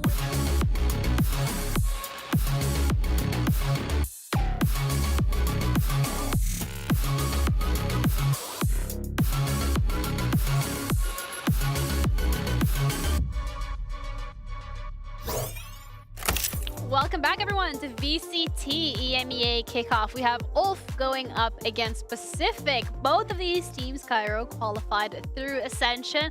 Obviously, roster changes happened as well, especially for Pacific. But this is a situation to find yourself in after your debut in Tier 1. Yeah, it is. And the thing about Pacific is obviously they were forced to make changes. It wasn't if they had to make the changes themselves. ULF the same thing with the 2 substitutions. Both have had a bit of a rough stage 1.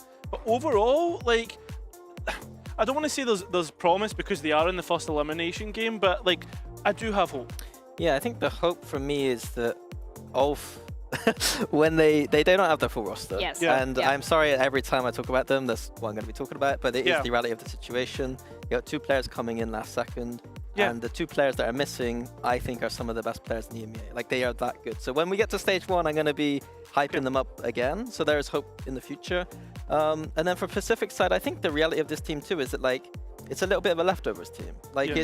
it's the kind of ragtag group of players, and I think that you expect in those moments for the team not to perform as well. But there have been like some shining lights here or there, and there's been potential.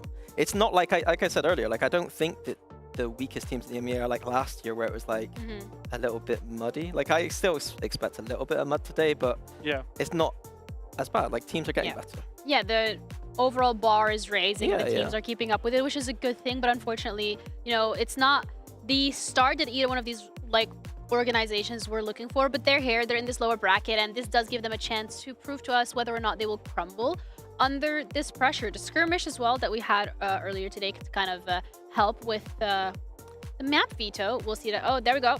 We had Ninja versus Audaz. Okay. Do we want to throw in how we think it's gonna go? No. I would probably favour Audaz on this one. Like, Okay. I like Ninja's great with utility and stuff, but in terms of like raw firepower, I think Audaz has that over him. Yeah, Ninja's a curious choice. Like, he is more of that supportive role right Yeah. now. He hasn't been popping off like some of the other players. Like, you'd expect like your 7 or VALORANT to be that kind of player. So maybe that's Yeah. Okay, we'll see about that later. But first, we're going to have to dissect Pacific a little bit further. Because we already touched upon it when it comes to this roster, that they're kind of a collection of, you know, players that we didn't necessarily expect or know how they're going to work out together. But so far, I mean, they do find themselves in this lower bracket. We have seen some shining lights. We've seen some sparks of success. But the question is, can they consistently bring that here today, Cairo? Yeah, I think it's a best of the rest in terms of tier 2. Like, it's not the hot prospects, but don't like diss them in any way, right? We've spoken like about Alorante in weeks gone by about how he should have been in tier 1, like, long overdue. But I think as well, right, Ninja was a player who was playing on Team Liquid Academy and who was widely regarded as the next player to actually get that chance at tier 1. He's fulfilled that at the first opportunity, and Cupert's come along as well, who, like, I mean, just turned 23 not that long ago. Another player that I think as an IGL, considering we've had an IGL crisis for the longest time, deserved a chance at tier 1 to at least, like, I don't know if he had trials or whatnot, but I think he should have been here a long time ago. I don't know if you disagree. I think he's a very good IGL for playing on like an underdog team, if that makes sense. Yeah. Like, I really think that his like wacky comp approach makes a lot of sense when you're a team that is kind of a little bit more of the leftovers. Like, your expectations were quite low coming into this year, and so if you play the same as everyone else, then you're probably going to lose. So I do quite like the fact that that kind of slightly off-kilter approach, that off-meta approach that Cupid brings, I think makes a lot of sense. Yeah, and hopefully that's something that they can play to their strength of today specifically. But unfortunately, again, there is the situation when it comes to the head coach position as well for Pacific, which a bit of an unfortunate one to find yourself in, especially in this elimination match. But at the end of the day, you know, sometimes that's just how the cookie crumbles, and there isn't really much you can do except head into this with full confidence and motivation, Cairo. Yeah, that's it. I think as well, it's going to be interesting to see, like, with the direction, right? Like with Cooper, and you were talking about like the wacky comps and the stuff that he likes to do. How does Thinky support that as well in terms of him stepping into the head coach is for this match? So yeah, I'm wondering like what the preparation and stuff will look like coming into it. I mean, it should be basically almost done in my eyes, considering that what was announced like yesterday. I think that in these situations, you don't have time to reinvent Yeah. the wheel. So Yeah. I do see, like, I imagine Cooper is the biggest voice in Yeah, the team when I it think comes so. to that kind of side of things. So I think for Thinky, it's just kind of slotting in and letting Cooper do his thing. And then we have to talk about the strengths specifically. I want to like hammer home what we should be really looking forward to, or maybe who we should really be looking forward to when it comes to the specific roster. CNED being a very decorated player on there as well. Yeah, so CNED coming into this team, again, like, I think his stocks have started to fall just a little bit, and so Yeah. that's why he's now seeing himself in a little bit more of a ragtag team. I think, though, that one of the things that we're highlighting here is that over his career, he's been known to be a Jet player. And it's the same kind of narrative for Levin, and in that last match, I'll be honest, Levin actually did show some good signs on that Yoru and Waylay there. But for CNED, I think that the struggles are even more obvious. Yeah. And so there's even some maps like Breeze where they could very easily slot him into that Jet because they have a Yoru elsewhere, and they're not doing that. So I think there is almost this tension between Cupid's idea of like playing these slightly off-meta approaches and at times just the meta approach, and CNED maybe not being comfortable enough to do that. It's almost like Cupid's like trying to change him, and can't maybe. Can't teach an old dog new tricks. Yeah, maybe. Wow. Well, You can. I'm a believer. You just have to be a believer too. You know, if Billy was on this desk, she would have your head for it. I know she loves this. Bro, there's no way we're mentioning Billy right now. Come on, like, leave her. She's on an off day. Leave her be. We're not summoning her. We're just mentioning her. But all right. I think kind of like going through with this discussion when it comes to the agents that we are seeing Pacific pick, and then the agents that potentially some of these players are more comfortable on playing, dissecting their compositions as well is something that we're looking forward to today, specifically when it comes to Breeze. Yeah, so for Breeze, like I said before, it's just that idea that there is that obvious approach they could go for with CNED. I think, like, CNED on Waylay here, this could just easily be a Jet. On other maps, though, it's a bit more complicated. It's going to be this kind of tension between CNED's comfort and Cupid's idea of the game. And I think Kickoff for them is actually, they're one of the few teams that I'm going to give them a bit of a pass on. Okay. Because I think Kickoff is one of those moments where they can kind of go back to the drawing board and kind of relook at how they want to do that. Like, Cupid has this very very distinct vision for the game. Yeah. And Kickoff is the chance for him to kind of figure out, does the roster make sense in terms of that approach? How do we balance those two things? Yeah, and something that like there was in a recent interview with VALORANT, like kind of done by Sheep Esports, he said that like, hey, listen guys, the way that we are viewing this is that we have a plan on how we want to change. It might not happen in kickoff, but for stage one, we should be there. And I guess like that's where you look at this game and you say, right, well, if your win condition isn't actually winning, like what is the signs of improvements that we're going to be looking for map to map in terms of the compositions, in terms of the implementation, in terms of even if it's getting CNED comfortable on those other agents that isn't Jet?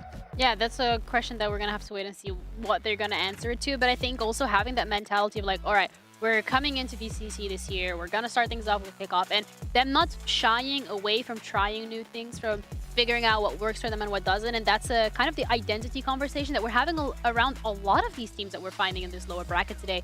What is their identity, and when will they actually be able to find it? Seems to be the overarching theme here in this conversation. And I guess for Pacific today is they got to show us whether it's like these wacky comps or maybe if they go back to their comfort. Yeah, I think that's exactly it. And I think that like to hit the reason why that is because there was a massive patch change before this year. Like I think that Kickoff is a tournament in which you don't get, you get more chances than last year, but you don't get that many games to figure it all out, if that makes sense. Like, this has probably been the biggest patch change that we've ever had in VALORANT, in my opinion. And so it's not a surprise to me that teams are trying to find their identity in a meta where it probably doesn't even suit EMEA as a region for their strengths, in my opinion. Ooh, I love how the excuses are already coming up for internationals. Let's go, maybe you're ahead of the curve. I like that. But VALORANT is something that we've already touched upon in terms of like the philosophy and just the mindset when it comes to Pacific, but as a player, what are we expecting from him today, Cairo? I'm expecting him to be able to frag out like he normally is. Like, honestly, one of the headshot kings that, like, from tier 2, the guy's headshot percentage was right up there, but it's not as if it's like, oh, he has like small jewels, right? Like, you can put him on a site by himself and you know he's gonna hold it down. Yeah, I think for me, like, it's been a long time coming. Like, I think this guy should have been in VCT in 2023. He was a player actually that I was trying to get in Fnatic in like 2021 or 2022. And unfortunately, he had school, so he rejected us. But he's that caliber. He chose education. He chose education. Yeah. We can ask him later whether he regrets it or not. But yeah, like, he's a player that's been on the radar for a long time for a lot of these teams. I'm surprised to only see him now. Since then, he's had a huge role change. Now he's like a Sentinel player. Back then, he was a bit of a flex player. But I think that suits him quite well. Like, the Sentinel role right now is quite open and diverse, so he's able to fill the spots that Cupert's wackiness kind of needs. Yeah, so it seems that in terms of cohesion on paper, it should work, and we should hopefully see something coming out from Pacific today. But then we also have to shift the conversation to ULF, because ULF is another roster or team organization that has just joined VCT EMEA this year. They qualified through Ascension, and they were absolute beasts in that tournament. It was scary looking at them compete, and they are finding themselves in a position right now where they are already on that chopping block, but they have definitely giving it their all with the resources that they currently have available. Yeah, they had a bit of a slow start to kick off, and we asked them to relax a little bit, you know, accept the conditions they find themselves in, which again is having 2 substitutes. And I think last week, although it was a 2-0 loss to Heretics, there was glimpses of hope. Like, the core itself was playing very well, in my opinion, that you're going to see during stage 1. And it just feels like, to me, I don't know if this is Copium, but it feels like they're just kind of here to get the reps for stage 1 when they're back in their full power, if that makes sense. Yeah, and I think both teams are, well, considering that we already spoke what Valorant had said about Pacific, I think like both of these teams find themselves in the exact same position then, if it's like reps, getting themselves comfortable, and obviously whoever wins this gets more reps, right? That's the other aspect to it. Yeah, Mini already highlighting the core 3 when it comes to their matchup against Heretics, and just in general, that's what we're hoping to see again today, because Heretics, if anything, they're also in the lower bracket, so, you know, might be a rematch. Actually, no, it's gonna be Liquid. Yeah, I'm just like visualizing the bracket real quick, so that's not happening. I mean, it could happen eventually. Yeah, who knows? Ooh. But yeah, I think the game versus Heretics, it started off slow, but honestly, there was a lot of resilience, I feel like, and just a lot of that kind of Turkish turning around those rounds randomly.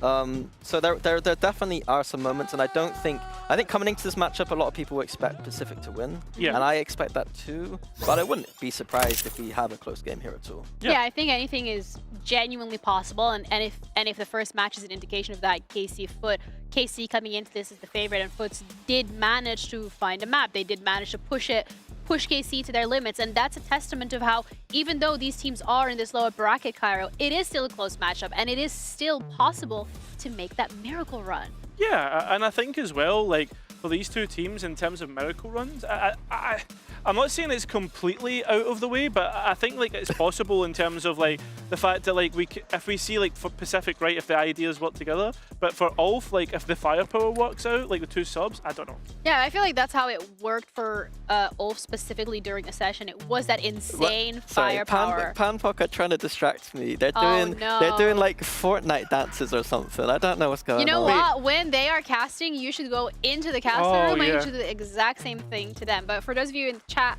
that actually don't want to participate in these dances, we do have a little vote up if you can let us know who you think is going to be winning. Because I feel like at this point on the desk, neither one of you is like being too clear cut. You just said Pacific. I think Pacific will. Yeah, I think Pacific. I think Pacific as well. I think as well. Like I've got to back Cupid and Ninja. You know that. Like, oh yeah, because you were flirting with them like 5 minutes ago. Oh, listen, just because we're friends. No, it was Valorant and Cupid. Ninja's chill.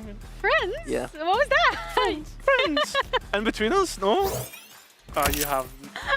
You're getting. Hey, listen.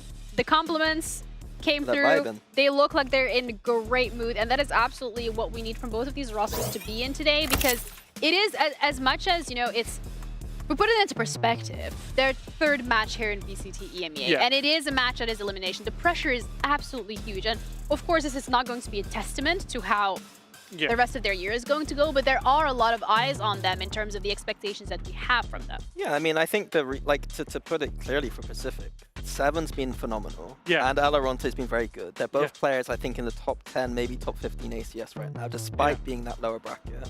If CNED's able to find comfort on dual list, that's three players. Maybe Jet or maybe Cupid can change him, who knows? But that's three players right there who can absolutely pop off at any moment. Yeah. And that's a scary prospect. Ninja is coming in. Yeah. He can be developing as a rookie. Like, I feel like that's his spot right now, is just get that kind of comfort on the stage. And then you got Cupid running the show. So I feel like there is hope for this team. Yeah.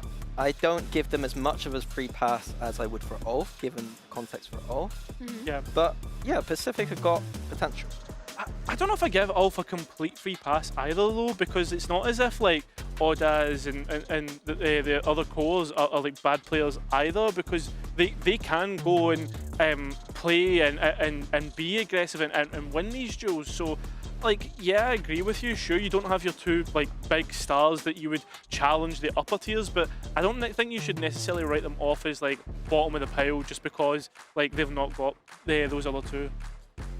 But you think that ULF are going to lose today? I do think ULF are going to lose today. Oh, that's out of he just caught you. No, because like, but the thing that I'm trying to say here is ULF had so much time to prepare to come into VCT EMEA. Are you telling me that they didn't know that these players wouldn't be available? No, I just think that the players they got, if we're going to compare them, I think Sop is one of the best duelists. Yeah, of course, I agree. Yeah. Versus Demir, who right now is the weakest in terms of ACS. Yeah, okay, so yeah, I agree. I think the reality of the situation is that I just give them a bit more of a free pass. That's fair enough. And I think the reality of the situation is that unfortunately both of these teams are finding themselves on the chopping block today. This is it. Do or die for either one of these rosters. You qualify as an organization through Ascension to get here with sheer firepower and determination and grit. And today, that is being tested here in this lower bracket. So without further ado, let's bring both of the teams onto the stage. We have Pacific against ULF. Smoke on my vision so hazy. Shots in the dark, you made me fall. Decisions in the past, what made me? All these eyes on me, can't breathe. Gotta keep from falling. Pacific Esports. Keep calling. Took a risk even though it might hurt me. The fire in my chest keeps burning. I'll prove I deserve. But it won't be calling. Esports.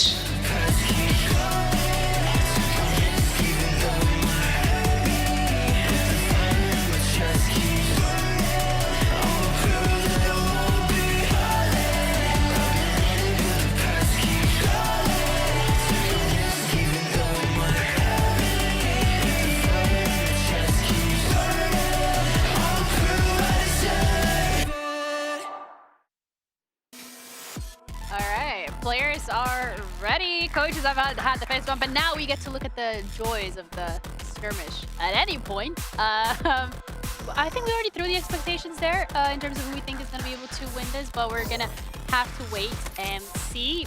You know what? Players did walk on in the right order today.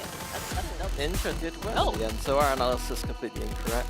Oh, so does that mean that your expectations of how this series is going to go? The skirmish really changed it for me. Yeah? You want to change your Pacific are vote? to decimate now, yeah. No, we both said Pacific and Pacific won here, so you know, hey, listen, maybe we were secretly right. Yeah, but they're gonna win even harder now. That's true. See, That's like, true. or if you look at it, like KC lost a skirmish, so, and they won. Yeah, The that's skirmish still curse. Ooh, someone needs to do some analysis of that, if that's actually a That's real hard thing. hitting right there. That's true stats work. Thank you. I have no stats to back it up, but I'm just spitballing here.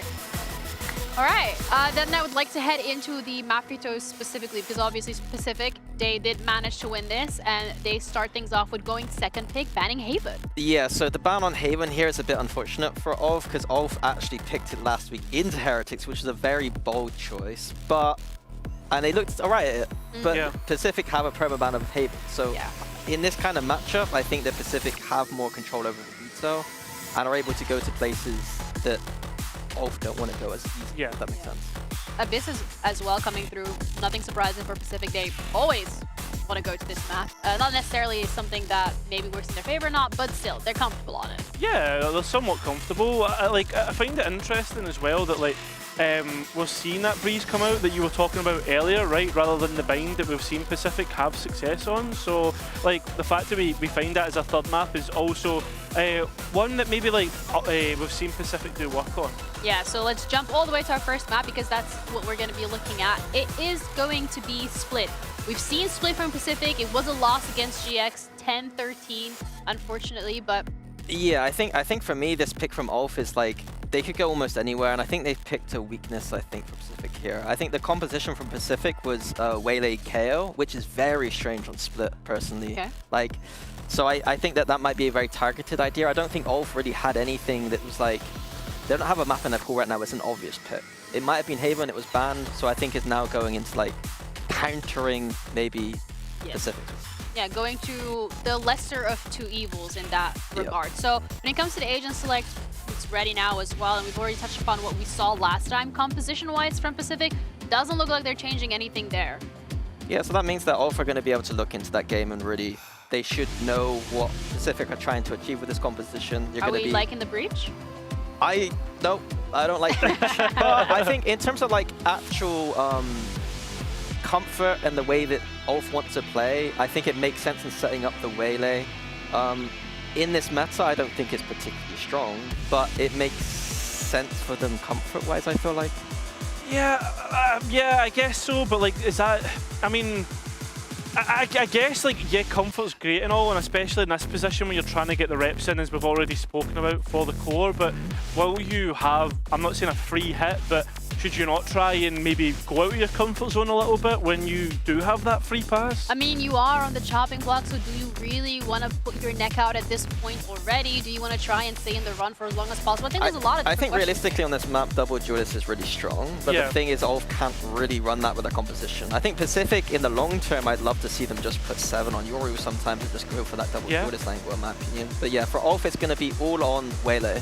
Can all of this setup actually work? Because we saw it on KC's side, it was looking a little bit better earlier. It's like that kind of approach. Yeah, we also saw it from Foot as well on the Haven, and it was a little bit of a hit or miss, so I'm looking forward to see how they can translate this. Yeah, it will just come down to Demure. Someone that we've like highlighted as having a little bit of problems here, but this is now time to do it. It's like do or die at this point. Yeah, I think as well, like Demure, from what I remember, like being in Tier 2, was always a little bit hot and cold, right? But for him, when I see him on the Waylay, I don't recognise that as his agent pool. I recognise it being much more traditional in terms of Jet and Raze. And I mean, a Raze here, I think would have been decent. It is Split after all. Raze works, but listen, we don't know exactly what's been going on in the preparation. Yeah, we don't know that, but we do know that we're ready to head into our first map of the series, ULF against Pacific, going up here in this lower bracket with our casters, Hypoc and Pansy. Thank you so much. And yeah, look, Mike's been looking forward to this one. I know it's been kind of, I guess, weighing heavy on your mind is, do we see CNED being more than a Skydog this game? I mean, hopefully, sure. Yeah, definitely the intention. Certainly something we were not happy. Very unhappy. Very unhappy. Deeply but displeased. To come back to kind of the expectations here, I remember week 1 saying that Pacific have a high ceiling, right? Yes, they do. We've seen some positives. I mean, last series, again, actually, obviously 7 looking great, but Alorante also wants to step up to the plate. There's another player that we were talking about has a lot of potential, but I mean, they were going insane last week. So even to come back to start off kickoff, what we were talking about with some of these teams, Pacific, for me, need to come out and have a clean win today for us to kind of then believe in the longevity of this roster, right? CNED certainly being an elephant in the room for this roster. Yeah.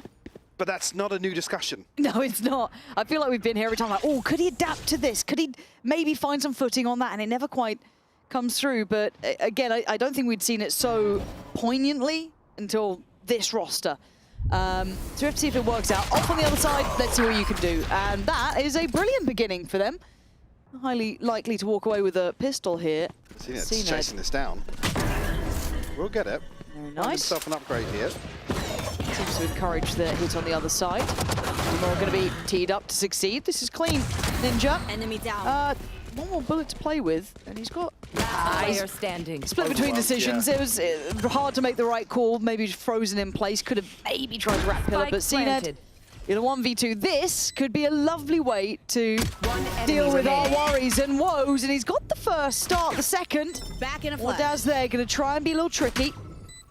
CNED's still very much here though, and has time. Another missed opportunity.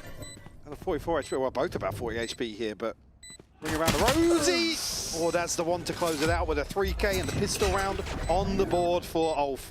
Certainly an opportunity here, but again with a kill falling up to, I believe, up towards Rafters on A. Exactly the same time that Cupid takes this contact.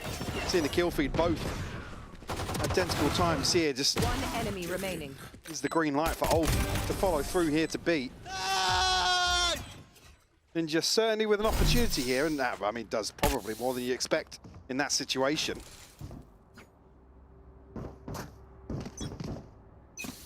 Oh, there you go. They answered the desk with the little. Oh, well, the 4% yeah.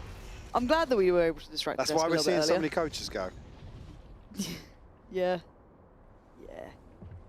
Who's your favourite coach so far? Who's gone up for it? You asked me this last week. Pal. Did I? Yeah. Actually, but no, then Milan put up, now. like, Milan actually now. made a bit of a show of Yeah, it. yeah. Milan certainly takes it. Yeah. Round 2 here. Pacific stacked up. Toxins going up. Stern really going to be feeling too much pressure here. Pacific going to go hunting. Force is good. Cupid once he gets the trade, so still 3 healthy members of Pacific, but B-side falling once more. 7's going to be the earliest here, but only on a classic. Yeah, and again, kind of been the light, the fog for us here, really. 7, thrilling player to watch, but yeah, to really get going, this is super early. See what he can maybe make happen. However, having to clear mailroom will make this difficult. And they seem completely unaware of the possibility. Is Neki going to farm too? And just 7 left alive now. Not too many options, obviously. And that, I think, should be a shoulder. It is. Fabian there, just fine. 2-0, comfortable stuff. Nothing really to write home about. Handle the threat early. All good. You're already Pacific. I mean, even with the pistol here, looking to get very proactive on the defense. Well, that trend will continue here now that rifles are in hand. I mean, Ninja have seen it already with I've seen matches, bro. with good progress towards their ults. A couple of kills here would certainly make that feel even better for Pacific going forwards, but a very well invested bonus on the other side of things for ULF. And spread very thin once more, and Pacific this time. It's not like there's going to be a challenge on either extremity. Cena towards mid now in vents. Yeah, seeing Cupid and Valorant trying to hold on to that B site. Not going to be the one potentially testing it, but there is still that split on A, so don't think it'd be too quick just yet. They want to at least show a little bit of presence. We'll just catch one rotation. Got that so far. The control of ramp will be filtered over to the hands of ULF, pulling in 3 players in reaction. Stern's going to be ready for how many are here. Nicely done. Lovely flash timing with that horn going through as well. And Seven's just so happy to set up plays like this. We saw so many examples last week. They've just seen 3 players and they're going into it. Maybe just thinking that the fact it's Stern that's fallen. I mean, Pacific have basically misread this now. Ninja got to stand his ground. Spot will come through. Great C's actually perfect. Yeah, exceptionally good, but no way to punish off it, but stalls them out for sure. So that does buy time to maybe make up for that little bit of a misread that happened earlier. However, Util is pretty low, barring 7s that should be just about in CT now. So you're kind of looking at what's remaining. He can maybe instigate something. Everyone's on site for ULF as well. Yeah, no one stayed towards ramp. A little surprised. No one tried to play off potentially. So that knife's going to be lovely. At least one. Oh, actually only one. I thought I might get a little bit more. Look at the clear 3. Fault line will slow things down as well, though. Tons of util for ULF to put back in. They're all going through CT, excluding CNED. I'm a little surprised they're all trying to filter through this way. I don't like it at all. I really don't like the spacing either. They've made a mountain out of a molehill, and now Ninja can barely do anything. I don't think you're going to break this one, mate. Have a go. And where did Demore just go? Maybe fall back for a second. He's made it look almost possible not to be in the end. ULF capitalize on what looked like a messy retake. maybe just another misread here in a situation they're looking to isolate the one-player tag by the knife, but get nothing back through from ramp side of Pacific, and Family just sits in front of this Yeah, no reveal. pressure on that.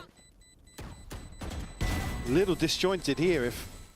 Time obviously a huge factor in this situation as well, but bonus conversion for ULF. Get him off to a flying start in this first half. Rolling Thunder available here now for Fabian.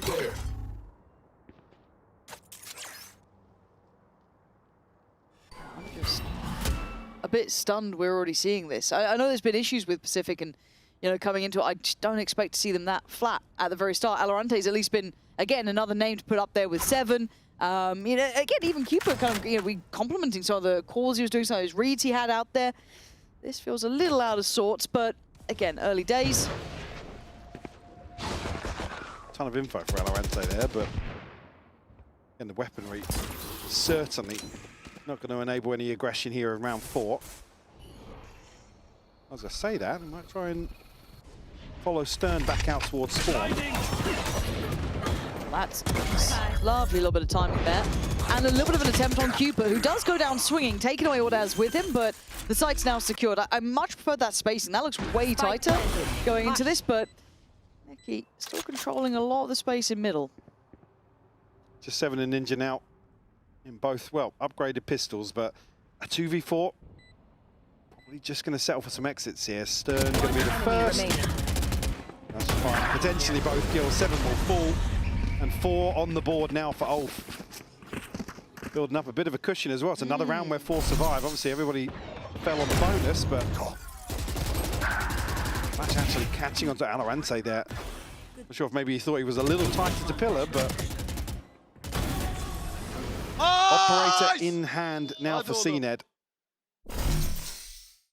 Obviously, hoping for a response from Pacific early on. This is certainly the round you want to see it. Issue being 1 away from the pit. Fabian's still got that Rolling Thunder to play off.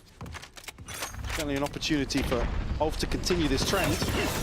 My eyes are on CNED here. And he was having some misses before, and it was with the operator. And I feel very negative about what I'm saying. And I think we were not like this. Yeah. This doesn't help, and we know how good he can be. That's the problem. We've seen the jet arrow, we've seen the highs.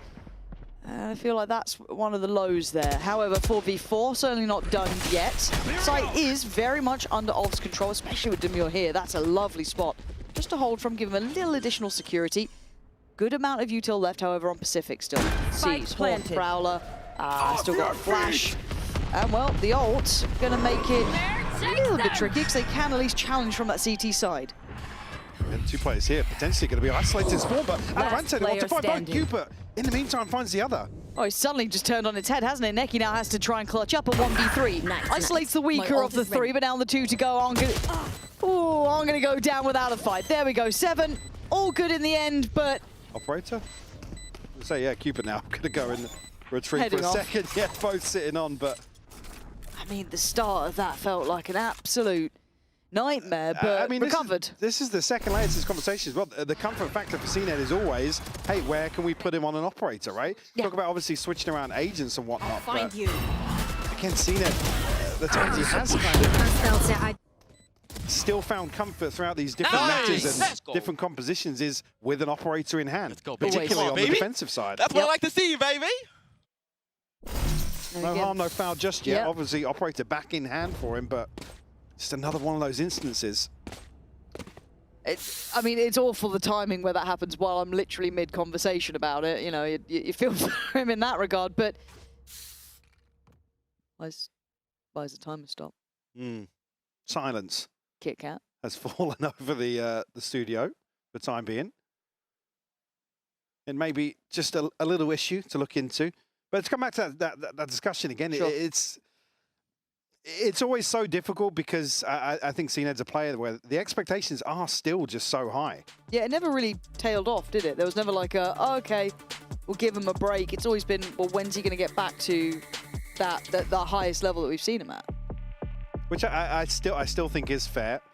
I think a mouse issue. A new one. We haven't had a mouse issue yet. No, not in a minute. Audio issue earlier, but I still think it's fair to apply that same logic to CNET. And again, even I know the desk touched on this. There are still instances where it's like, well, why not put him back in the comfort zone, right? Yeah, it is always that, right? And I know that technically you've got to hope that your duelist can be a little bit more versatile, and maybe you see the concepts of what they want to do with that new agent. But if it's so stark, if it's so night and day, you think you'd give it a go, wouldn't you? I mean, maybe the elimination game a little bit too heavy to do it, but still, I'd love to see them toy with that idea. But well, okay, my response to that would be, do we see Pacific going all the way here in the lowers? In which case, I'm all for trying it. If you're going to play anything even remotely off meta, why not just continue with that? Why force something else in? No, I think it's a fair comment. Again, it's something that I'd love to kind of have a sit-down chat with them about, get that ethos check-in, see why they're not doing it, how he feels about it. I thought there was a roast chicken on his desk, and I think it's just tissues. I got really confused. What sort of roast chicken do you eat? You know... I mean... you know, like those... nah, you know, just like uncooked chicken. You know what I mean? Just like so not a roast chicken, a chicken. No, yeah, look. A chicken pre-roast. Yeah, Okay, pre-roast chicken. Okay. I think it's just tissues. It's been a on As soon as we get, well, looks, it's VALORANT. You've had some DPI issues recently, actually. Mouse issues. Have I? Yeah. I'm going to be honest, I don't know where you're going with this. It was nowhere. What you're referring to? Where? Well, like, you know, when you're trying to move your mouse. It was all messed up yesterday. Oh, yeah. You could help him out. On the premium setup. Yeah, we've become Neanderthals with what we've been trying to do to play games. And while this carries on, we're going to just yap for a second, I guess. Hopefully it is fixed soon. But yeah, no, we've created some incredibly janky setups.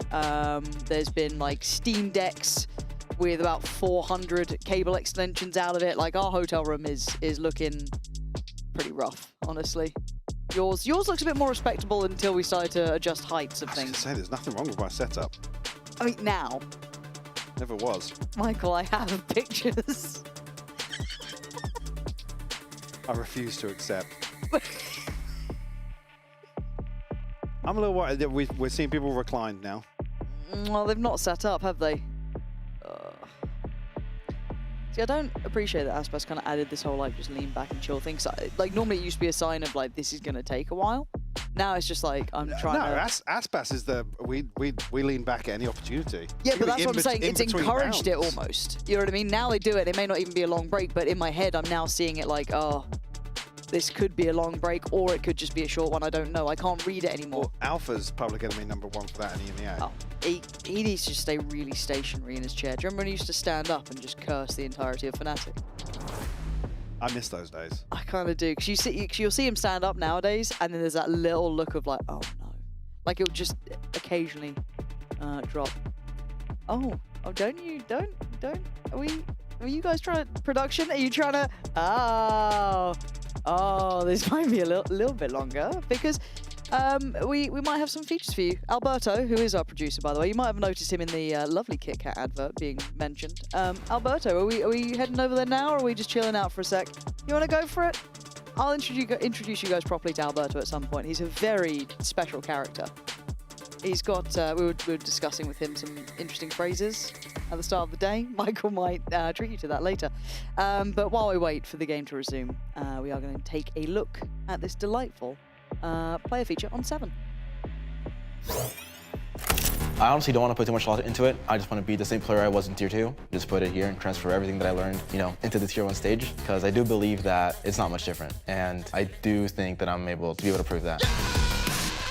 For Kickoff, it's hard to set expectations because we're so early on, but obviously still want to win a couple matches, I do want to get some good punches in, I do want to win against some good teams, and even if I'm not completely confident that we can win this entire thing off Kickoff, I can assure you for Split 1, Split 2, we're going to be so good, and I just really want to kind of get to that point, but we got to go to Kickoff first.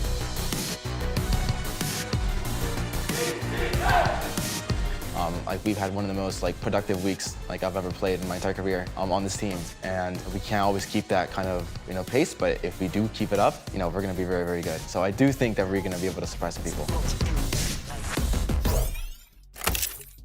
he's been quite the character, hasn't he, since kind of coming over to this side of things? And maybe not on everyone's radar, but you certainly should have heard about him. Yeah, absolutely. I mean, this is, again, with a very decorated Tier 2 run as well. Yep.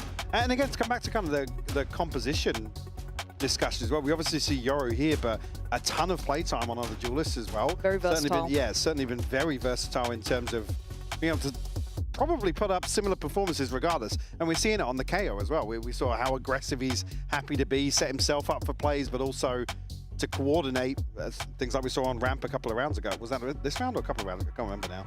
Seems like so long ago. But a player I think that's impressed beyond surface level, which is always something you look for newcomers. Yeah. Newcomers, obviously inverted commas, but obviously new to this stage here and probably this audience in terms of EMEA. So certainly willing to cut him a little slack in certain regards, but also I'm so excited to see the development of Seven throughout this year. Yeah, for sure. And it's, again, hard to ignore him to a degree because he is such a personality too, right? But he does have the gameplay to back it up, which is the part that kind of really catches your eye. Now we do see the stage return to normal. We are getting ready checks. So that's a positive sign. It's the first hurdle we must get past. The music's the next hurdle. Yeah. They're moving in-game a little bit. I'm seeing a little bit of movement in-game. The clock is still on 4. We're zooming in. We're zooming in. Still 4. 3. We're good. We are absolutely good. Never going to have an issue again. All eyes on Valorant here in mid. And we do have an operator on both sides. Now, we're going to try and find something. Not seeing if it was noted here. Obviously, there's pings on the other side towards ULF. Paranoia is good, but I think a connection, but not too much damage done here. CNED the one to take the brunt of that, down to 27 HP already. Yeah, a little bit of a scrap on the extremity, but bring them down. Doesn't really reward too much beyond this. Neki gets a little bit more room to try and build through middle. Then the eyes are turning to it. It's a really early rotation from Pacific. Reading into this contact here. And DeMille's done very well. Big punish on Seven, then trying to maybe close down on towards Stern. We can hear these steps away. Yeah, I think he's just drawn his attention back, but it's Fabian so close, and they line up. He gets a discount. 2 for 1. CNED's got the spike down as well. That is a bit of a dream. Just missing. Catching Ordaz here. I think Ordaz probably gets in. What? 30 Ordaz got seconds both left. of those. Oh, I need to see that with a little more build-up time. And Ninja just making it towards stairs. Plant's going to be there. He's got the Quant in the C's, but Stern's position is tough. Yeah, I don't think he's going to see that in time. Okay, off back where they left off, really. But it's Ordaz who kind of turned that one back around. That, I mean, it felt disgusting from upstairs, but I don't know what his POV looked like for that. And crucial to find the second in this situation. Obviously noting CNED's presence. One enemy remaining. Last player standing. That is nice. Last player standing. Oh. 30 seconds left.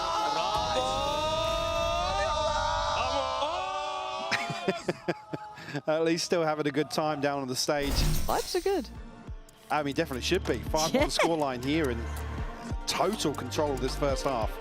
I'm quite impressed with this. Time out for Pacific, and feels like rightly so. A little bit behind the curve a couple of times. Now, don't get me wrong, it felt like that round flipped back to ULF's favor, but in the beginning, I feel like they were very much in control, and CNED got them back on track with that double. Luckily had and hard to repeat. So as it stands, kind of checking in on Ordaz, and he's been kind of the quiet, I guess, top of the end for ULF in their earlier series, in their earlier games. And look, this team, once they get that 5, I can't stop saying it, they're a very different creature. We could start paying a different amount of attention towards March 24th, mark your calendars. But yeah, for sure. I mean, initially before that, we are just looking for, and again, this isn't even to beat a dead horse. It's the expectations are very low, but I'm still willing to be impressed by some of the individuals on this roster. Yeah, spot on. I think that's a fair way to put it. CNED has only a 60% op impact rate. How do you feel about that? I feel like that's probably accurate. I don't know what we're measuring impact rate by. Yeah, the clock probably stopped. biased the clock kills. has stopped. That's a scary sentence to say, by the way. We're And I back. also saw, I think it was, is this Valorant in mid? I think it is, moving his mouth like left and mouth. right. Help me out, or I'll tell them what happened with the cookies. I'll he's tell them what moving happened his with the mouth. cookies, Michael. I will tell the people at home. I don't think that's relevant right now. Well, like a broken record, we will let you know once we know anything. I am seeing Alorante either spin botting in mid or testing his mouse out. One of the Crazy two. to find out this way. Yeah. Damn. We told it was a different issue. I'm just saying it doesn't look like a different issue. No, it doesn't. Something is off with said mouse. Yeah, see? Come on. We are the professionals here. Don't lie to me, Alberto. Oh, Cupid's giving us a wave. Is he goes, "Hiya, Yeah, still in Cupid." good spirits. Oh, yeah. Hey. Actually, he's been taking some flack recently. Why? Everyone thinks he's like pushing 30. He actually did stop me earlier in the corridor and was like, What did he say? I need you to do me a favour. Okay, I was like, okay, yeah. Is this him anything. reminding you? Okay, yeah. What Anything. did he say? He's like, I need you to let people know that I'm not nearly 30. How old is he? I think he said 22, 23. Can we get a stat check? I mean, you or Will. Will it be accurate? That's Ah, true. Even where do we get ages now? I normally go Wikipedia and I. Oh well, I've not got a keyboard, so. Oh. I think Mitch broke the keyboard, so. Get me a Mitch toast. broke your Prep me a headset too. toast right now. I need Cupid's date of birth and some form of legal identification because I don't think we can put I'm that out. saying he doesn't look a day under 28. I can't believe you've done that to him. He's come up to you as a in a really like Oh, yeah, human and you come to the thing. worst person. Why did he not stop you? There's no way.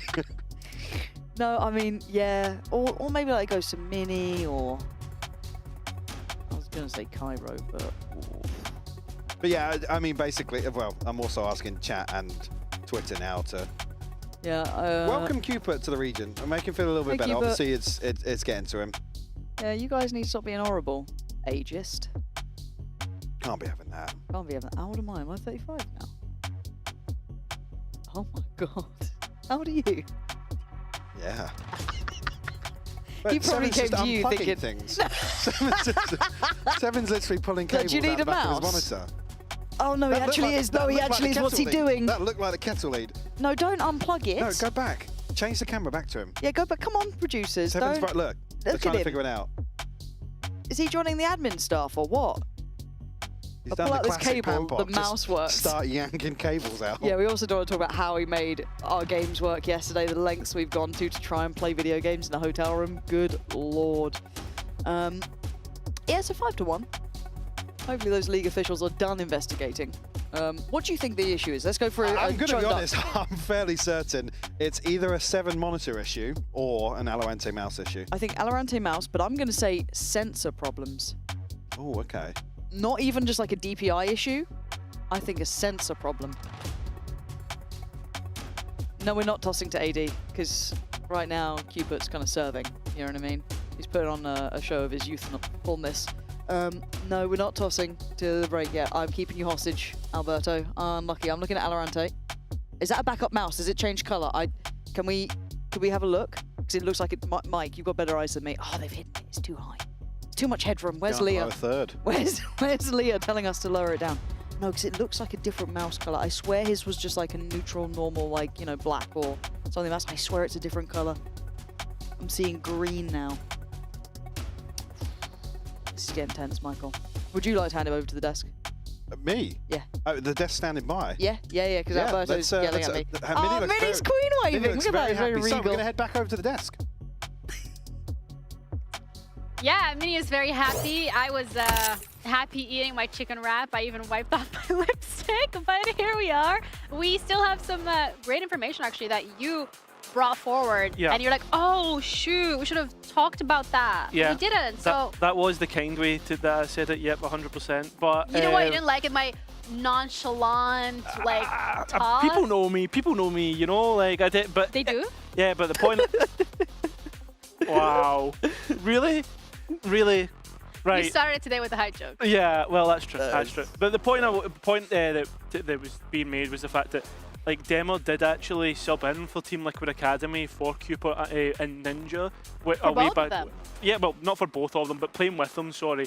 Way back when in Northeast, when I think it was like split 1, split 2. I don't know. Keeper will need to correct me, but the point being is there is familiarity between these two, and I mean different times, right? Tier 2, different competition, but I'm wondering like Demo would have had that experience of playing under Cupid, his calling style, his wacky ideas, as you had said before. So I wonder if like maybe he would like filter that back to like Alpha or whatever. Or even just like sometimes if you get to see behind the curtain a little bit, you just feel like, oh, I kind of comfortable with this. Like, yeah, I know exactly. like you humanize your opponent a little bit, so maybe there's that. Because Demira is having like a good game. A good game so far. Yeah, so far so good. I mean, we even requested a highlight package that we will play once the game's over. Spoiler alert, whoopsie boopsie. But in general, also something that I found really interesting is when they were playing the 7 highlights, he specifically mentioned that there was no difference between, that he doesn't think there would be a big difference between tier 2 and tier 1. So Mini, I'm kind of like asking you this question. No, you're smiling already, you know what's coming. But it's like, would you agree with that? Do you think that maybe coming into VCT he could have like underestimated it? I was gonna be ego and say I've never played in tier 2, so I wouldn't know. I wouldn't personally know. I think that I really don't know, to be honest with you. Like, I think that the reality is that if you're starting to play those really big teams, then there's going to be a huge difference. Like, right now, today, it might not feel as much of a difference because he is playing against essentially what was a tier 2 team last year. Correct. But yeah, as soon as you're fighting against those big opponents that are going to be making it to Santiago, I think it does feel a lot different, to be honest. Yeah, exactly. I mean, play against some of the big dogs who are like on form, right? Vitality when everybody's on it, like Ulf felt that the first time that they played, right? And yeah, it's a bit of a tough one. 7 though has been performing well. Maybe the jump for him specifically isn't too bad. I think it's like almost like a confidence thing where he knows that he can. He's one of the players that can compete with that. Yeah. But realistically, there is a bit of a difference between the level. Yeah, and to like kind of highlight the difference as well, I mean, Audazi was a player that we already highlighted a little bit in regards of like the experience that he's had playing with these players, but also we do have the highlights ready, so if some of you has tuned in and are like, whoa, what did we miss? Well, you missed clicking heads, really.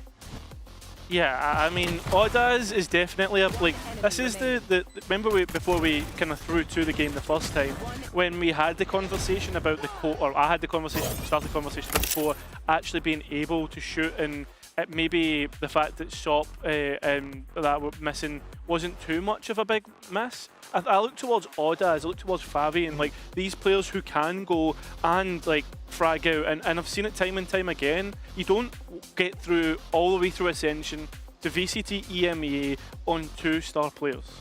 No, that's not what I was. No, I know that, but that was like more. It's like they do have those players. They have a very well-rounded team. Yeah. But the kind of their identity is this. I call it the Ulf death pool. Like they would just go as a group and just charge at people. Yeah. They honestly made BBL look kind of slow. So like that is like the level we're talking about, and the spearhead of that was often SOP.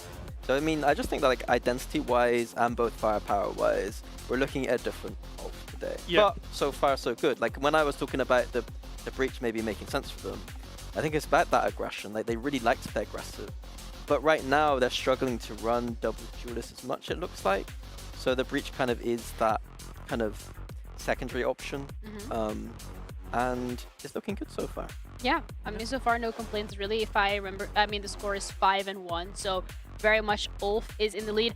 However, we're no strangers to seeing teams being in the lead early on the maps. We've seen it with almost every single map earlier today with KC against Foot. So also there is some peripheral issues, obviously, because we are, I mean, it's on the screen, not me. You're welcome. Wow, I thought I was so smart for saying that. But yeah, there are some peripheral issues, so of course, like, it brings into question, are we gonna see a little bit of an upgrade? I don't really know, but what's also really interesting is the fact that when I asked you both if there's a certain favor coming into this, both of you touch upon Pacific, and I saw the votes as well coming through from chat. They also were very heavily Pacific favored. So if you're a Pacific fan right now, Kyra, would you be a little worried considering it is a 5-1 start? I guess like I would be worried in the sense that like it's been a very slow start for Pacific, But on the other hand, it is Ulf's like map pick, right? That's the kind of copium take that I would say.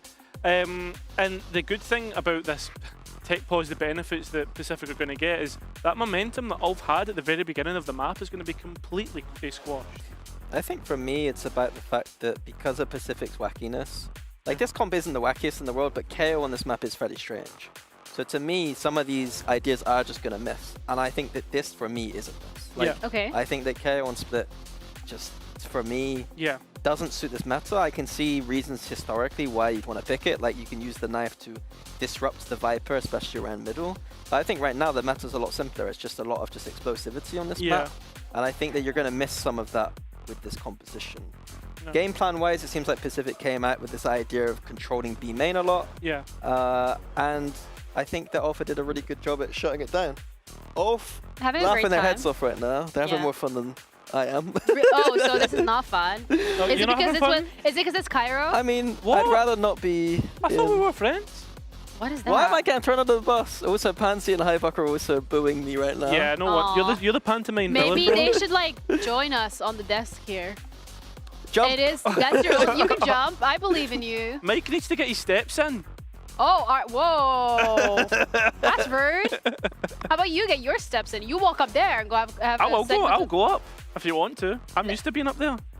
Because you're usually a caster. Yeah. Wow, you prefer the caster desk over us. On the Well, I mean, LF? after Minnie saying that he doesn't like me, then yeah. He literally did not. How are you so insecure you interpreted that as me not liking it? Oh, this is getting personal. I feel like this needs to hurry up before there's actually going to be a fist fight between the two of you. Oh, no. I'll put my money on Minnie. Minnie doesn't even have the reach. I'd put my hand like that and he'd just be like swinging. Another short people I'll joke. bite your, That's I'll bite terrible. your legs. I'll bite your legs. Did you just hear that? I did hear that. You know, I would like to bring back the conversation to Valorant instead of. I like that my last point was like a tactical kind of like, Yeah. like B main control here game plan. And then Well, this we is what delve happens into- when Panpok's in the building. They just devolve No, everything actually, into isn't it madness. crazy though? We've had more tech pauses in 6 rounds than we've had in like an entire Best of 3-map three. series. Yeah, that's true. I'm not a believer in curses, but Well, funnily enough, What are you right, trying and to I will back them up here. There was someone did a graphic on who had the most tech pauses. What was it, last year or the year before? And Panpok weren't the most. It was Mitch and Tom. wow. Mitch and Tom had the most Mitch tech and Tom. pauses. See, like, Wow, they're so happy. yeah, they're buzzing. How much they pay you to say that? A lot. At the same amount, Cooper paid Hypok to mention his age, so. I have no idea where this is going. And quite honestly, I don't even want to know because instead, I would like to hear your opinion on the KO. Back to Valorant we go, boy! But like, do you know what, right? It feels as it feels as if like Pacific are trying to fill the gap of flashes, right? Like. Oh, you got saved. The lights went green again. We're ready to go. You're so happy. so We with had it. enough. We They had were gonna enough. go back to Pansy and Hypok before they screw things up again. Man, we're catching flack out here. Cairo saved by the bell there. Yeah, legit. I was My so guy ready for had him never- to improv talk about KO there. Yeah, so like talk about KO.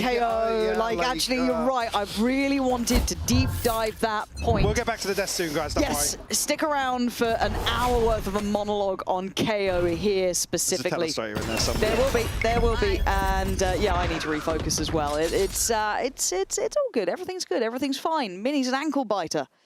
We found that out. 1-3-1 start here. Seen it in the 1v1. Oh, forced off the angle. Bold at the start, but it's mid that's working out, and Alpha just swinging today, man. Coming out of the little tech break here, taking the fight to Pacific. These will slow down now. Again, Q put the 1 to anchor B, but he's only got to judge Ninja. Is that a tag? Yeah, it was a tag, yeah, down to 78 now. Oh, well, Cupid, bouncer at the door. Shadows traveling. Not going to let him in too easy. Oh, I thought he might have had an extra second. But the pace that Alpha coming out with, I don't know what's gone into this side, but they're just there to go and take the fight. They did not appreciate the tech break. No, they're going to make up for that time. They're on a timer. Ninja and CNED. Player standing. There's no synergy there. It's all very individual, and well, CNED will be lucky to live at this point. I think he's going to at least get out of initial danger, but I think Alpha just have that W key pressed down. Might just see that death ball that Minnie was alluding to. in full effect now for the rest of this half. He gets a consolation here, but again, further damage done, 52 HP. They've got some decent bank to work with too. Obviously, they want to keep that sitting pretty, but someone howling now. Yeah. We started it. I think that's definitely from the off side of the stage. Yes. Unless it was CNED. EVS, the confirmation here. Any confirmers in chat? Who was the howler? Yeah. I want to see. I want to see if we can get confirmation on this one. But yeah, again, it's just blistering pace from these boys. Confidence looking there. And something that actually, we roll our minds back to kind of Ascension time. Something that impressed us with ULF under that 4-5 was the aggression, was the pace, Yes, was the... There we go, thank you. Appreciate Thank you guys, there we are. Always got our backs. They do, they do. Nice, nice. Oh, Chico-ish. Ish, yeah. Ish. It's not even close now. Yeah. Nope. Head's not in the game. I've written note feral creature mini on my notepad, and that's as much as I've got. That's my main takeaways here, Michael. I'll leave this one to you. Cooper's got another shotgun. Good for one. Surely, right? Surely. Seven obviously playing a little deeper, but Cover going out. he's certainly going to have his hands full. There's actually a second member in the form of Fabian here. And been some aggression on that side of the map from Pacific, but still happy to let this default cover going out. Breathe at the start of the round. Yeah, maybe trying to feel out if there's a stack. You know, the money's a bit weird. I actually don't mind them taking a little bit longer, but there is obviously that time then I start getting curious at. CNED going to get noted off the Prowler. Oh, Ninja had no idea. Yeah, walked on and off, just bulldozering in until VALORANT's found one, but they've won out on the other side of the map too. So this would need to be clutch of the year. 30 HP. Sheriff. Needs these two. They'll get 30 seconds left. For it. Here we go. 3, 2, 1. 3, 2, 1. ULF stretching their legs a little bit now. A 7-1 scoreline. Obviously their map pick here, but Pacific, a long road to even make this doable in the second half here with how in control ULF have looked and happy to just walk smokes.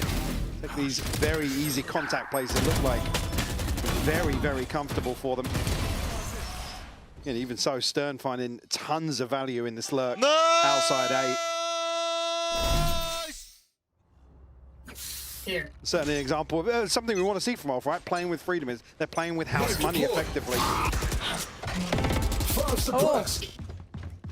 One for the replay for Cairo. Jeez, I mean, and Seven's been really good actually at kind of the positioning. We were impressed with this guy in a multitude of ways, but it ain't lining up just yet. And now does CNED get to live? No one there to shut it down yet. But he's losing teammates, and that kind of puts a stopper on this round. Unless he can bail him out. Something marvelous if he can. That's not bad, okay. Leaving just CNED alive, and now, do you want the op? Can you keep the op? You're gonna have to fight to keep that up. I don't think he's getting off this angle. Actually does spot, but Stern's still the one to win out here. Oh, for kind of nuts, man. Yeah, that gap increasing. It's the howling. It's well, certainly a big buff for them. Yep. Moore's certainly starting to find his feet as well, looking way more comfortable in some of these solo situations to go forward and find value time and time again. Knowing they've got Pacific up against the ropes here, starting to play into that heavily. Ultimates here for Pacific, no command and the pit, but yet to see the Superstar 7 really get off the starting blocks. It's in a 1 and 8 usually. Oh, there you go. He must have heard me. Yeah, off those starting blocks now. Has a little underhand and has a swing. That felt brave at the best of times, and he gets caught on it. So back down to a 4v4. Prowler's going to note Cupid's progression as well, and he needs to get out of there because Neki was fancying a go. These guys are fired up today. I'm just playing hyper-aggressive, it looks like, taking big risks and getting big rewards. I thought he was getting away. Luckily, Cupid catching him in the heels just before he was able to get around the corner. They have no idea about Ninja's progress either. Ninja playing into some space here, but really it's going to rely on Cupid once more to potentially catch wind of this. Nice. He did. Experiment. And he saw the cross up the stairs, yeah. Yeah, that's pretty solid. This should... Ninja just keeps this space. Should be good for it. You're hearing a lot of this too. Maybe a little bit worried there was someone split from the pack, but no, we know they're both together. He can hold this for the post plant. Needs to be careful they don't try and take some further control over towards B main. I think they know it's probably got a player off towards it, but Ordaz waiting with that paranoia. It's coming through towards heaven. Still some util here for ULF, but a 2v3 ain't going to be easy. That control not really there for them. Back to the wall. Going to hear the drop down now. What is the plan? That's going to do it. Oh, and I thought he was on for the follow-up, but now Ordaz is in a tough spot here. Trying to parachute that smoke down. Double swing and get some nice for Pacific. 2 remaining and a little bit of hope. I'm going to give them a little more progress towards some other ultimates. CNED just 2 points away. Still sitting on the pit and the null command as well. 7. Again, I guess valid criticism, right? He's trying to do a little more here just to get them some sort of win condition. Again, I guess the longer term discussion of that is then the agent pool, right? What do we put them on if we're going to rely on individuals? Better. Nice! I'm so good at the game, man. I like you, but... how can you not? I know. I'll find you. I'd never say he's above the age of, 13. Ooh, the pressure on the site. You can see it now. ULF didn't like what they just saw, what was done to them now, so they just go in, hell-bent on no mercy. That was blink and you miss it. 120. Spike planted. 3 down. Cupid and 7 just left on the other side of the map. Pacific just gets swept off their feet. Again, the penny has to drop really about a number of times they're caught up by, I mean, this util early on in the round, and it basically makes it impossible to recover. I switch up from ULF though, because this feels like a little more invested, actually a step up in pace as well. Beautiful set piece. Demortha again, 2 on the entry. So he's starting to find his feet. Again, just that synergy. The Haunt doing bits for them too. There was very little you could do to actually hold from the site itself. So again, you can see the look, as much as it is really tempo-y, it's really aggressive, it's well set up. It's got, it's covering all of the aspects there. The Pacific instantly put back down to just these 2 rounds. And there it is, Demortha just really set up. Beautiful, beautiful exec. And this was, again, Ordaz on that line is oh! Yeah, I mean, yeah, you can see that just throw his hands up. Second time, a little bit of a cursed position for him in this first map. We'll come back in with, well, I mean, Ninja's down on a Bucky, but a decent buy here in round 12. ULF set up once more outside B. Doing a thing. Does CNED get to live? Yes, okay. It's just these recalls are shocking. I feel like he was actually on for something there. Luckily, Ninja's still around. Ordaz can't quite connect this time, and they've actually sent them back. Last player Again, standing. crucial. I was going to say, if Stern finds something here. See Neki able to slip away. Now into a 1v4. Everybody from Pacific here. Valorant 47 HP, got a recharge, and will find the kill. 9-3. Potentially an opportunity for them to claw their way back into this first map. Switching sides. Potentially. We will find out how this goes as soon as, so do stick around. Let's get this one done.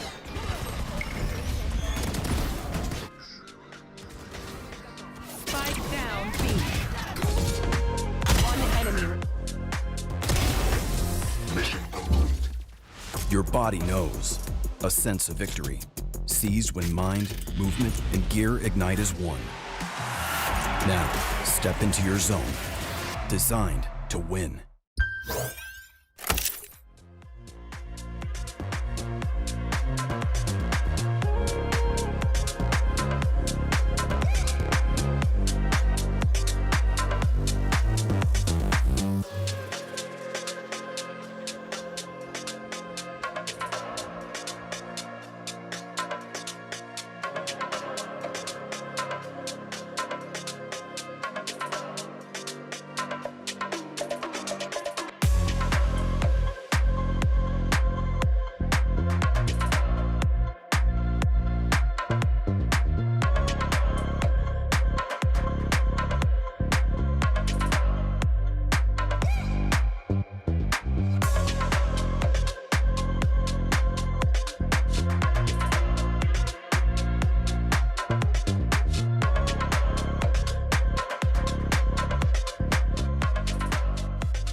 Well, 9-3 was certainly not what Pacific had in mind here. I think we are seeing some of that original sort of DNA behind ULF that got us quite excited by the prospect of them coming up here. The foundations are still there. Yes, they are. And you see it in these moments, right? And look, they had a really hard start.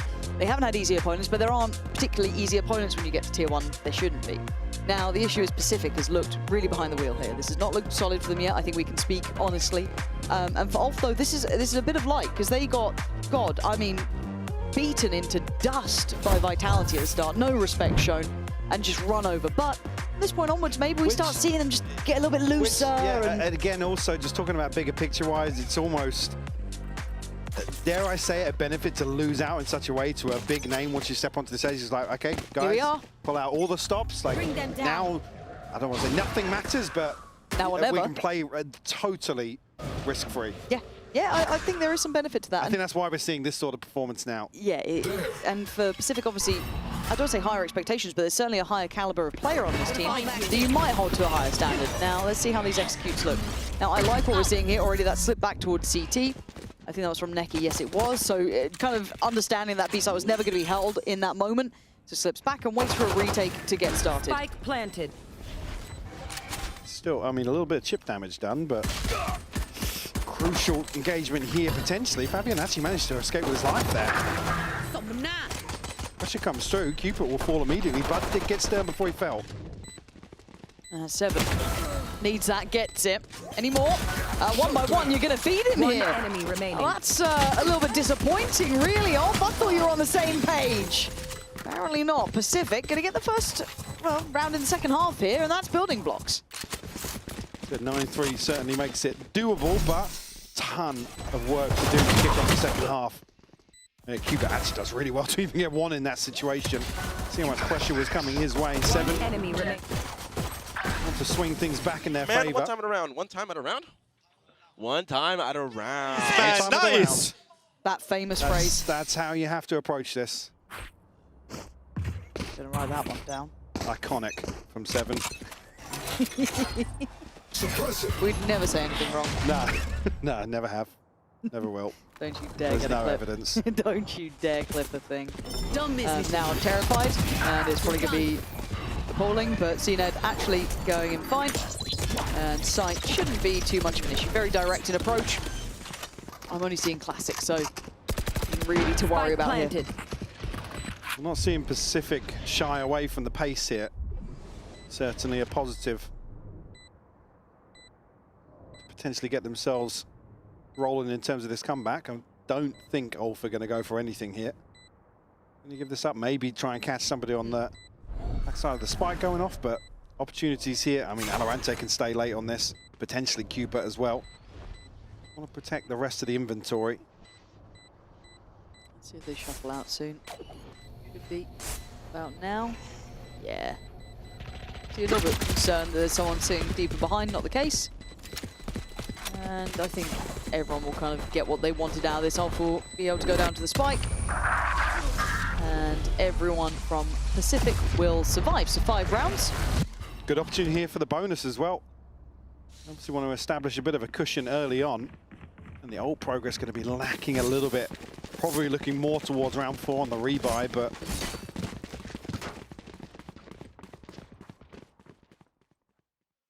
obviously Jack, see hello. Hello, Jack. Obviously see how things lie here in terms of the purchase. It's only going to be really the upgrade for VALORANT. Toxin screen Much different pace to start with. Look how deep they are sat here. VALORANT. I think now Pacific anticipating the same sort of pop that ULF have been relying on a couple of times here.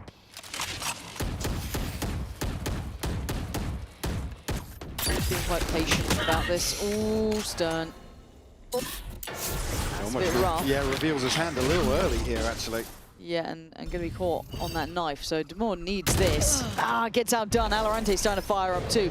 There is a lot of firepower on this Pacific team. That's something that we were waiting to see activate, really, because we saw it from ULF. Well, we certainly saw it last week with VALORANT. Like I said, a player with high expectations, but hadn't really seen him clicking just yet.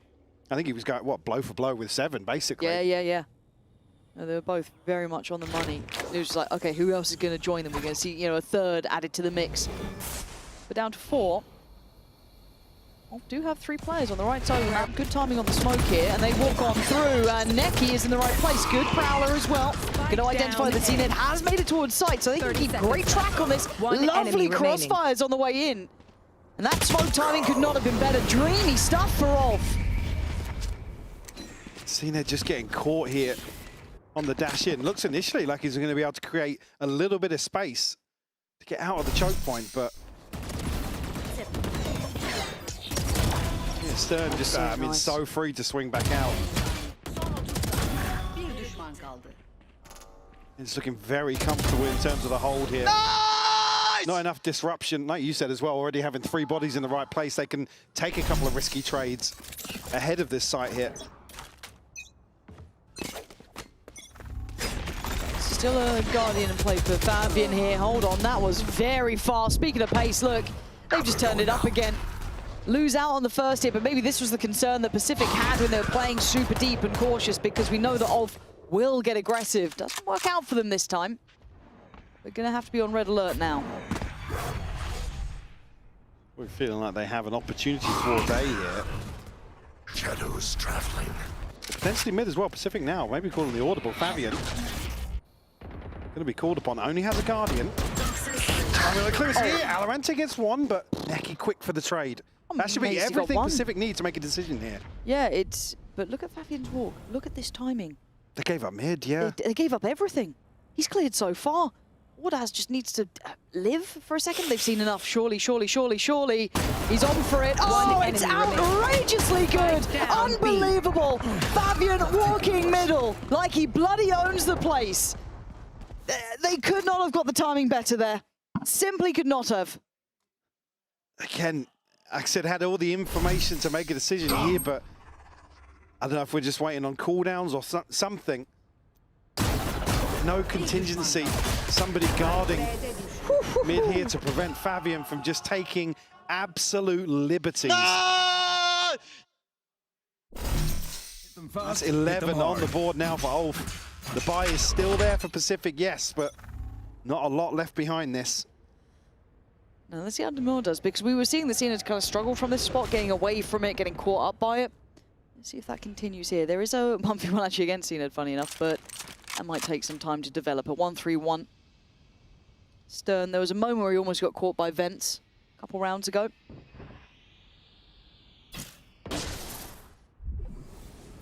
Very quiet so far. So actually flashed down here. Beautiful pop from Ulf once more. Man, these refights, Mike, they're lovely. You don't get to rest on your laurels against this team. Cena just needs to go out for a fight. Have a biff, have a go. Remind them who you are. You were one of the greats at one point. And yeah, there is a flank coming. Demir just a little quicker. Valorant now has found Neki. 85 HP. Should be able to retrieve the spike here, but still lots of question marks. Plenty of time left to play with, though. Issue being Demir's basically got the budget up. Ain't no shields on Valorant now. 30 seconds left. Start moving ahead, and issue being Ordaz is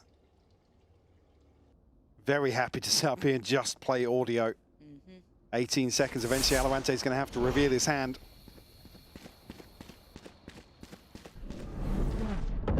That paranoia 10 seconds was left. just perfect as well. Valorant hoping someone would make a bit of a mistake, but so far they're not.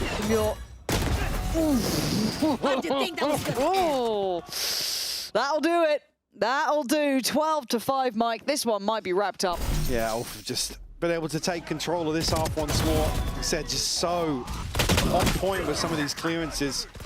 The timing's been there for them, and I guess the contrast is the Pacific have not been as diligent in terms of map control and awareness. We call a timeout here in the 11th hour. Again, on the brink of ultimates, but they're not going to have anything to bring into round 18. Buy will still be there or thereabouts. 2 Guardians in the mix. Meanwhile, actually, Demir just 1 point away, and Fabian rolling thunder a huge tool if they want to continue playing aggressively, try and punish this default early on.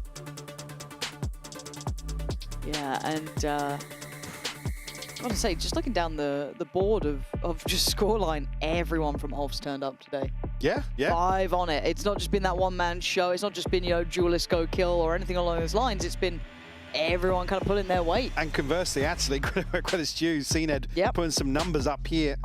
We already talked about 7 and inability to do as much as he has done previously. Yeah.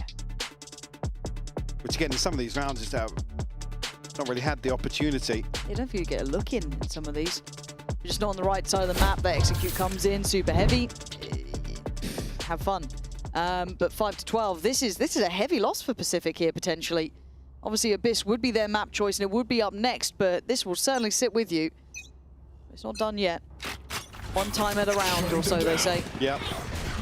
Let's see if they can get any more. Pacey up towards Rambo. See Demir on point, gets out of danger and goes back in for more. He is on it, and CNED once again just caught out. Demir is really putting on a show here.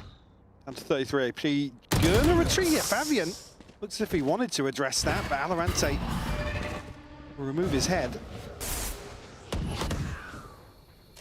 Already the flank coming through from Sewers though. They've been quick on these. VALORANT would love ramp control. Not gonna get it. Look how fast Demir is after that too. You kind of feel like it might just be a passive horn, but it wasn't. But VALORANT's reposition is rewarded. Oh, gonna come down on top, make it a second. Demir is still on this 3 kills this round, 33 HP. It's all 3s, and it's down to 1. 7, the last to fall. And 13-5 will be the scoreline, Mike.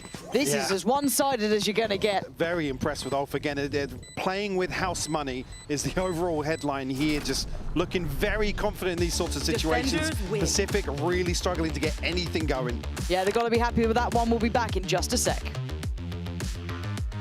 All right, Demir. Guys, congratulations. No, you're good. Don't worry about it. I mean, sure, we can do one too. Hey, sorry. So let's talk about the fact that Cairo mentioned earlier that you were on Liquid Academy against 2 of your opponents today, Ninja and Cupid. Do you feel like more comfortable in that sense going up against people you used to be on the team with, or does it not change anything? I mean, to be honest, for today, like I'm not even thinking about the enemy. Like we're just out, like we're just playing our own game. So yeah, I don't really think about them. Fair enough. I mean, you look absolutely locked in. What are you going to do to make sure that you keep this consistency going into the next map, because it is their pick? I mean, we have a really good game plan for next map, to be honest, and it's going to be fun, to be honest. Yeah. Okay, well, I'm looking forward to it. Thank you so much for hyping it up. Good luck. I'm going to let you go. We're going to be going to a break, and we'll be back with our second map of the matchup.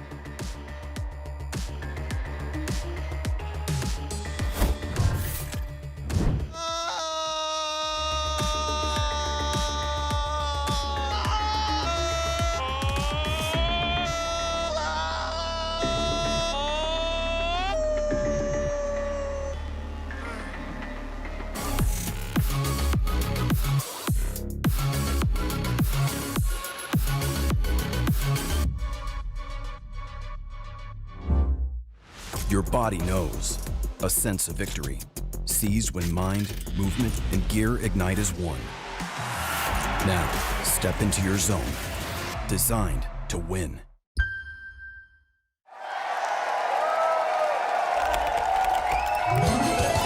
Red Bull gives you wings.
Could you give us some insight into the KO on split and how that fits into the identity you are trying to carve out for yourselves in VCT?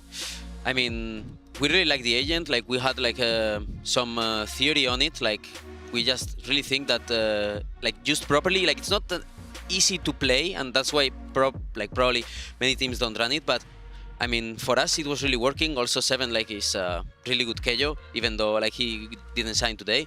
And yeah, like in practices we were feeling comfortable, and yeah, like there's nothing else like to say really. Like we just like the aggression from Seven. Like you guys can see it. Like right click flashes for me. Like he's one of the best in the game to do that. And yeah, like that's everything. All right, thank you guys so much for the insight, and welcome back everybody to VCT EMEA Kickoff. The KO, a hot topic of conversation on this desk, because Mimi, you were so happy to see that agent locked in, and you were like jumping up and down. You're And like, what I'm happy Yay! for is that Cairo was going to give us an hour monologue of why he does or doesn't like it. So Well, go listen, ahead, Cairo. We can filibuster later, right? But I don't want to take up all the pre-show No, with the KO you're chat. But one thing I will say though, right, is the Pacific seem to be very keen on using the KO, and we can see that Seven is comfortable on it. But I'm gonna like more for you, right? Because you're the theory man, right? You're smarter in Valorant than what I am.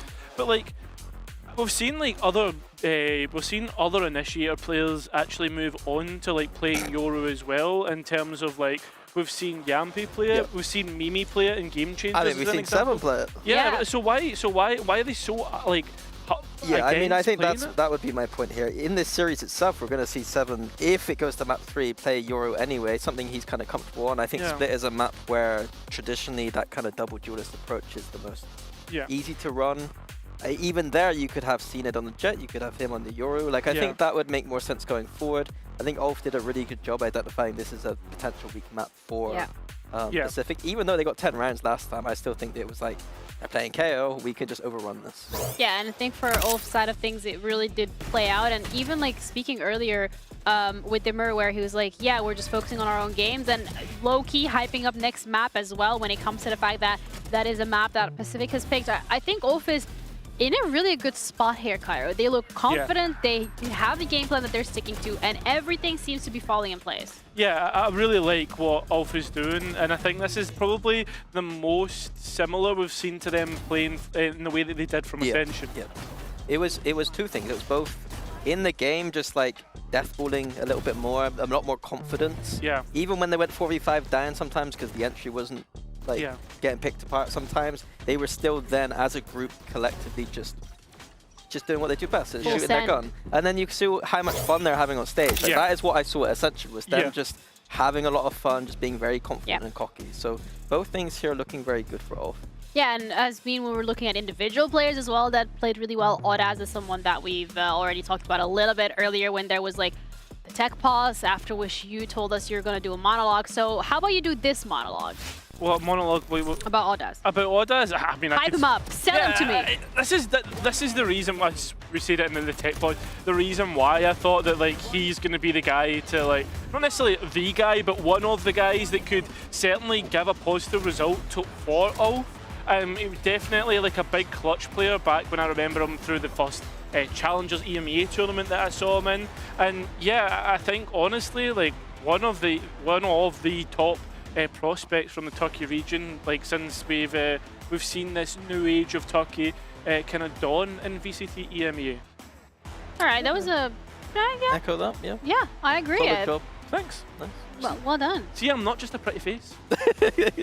Pretty. I mean, we can put a question mark on that one as well. But to be fair, you just like picked up the shovel earlier today, and you just. Hey, listen. I'm usually up there. I'm not usually down here. So. I keep saying that. Yeah. But, you know. I'm trying to give myself an excuse, please, man. Stop giving yourself excuses. Lock in. Locking in though, both of these teams have to do it. Specifically though, Pacific now, because this is their map pick. What's coming up next? Abyss. That's where they want to go. Yeah, and the irony here, talking about the KO, looks really good on Abyss. I'm a little bit more of a fan of it here. I think it makes a little bit more sense than on Sport, a lot more sense than on Split. And a map where Pacific, you know, you've got people like Sliggy out there saying that he thinks that this is like the best theory on the map right now in terms of what Pacific are doing. So high praise from a smart man there. Pacific looked very in control, but what I liked to hear in that interview you gave was that there is a game plan coming in from ULF here. So they've maybe identifying some of those tendencies from Pacific with that post-plant comp, I would say. Yeah, and I think the only thing that I would say about that is if we were going to draw comparisons right now with with Pacific and other teams, again, Team Liquid Academy comes up because Cupid was at the helm for that. They played almost, if not the exact same comp, right? And ULF have beaten it in the blender with their full 5, maybe a bit different with the 2 substitutes. But there's a real comparison to be made here, and maybe, I can't believe I'm going to say this considering what I was saying at the start of the series, I can maybe see myself favouring ULF if it continues the same way and performance-wise from Split. What is it specifically about their performance that has made you sway your opinion? Because of course, like Abyss is Pacific's map pick, so you'd not want to sway for them? I mean, yeah, normally if this was like the first time ULF had played against it, but this isn't. They know what they're coming up against. They know how to play against it and win. And as we've already heard from Demer, they have a game plan. So is it similar to what they played against, or what they did last time against Team Liquid Academy, different team, etc.? But listen, there's some real things to be taken away from that game. Yeah, and we don't have to really ponder any longer because we have the agents like ready. I mean, nothing crazy from Pacific side of things. The KO is still in there, so hopefully this time around they'll be able to capitalize off it a little bit more. But ULF's composition is what I want to have a look at. So all in here. Breach, Sova, Jet, and Waylay. We're literally just sending it. And starting on that attack side, maybe this is what the game plan's about. It's just, let's just go kill. Overwhelm them. These XX are going to be so strong. They got double dive here. They got the recons coming in and the stun. So a very maybe one-dimensional approach in terms of what I expect from an attack game plan here, but it might be enough to just overwhelm Pacific here completely on the defense. Yeah, and I think most interestingly enough, it's like Fabian moving on towards the Waylay, who's normally the Breach player. That's his comfortability, right? So, I mean, I can see, now I can start to see where certain building blocks might fall apart for ULF, but I mean, if Pacific can live with the heat that ULF have, then I guess that's the big question. It's going to be a big test on their defense here. The attack side from ULF should be strong. It is going to be a test to Pacific whether or not they can stay in the competition, because this is do or die. Lose this game and you are done until stage 1. Win it and you can push it to the 3rd map. But can they do it is the question, because ULF's got their number. We're ready to head into our 2nd map with our casters, Kenzie and Hypoc. Thank you very much. Now, do you agree with the conceptual kind of work of Pacific on this map being one of the strongest? I think that was kind of what was being alluded to, at least Sliggy's mentality that Mini was being overly nice about. Very strange. I mean, yes, I do. I think we've probably been clouded a little bit by individual performances from Pacific. Let's look at it, right? So they beat BBL and they dropped versus Giant X here on Abyss. Yes, I think the theory's there. I think maybe it's just clouded a little bit by, particularly previously, I mean, the performance of VALORANT and 7, which is something we talked about previously. That last series for me, all those rounds just kind of lived and died by their input. Yeah, bang on. I'm with you there. And this is a good test, right? We've got ULF on the attacking side who've been hyper-aggressive, very all-in. Oh my god, C-Ned's having a go. And he's back out of there. It's Ninja to draw first blood on Neki. So they do manage to hold side here. 7. He'd sooner forget that. That's quite foul, actually. And it's a bit of a brawl, to say the least. ULF still at 3 standing. No surprise there. No, Ninja somehow got... Well, Spike in the name. B. Clearly. Made it around the site. Apparently no one saw it. And a weirdly extended fight now as they go 1 by 1 and decide that VALORANT needs to clutch. They're howling again. Yep. They're howling. Well, I mean, certainly this is the sort of round you expect to see here. ULF just taking a ton of risks and very chaotic pistol. Even with the first blood not in their favor. I mean, just absolutely snaps on 7. That low I sense. think now, starting to see maybe an off day for him. Obviously still an entire map here potentially to see. But certainly some of the desks we're talking about, feeling way more comfortable. You think back to week 1, we had Fabian desk slamming when rounds weren't going their way.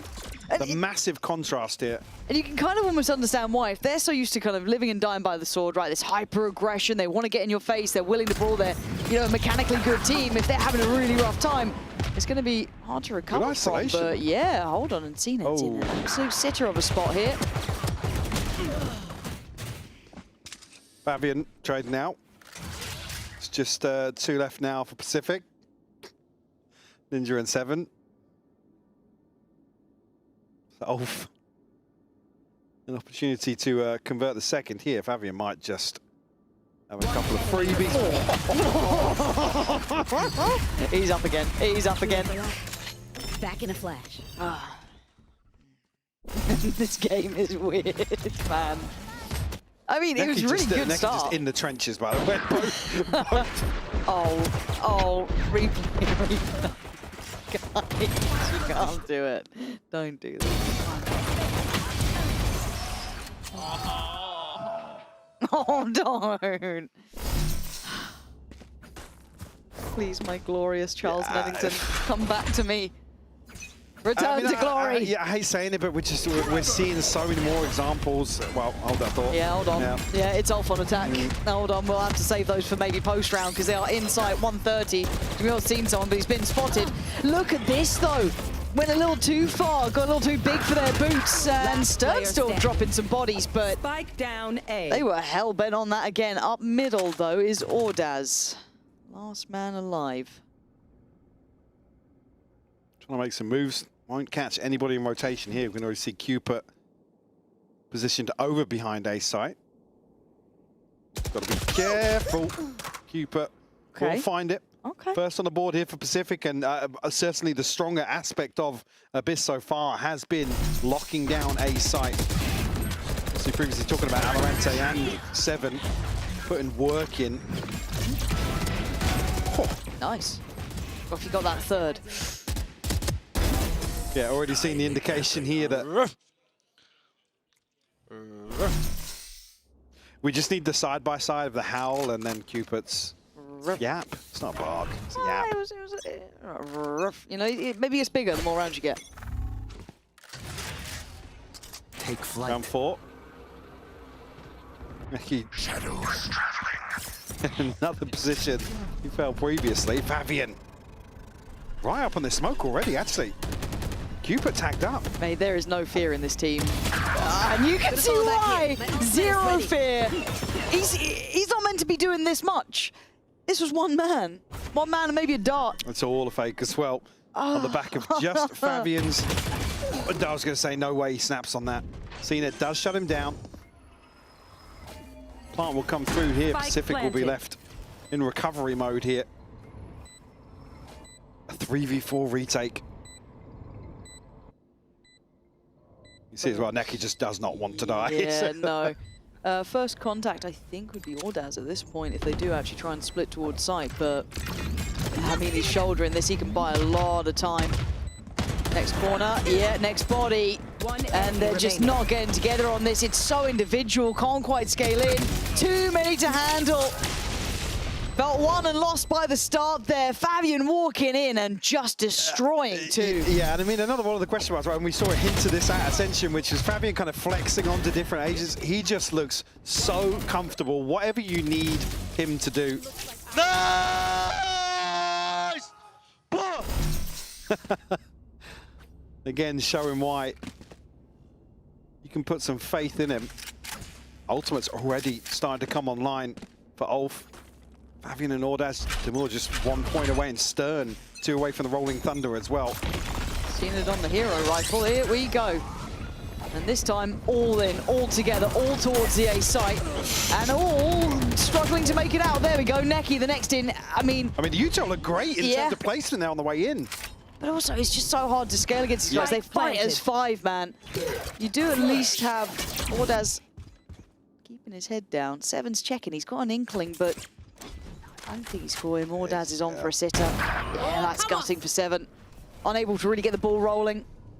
And for Cupid, surely, I don't know if he's got anything else nearby. I don't think so. So I think it'd just be hoping for the... Nah.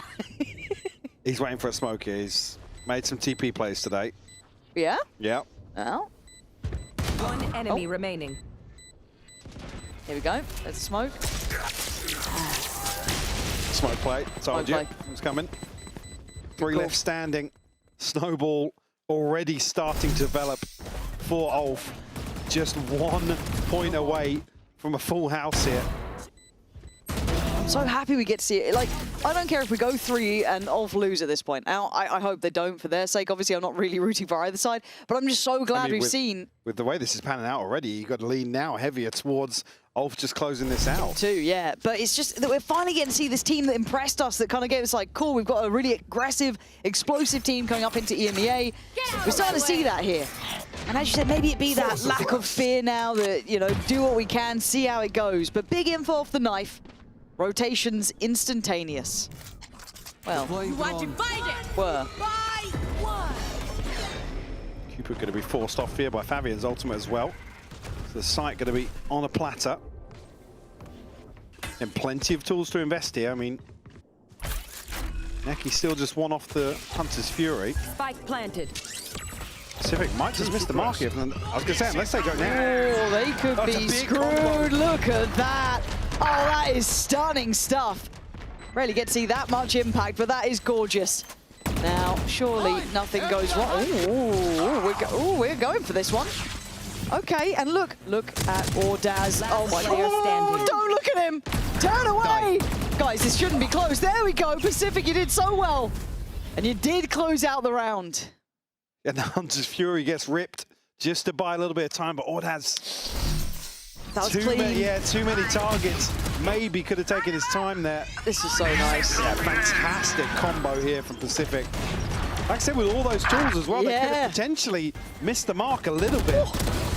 If ULF were allowed to reset. Come on!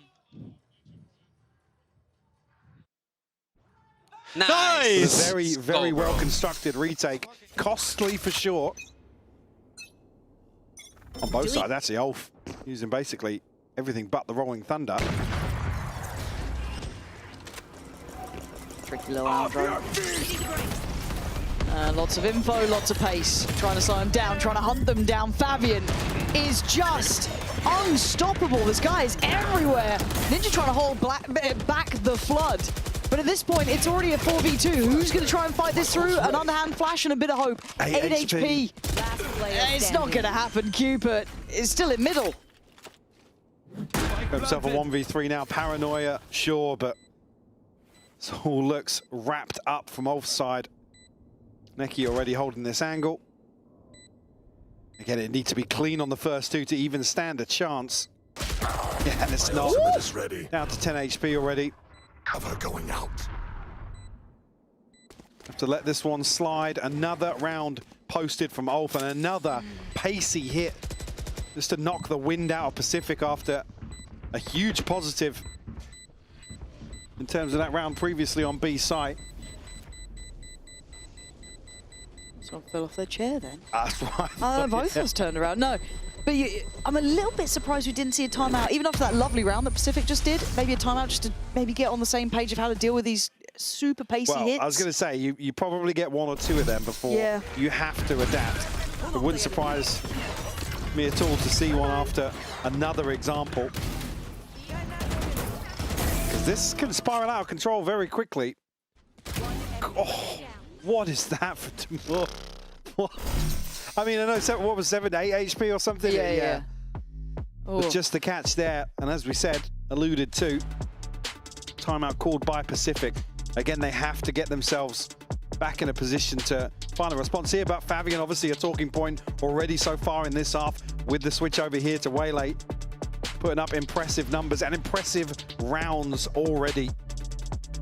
Yeah. And again, I love a player that can kind of be like the breach in the previous, and then you go straight in here, and he's tip of the spear for ULF. Yeah, he seems quite a selfless player in the way he's approaching this. As you said, he can be a role filler at times, but seeing the kind of like impact he can have, top of the board. I think I was just looking as well, again, recent playtime across Breach, Waylay, Chamber, Viper, Sky, Raze, and Jet. So very, very versatile pool. And again, I think he's obviously one of the more impressive, but certainly across this year, I want to see Fabian really find his feet and create an identity for himself. Yeah, I mean, you feel like he's going to be a dream player to have in a team as well, right? You get lots of options to play with him. What a stark contrast to the other side. We've seen CNED kind of put onto that Waylay, and it kind of been quite stringent in that approach. Is you want CNED to be on Breach, like Fabian? Yes. Some CNED Breach. Yes. Honestly, Or take some anything but CNED the Viper. Waylay. I'll take anything at this point, mate. Clip it. Don't you dare.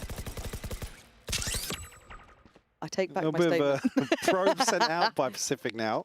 Concealment. Again, they've got away with a couple of kills onto Neki Be right back. previously. Fabian on the hunt once more, able to avoid detection so far. But lots of space for him to play into here. Yeah, whichever way you kind of cut this, he's got... I mean, sorry, just go off. Go ahead. What I don't want to see Pacific do is concede a lot of this space. Oh, but I like that they're fighting back elsewhere on the map. You're not dead. Still alive, still alive. Yeah. How is he alive? How is he alive? He is alive. He has the boy who lived. I don't get it. And they're now a player up to the good. Missile deployed. I was just saying I didn't want to see Pacific concede this space and allow ULF to just take control of the map. And yes, there's a very proactive play outside B, but can't pin down Demur.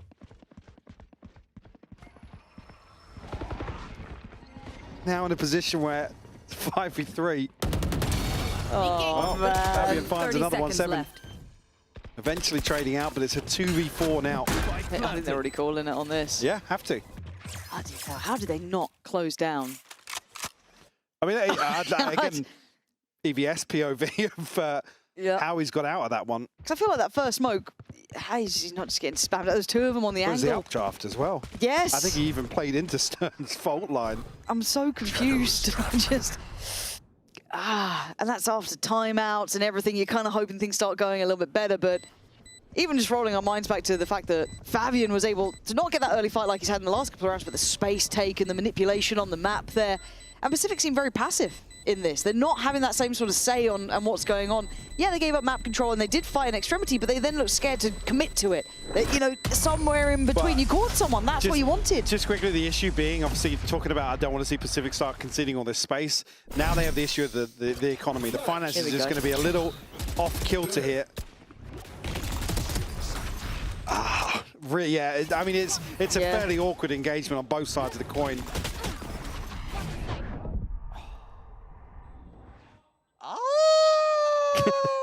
I couldn't hack it. No, I'm hearing that no. after the round. This might be worse than hearing Yampy bark from opposite side of the stage. Oh, God. Votes in chat. Get a poll going. Yeah, no, you're right. We should. Yampy bark, ULF howl. Right. I'll keep track of the outcome of that one. Drone is down. And a tempo change here. Still some opportunities for Pacific, but hard to get a good beat on what they're facing round by round because that versatility is there for ULF. No big ults to bank on this time for the ULF boys, but on the other side, 3 to work with, so some good potential there. No probe sent out this time, but Ninja conceding the choke point at least here. Valorant filtering his way back across just as this util comes through. Fabian going to pave the way once more. Nobody contesting this hit. Double walk through mid though. Neki's got to have his head on a swivel. I mean, already has in this map already. Been isolated, so should be in a good position to handle this. Okay, here we go. Already damage there, aggression there. They're just how deep getting bullied everywhere they go. They are eating them alive. And in zone flawless and Pacific are not in this game right now. 5 rounds to the good. Oh, ULF. Again, another one that the knock-on effect, like as I said before, they're not going to have the benefit of ultimates and the finances being in line because 2 saved in the previous. Now we're going to have a broken purchase to come back into this, and ULF just starting to run away with this map. An in-zone flawless here. You can see Pacific heavily discussing, sorry. I was going to say discovering their lack of funds, but oh God, heavily discussing. Triddle. Diddle. A triddle straight into a diddle. You can't be doing that. Oh gosh. Cupid. Okay. Cupid, that's a young and spriteful play there with the new weapon. Certainly not the 30-year-old. Trendsetter. That's it. 2v3's manageable. There's weapons to be picked up too. Say, they both get upgrades out of this. Didn't note where the second went, but looks like it's just going to be Valorant. Only smokes here for Cupid. I mean, 30 off a second, but Molly and an ultimate here for Valorante. Big tag as well. Stern down to 5 HP. There's a smoke. Are they going to just walk it? What? Of course they are. I mean, it's not a bad shout. It's not a bad shout. They can depend on the utility to do the work on the side. Have a shot. That's Stern gone. 2v2 now. 2v1. Maybe some opportunities. Valorante, look, this guy's an aimer, but this is not a fun post-plant. Needs the shot. Ooh, it's clean, but it doesn't make a blind bit of difference of continuing to hunt them down like animals. Pacific kept on 2. Wolf again, just brilliant read. Anticipation of Pacific getting aggressive once more. Fabian's leaving nothing to chance here to play on that shorty. There should be around, I mean, at least we'll be able to get a grip on a full purchase, but it comes in round 11 when they're trailing by 6. CNED now operator in hand. Still ultimates to play with. On the other side though, Neki and Fabian both have theirs. Here we go. Can they hold back the hit? It is so all in. Fabian dives even further forward. Finally stopped in his tracks by 7. Tries to take more space, but they got smokes to fall into. Plant not in yet. Demure not stopping yet either. 7 now seen, and CNED in trouble. This is a tough one. They are going to go looking for him as well. Look at this. Neki wants more info. Yeah, he's having a look. Of course he'll have a look. Rolling Thunder sent through, yep. Ulf don't want to leave this down to the clock. 7, good for the first, but CNED cleaned up. Now summing up this half for Ulf on the brink of maybe even making an improvement from map 1 and finding a 10-2 here. God, yeah. What are you meant to do? Give up the sight. You just can't hold it. God. A blistering pace on display here from Ulf. Again, something we were maybe alluding to in map 1. 7 just hasn't had a 7-day again. No, he's not. Which is unfortunate because we've seen his highs and they're lovely to watch. Seen the same with Valorante. Him, obviously. No. But it's such a lovely aspect to have in your team. Like I said last time on Abyss, between him and Valorante, they were having bailout rounds for Pacific. Haven't seen even an opportunity to. Get out of my way! I mean, they're not even getting into recovery mode in some of these. The rounds are just over. Neki now opening this one up. 7 will fall. CNED will find the first. Recalls back to the waiting arms of Ordaz. Down B. Ninja and Valorante. Yep. Spike planted. 2v3. Ninja's still got a bit of kit, but it's an individual effort from Valorante and it's worked wonders. Finally, Ninja's here now. Up towards heaven, but Valorante's the one on the site doing the work. Fabian has to reply and he bounds in. 30 HP, though he's down insanely low. Can't do it. Ninja gonna keep them, I don't want to say alive, Michael, but there is barely a pulse. This is how it ends. Themselves a 9-3 once more. A repeat of map 1, but Ulf looking to stamp their authority on this series, Lauren.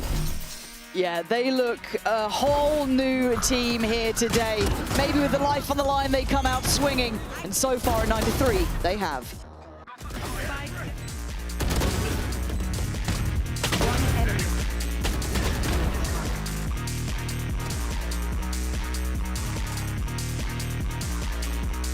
Hey! Hey, Tom. Alberto was looking for you, by the way. Really? Yeah, you better get that Okay, quick. I'll go check.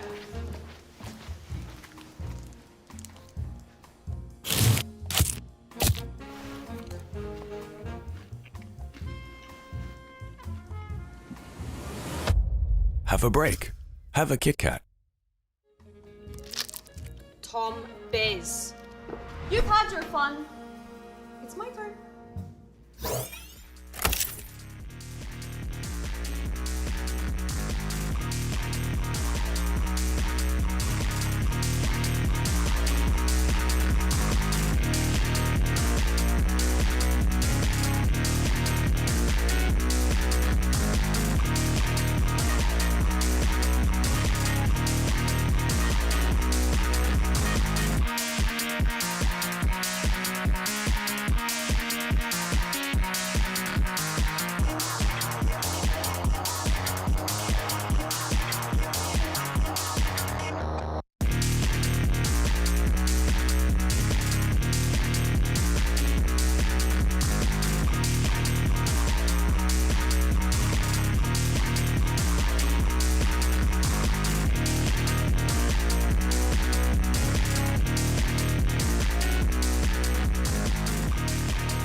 certainly didn't expect this scoreline in this series, if I'm honest, Michael. And maybe because I've been the impression of ULF with stand-in situation was just not lining up.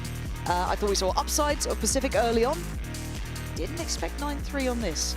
No, I think as well, just to come back to that, Pacific, like I said, if they can kind of get everything aligned, we've seen the potential on a round-by-round basis, and certainly beyond that in certain map performances, but something's still just not clicking in terms of consistency, because this is what I would have said. You come into this, and Pacific should have had their first clean series, with everything else being a 2-1. ULF have decided to do the thing. Yeah. And they're doing it. Oh, they're doing that thing. Yeah. Pacific going to be adopting a slower approach here, but already proactivity from ULF, clearing a ton of space outside B. The timing on this is going to be everything. There's not been a... The reclear is back in. Oh, he's still got one. Good for one. Do they have any idea? Ooh, that is... Cupid's just spotted he's him. been seen. Yeah. Yeah, absolutely been seen. If you get to live, it would be very surprising.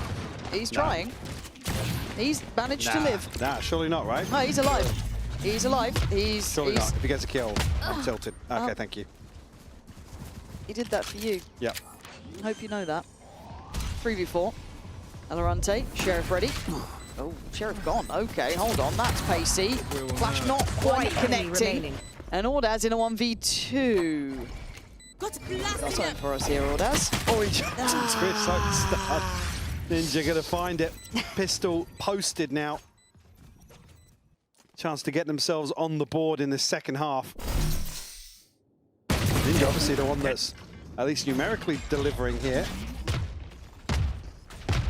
Which just steps into the last cast. One enemy. I mean, it's what Pacific needed. I mean, fine margins here in the pistol as well. Bro, let's go. I think Pacific knows just how close they were to that kind of coming apart at the seams. Yeah, it... Wait. And further Last adding player to the... standing. They want this done and dusted. Yeah. Flawless. Get it over with. No sweat about that. In zone flawless. Oh, that's the old point there for 7 at least. Yeah. Rifles in hand now for ULF.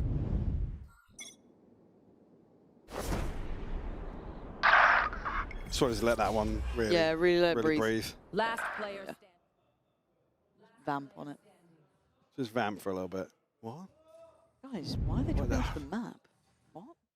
That's like when Twitch chat just hits the question marks. Oh, guys, let's get them in chat. Let's get them in chat. Weird they fell. Okay, so kind of just an extended bonus here-ish. Just, you know, I guess a normal bonus, but you look at the weaponry, it's pretty solid. Just that Stinger really standing out with 7, but if he's going to be the sacrificial lamb, he goes in. Second string to the bow as Ordaz looking towards that smoke, and he's got his body dropped in the form of 7. CNET doing well, however, Ordaz is holding the line, looking for Demore. If he got there just a second earlier, he might have tried to dive that. Oh, we're lined up for a second there. Oh my god, CNET, how? Okay, fair play, CNET. A little bit of a vintage look. Stern and Fabian, what are you meant to do now? Well, first real advantage situation we've seen. Can Pacific get this one on the board as well? This would be dream stuff for them. Genuine steps now. Can't get out of that one. Stern set up for the first, but finding the second two would be incredibly hard now. Tapping the spike and draw him in, not going to happen. Ninja doing nice. He's wrapped that up with a bow. You're right. And CNED getting 3. And still life left in this roster. That's right. Our neck is just constantly in positions where he's forced to brawl. Fault line lands it. Oh, beautiful shot from Ninja. Guys, let's drop actually. off the map again. Laying down a little smack talk as well. Okay. 6 I'll to see 9. you. Timeout for ULF. You And didn't quite a jump quick off the one. map again. No, they're buying things. So boring. But you could say, what did you call the mid thing after the triddle? What is Diddle. 2? Diddle. The double middle. And then the siddle. The single middle. But of course. Yet to see a Quiddle. That's the one I'm waiting for. You're most excited for? But you could have it here. This could, yeah, this actually could I'm not be saying it. it's gonna happen, but you know, there's a chance. Speaking of chances, Pacific have made one here, really. And I feel like we haven't seen ULF get into the mix of things yet. It's been kind of dictated to them so far by Pacific, which is good, right? It's a good buffer. Not feeling too much resistance back yet. CNED starting to, you know, warm in a touch too. So, one time at a round. Very well done. Like that, guys. See what you're doing there. Pacific's longest round win. Should be their slogan. 6. One time at a round. Yep. Put that on the jerseys. Just Seven's jersey, actually. I kind of love that. Yeah. Look. Get the merge going. Flash. What is it, the other jersey Locating saying? target. Something. I can't remember what it says. Maybe. How many middle? Oh, Michael. Ooh. Michael. Paying attention now.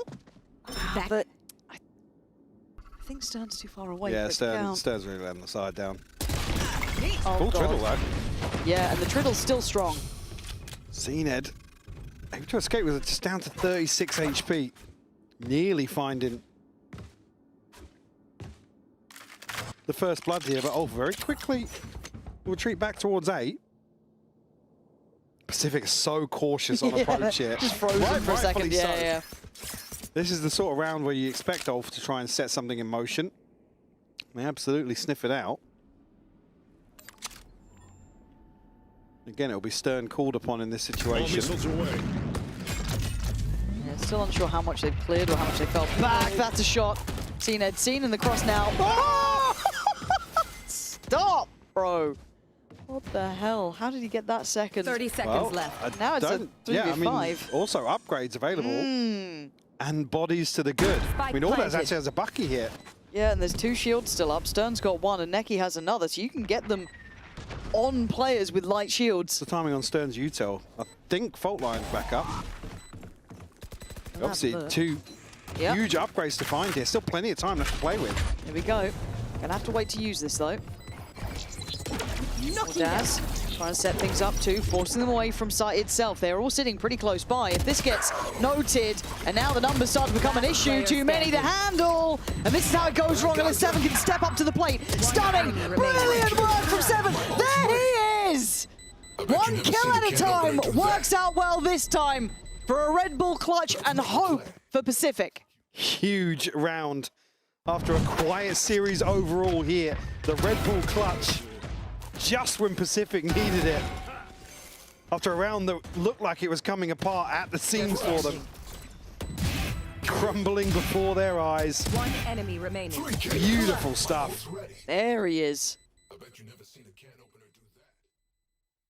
Could that be something to spur on Pacific here to take us to Breeze on map 3? So a long way to go just yet. Ooh, the spacing. 7, you can see that confidence was still there. And Ordaz, did you forget about him? He just took down your first man forward and you thought he'd fallen away. Absolutely not. Confidence is in line. Demure sat back a bit deeper, seeing the barrel of Ninja. Should be called out, but Ordaz has done his work. 3 kills, made that site hard work to take, leaving Ninja and Valorant with all to do. Great isolation from Ninja as well on the back of the missed op shot, but still plenty of bodies left. Ninja gonna eat that. Actually, not doing as much damage as I was expected. Maybe just around the corner a little, but he's denied the plant, got them nice and close. Utility for this, Fabian's still got a touch to play with. Stern, I don't know how long for that stun to fully come back on, but in we go. Gonna spot out Valorant here. Ninja's done well, take away Demure. That's down to a 2v2. They've made this work again. Can they do this again? Oh, they absolutely can! Pacific, never tell me the odds. Just one more round to find a tied game here on map 2. Ultimate's starting to come online as well for Pacific here. And oh, you thought Ordaz did enough? Yeah, definitely. Was it a 2v4? full 2v? Yeah. That's nice. 1 enemy I said in the first half, Ninja starting to certainly pull ahead now. Let's At go! the top of the board for Pacific. I've not seen Cena that animated in a minute as well. Genuinely, that is huge for them. Sheriffs are out. Triddles out. And it got close last time. Surely not again. No command popped here. There'll be no secrets about this on the way in for Pacific. High flash from 7, looking to go hunting. Ooh, shot from Neki. A bit of a reminder, isn't it? Don't forget about the flank here. Fabian's held this for a second. He might know about Ninja. I don't think Ninja knows about him. And he certainly does know about Demure. That is the worry, and there's the shot. Now the map is going to be cornered in here. They can try and push them together. 7 getting active, taking space back away. He was the one who saved them before, and he might have to do it again now. A 1v2. Flash in, they're blocking, they're getting a little nervous here. 7. Get that spacing right, so you're going to get punished. Oh, he can't do it this time. Down to 50 HP. Put in a corner, still finds the first, but Fabian here. Thrifty. To find a conversion on the Thrifty. Double digits now on the board. Pacific not going to feel the pinch just yet in terms of the funds. Now we got a bit of a game here, yeah, Mike. Certainly have. Things starting to come together for Pacific. Again, not sticking the landing on this previous round. Could be a chance for ULF to capitalize now. Operator in the hands of Fabian. Coming up on a big ult cycle, actually. See, Rolling Thunder one furthest away, but plenty of tools at their disposal. On the other side of the Pacific was a big ultimate of their own. Nothing to be done here. Demure's in a lot of trouble. He might be dead. Does he get a live? Okay. He actually is just holding on this. And this time around, I don't think he's got the support quite lined up. And Cine tries to go in. Oh, it does! Just holds it like a turret. Turns on a dime. Can't quite deal with VALORANT, but damn, he did it again. It baited hard. Ordaz just letting the first pass, serving his teammate up. I genuinely thought Ordaz was there. I got baited, but I swore it wasn't just one. It just let them in to punish the second and third player. Beautiful stuff from him. VALORANT now left in the clutch. Invest the ultimate here to try and make a go of things. Does he get a chance? I think he's been seen, but he's made it a 1v1. And now Fabian on the hunt for this. It's on the money, Fabian there. And ULF having to dig deep though. I'm so happy we're seeing a game between these two now. Certainly now Pacific matching the pace and aggression that ULF have certainly been in charge of so far. Oh. It's just insane from Ordaz. I thought he had another two. Flash! I was just fully white. I thought he just let CNED in to try and bait the rest of them in, but the flash catches perfectly from 7. And it ultimately is their downfall. That's a mad replay. 11-8. I mean, bloody hell. Didn't expect to be enjoying this series so much. It's really come alive here, and it is a matter of here either. Yeah, exactly, right? Matter of life and death between these two as well. That opportunity to keep going, to stay alive here in kickoff, and they're giving us a great game. I was worried we were going to see some really messy work. ULF have absolutely elevated from where we saw them. And Pacific showing they've got some grit behind them as well, some real spark to bring them back alive. But that scoreline is closing in now. Yeah, not many more chances. And obviously, on the backside of this round, I mean, 7 and Cupid gonna... Actually, no, sorry, Cupid hasn't even bought yet. He's gonna be struggling in this round to even get a shield on, and there's not much behind this purchase, Lauren. This could be about all that's left in the tank. This is tough. And there's 3 ults in the pocket of ULF as well. Oh, gosh. Demure, I think, going to go for the knife straight away. Whenever he wants to, I guess. All through middle is the early investment. Fabian going to take a bit of space over towards B. And taking a lot more space on the ace side. Did Cupid's? No, he didn't. Oh. God. I mean, what a shot from Cupid. I thought he was dead to rights there, if I'm honest, but luckily enough, still breathing. We're not feeling too much pressure, but enough. He's going to play around the pillar, surely. Cupid going to back away, though. Get a confirmation here, but Cupid's still close enough to hear this.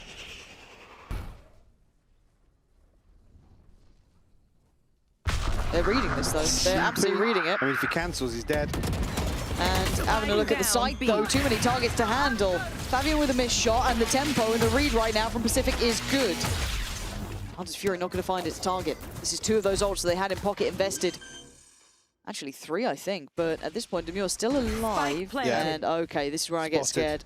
Well, he's going to call the mid lurk here, but he's going to be able to run rampant in the back lines. How much can he do beyond this? He can do a lot. He's taken away Cupid, but Valorant with a very fast shot. Necky's been waiting for this, and Ninja's probably baffled he got seen on that, but it is a 2v2 as well. Yeah, adding insult to injury, away we go. CNED needs to stand tall on this one. Easier said than done, but the operator has to be perfect, and it isn't. Trades there. Necky up against Valorant, no molly, so he has to get involved. He's sitting so deep. Necky trying to go for this one. Oh, he's got a new lead. No! How have you done that? How have you done that? Necky, the player that's been battered in some of these early rounds, delivers a clutch here to put Ulf on map and series point here. Great trade from Valorant here off the Bladestorm. Again, they just can't stabilize, find a recovery. Oh! No! Necky is so quick with that second tap. No! 8-12. Whatever can be bought will be bought. This is time to try and dig deep, do whatever you can. If you want to stay alive, Fabian didn't get, I think, early checked on this before, so he might have a real chance here. Yeah, he does. Drops a body, can he get away? Oh, he can as well. CNED on the hunt, though, feeling up for the fight on this. Stern's done well. CNED the one strike back. Fabian still standing on site, though. The tempo and pace still sitting way better with Ulf. And the 4v2. CNED has to come up with the goods here, but they're circling each other. CNED can't quite get to Fabian in time, and it might be all she wrote for Pacific here. As CNED, the last one standing. We need to get close to a miracle on this. And he's just being herded. You can hear it, you can see it. Off with sheer grit and determination to turn around their performance thus far. Mike, I am impressed. Very, very impressed with Ulf. Like I said, it just feels like they pulled out all the stops, right? Playing with house money, something I've said a couple of times this evening. I think this is so fantastic to see on the side of Pacific. Like I said, I mean, I still rate this roster. I think the ceiling is still there. We just haven't seen them kind of firing on all pistons. Something's still not clicking for all of them to get onto the same page. Yeah, you're bang on with that, right? Is that all that potential's there? If everything comes through at the same time in the right way, you'll see an incredible team. So I want to see what they look like in the future now. I think that's something I'll keep my eye on and see how well they blend. Well, speaking of the actually, this outcome now makes the next series even more interesting, because going into Liquid, I'm more concerned about Ulf versus Liquid than I would have been Pacific versus Liquid. You're right. I think Ulf are a much harder team now for Liquid to handle. God, yeah, and it wouldn't be the first time that Liquid have struggled with highly explosive teams, very aggressive the teams. concerns we've seen from Liquid. Yep, so we will come to that at some point, I'm sure. But now we take a moment to really give it up to the team who have surprised all of us by rolling back some of the performance that we hadn't really seen since Ascension. We'd seen that capability, we knew they were coming in with some constraints here, but today they played outside of that. Yeah, and again, just to shout out, particularly Ordaz and Fabian here in this second map. Absolutely stellar performances from them, but obviously here Pacific taking the stage just to bid us farewell. I'm still very excited for this roster throughout this year. Certainly here we've seen some highlights from me. Seven and Valorant certainly wants to keep your eye on in this region. Yeah. Even the calling as well from Cupid I want to add in there. I know it's not always landing, but maybe once everything gets aligned and they're all kind of on the same page, they could be quite an interesting team to watch. And I'm really looking to see that slot into effect. What is that development process like with this team? Obviously, Kickoff is brutal. It always has been. It's very hard for these teams to get stability quick. Even here with a triple bracket, it's not necessarily any more forgiving. Certainly not many opportunities when you know, a map goes wrong here and there. You basically set into a position where you have to recover. But yeah, certainly for me, there's enough positives here for me to not write them off. No, I'm with you. I think it's kind of just understanding limitations were in play. And they weren't able to get around that. No one able individually to bail out today, for example. So, again, is what it is. However, a treat for you guys at home. We'll be handing over to the post plant with Demure and Ordaz standing by. Jimmer, Oras, congratulations on you. this very well-deserved win. What was the routine coming into today? Because this feels like the different ULF. We haven't seen this in week 1 or week 2. So, Demir, I'm going to start with you. I mean, for myself, last 2 weeks, I was just burnt out. I was just playing ranked, like I was just spamming it. My coach told me to just stop playing ranked, stop playing the game. After the game, I just went out, like I just went for walks, even though it's like minus 10 degrees. Yeah, like that's really cool. Yeah, and we were just chilling, and I was more focused this time. It was good, yeah. We had a set play, like set game, and it was all good. For me, we don't have anything to lose right now, so I was really comfy about that. And I was good today, and I was feeling the game. It was good for us. Yeah, we could tell that you guys are feeling it. Yeah. Some of the clutches that were coming through, or just the fact that you guys are all going in together as a team, that's what we really wanted to see. So is this kind of like what we're going to be seeing more of? Do you feel like you are now in the right spot where you wanted to be? Now we more feel like a team. Like last 2 weeks, again, we were trying not to lose, to be honest. Like, and this week we focused more on like just trying to destroy them. Like our coach just was telling us like, you're gonna win this game 13-5, 13-3. I don't know the second game score. I don't even remember, but like it was just fun. Yeah, we just enjoyed it. Yeah. How do you guys now feel with this game behind you? A positive performance. You guys look like yourself. You look like how I remember you from Northeast, Emma. Yeah. How does that look like now, thinking about your next game up against Team Liquid? I mean, of course, it gives you confidence to win a game. Like, it's my first VCT win, and it's his first VCT win as well. So it's just like new experience, and now I'm getting used on this playing on the stage. So it's just more fun, to be honest. Like I was stressing last week, like bind game, I was like full shaking, like on the stage. It was bad. No, I feel good though. Yeah, everything's good. I guess we're gonna win Liquid.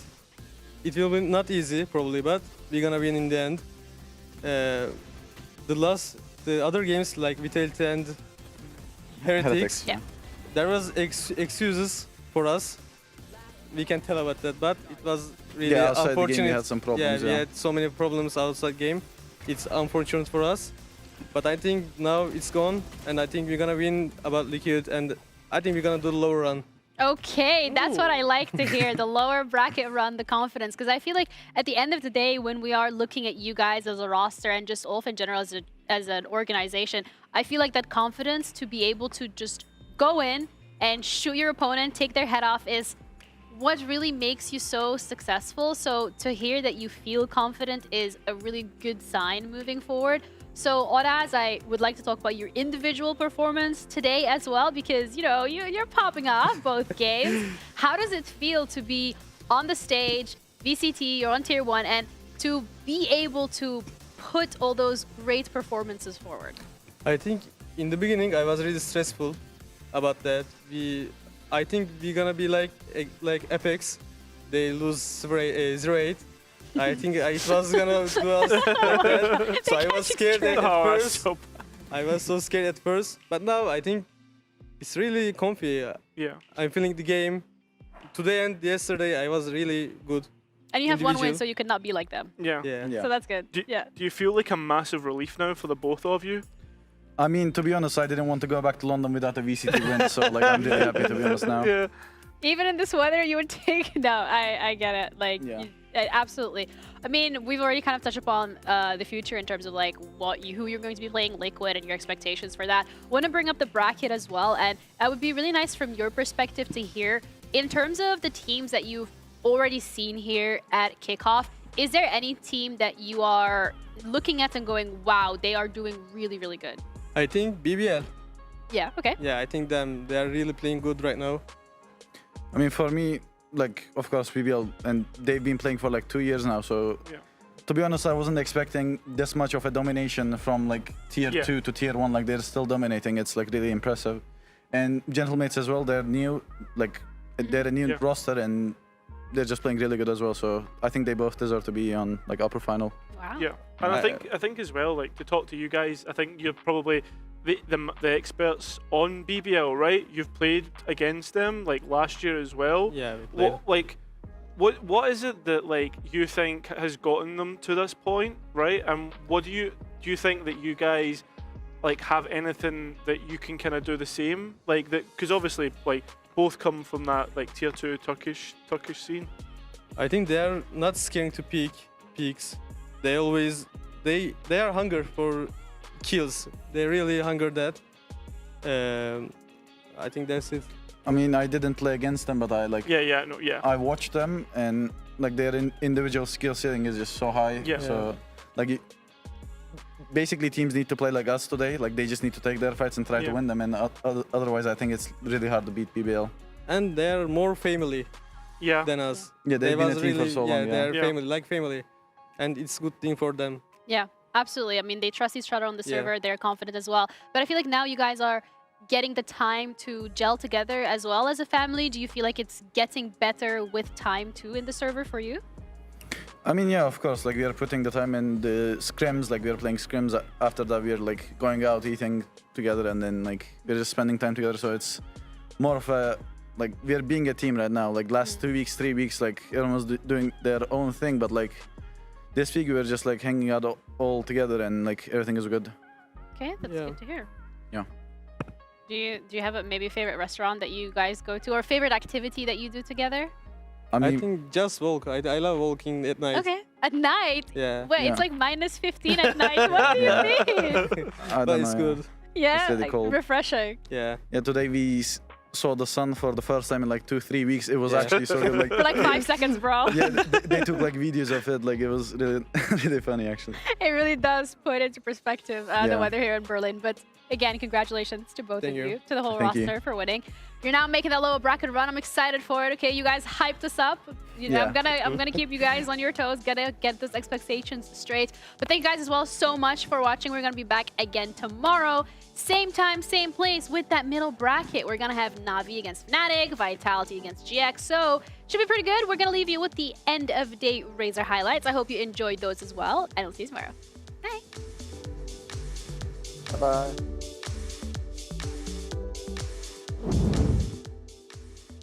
It's elimination day today as the lower bracket run is officially starting.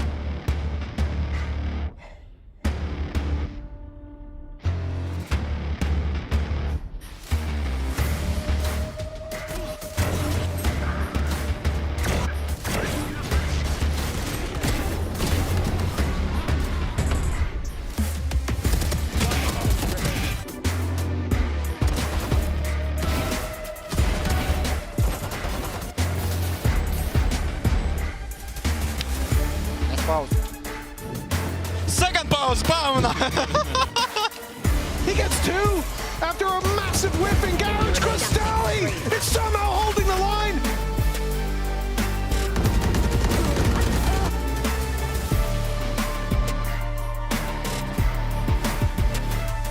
Zeus is coming in with his classic. That's a dirty move. Here it is, it's backside, but it's already been cleared. Cristalli stood in front of the ult. They were ready for that play. Fantastic showing from the rookies on the side of foot. They have claimed their man pick. Through and all of a sudden, Bahas alone. How has this happened? They're blocking it. The defuse still underway. Oh, yep. Aves, 3 kills, seems to lock this one in. KC's lower bracket run starts here.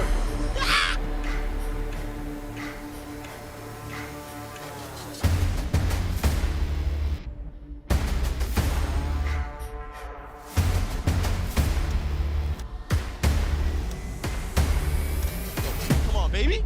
That's what I like to see, baby.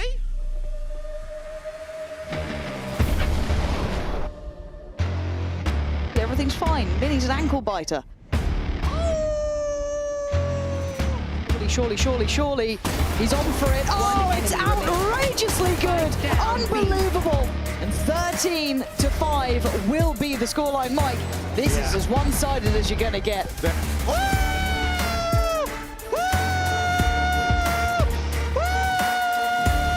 fear in this team. And you can see why.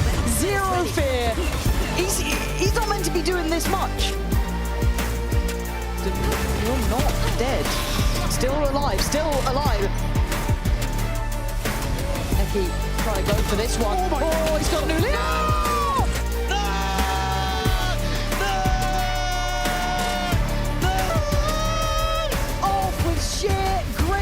and determination to turn around their performance thus far. Mike, I am impressed.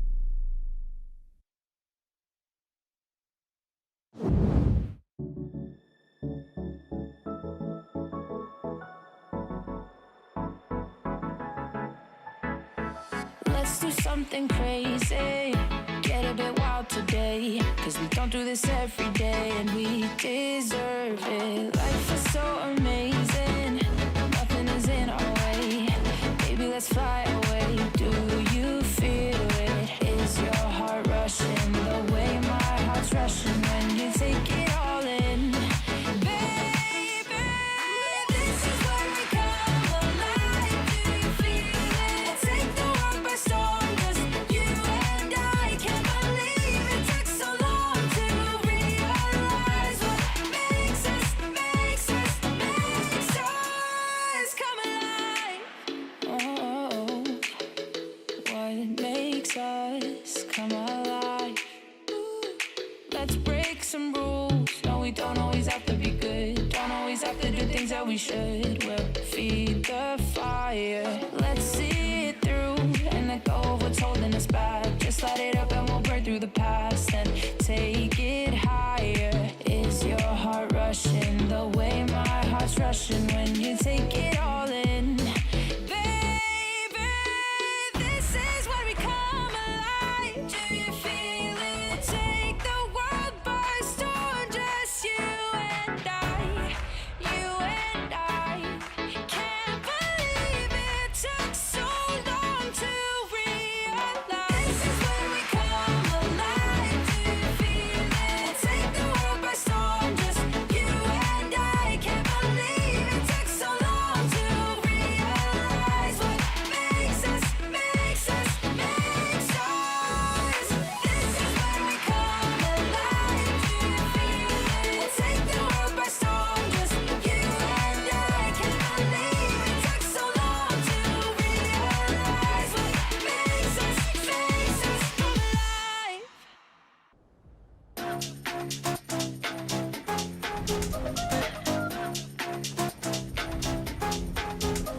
나의 속도가 돈이라면 Benz 더 세게 괴롭혀봐 나를 rain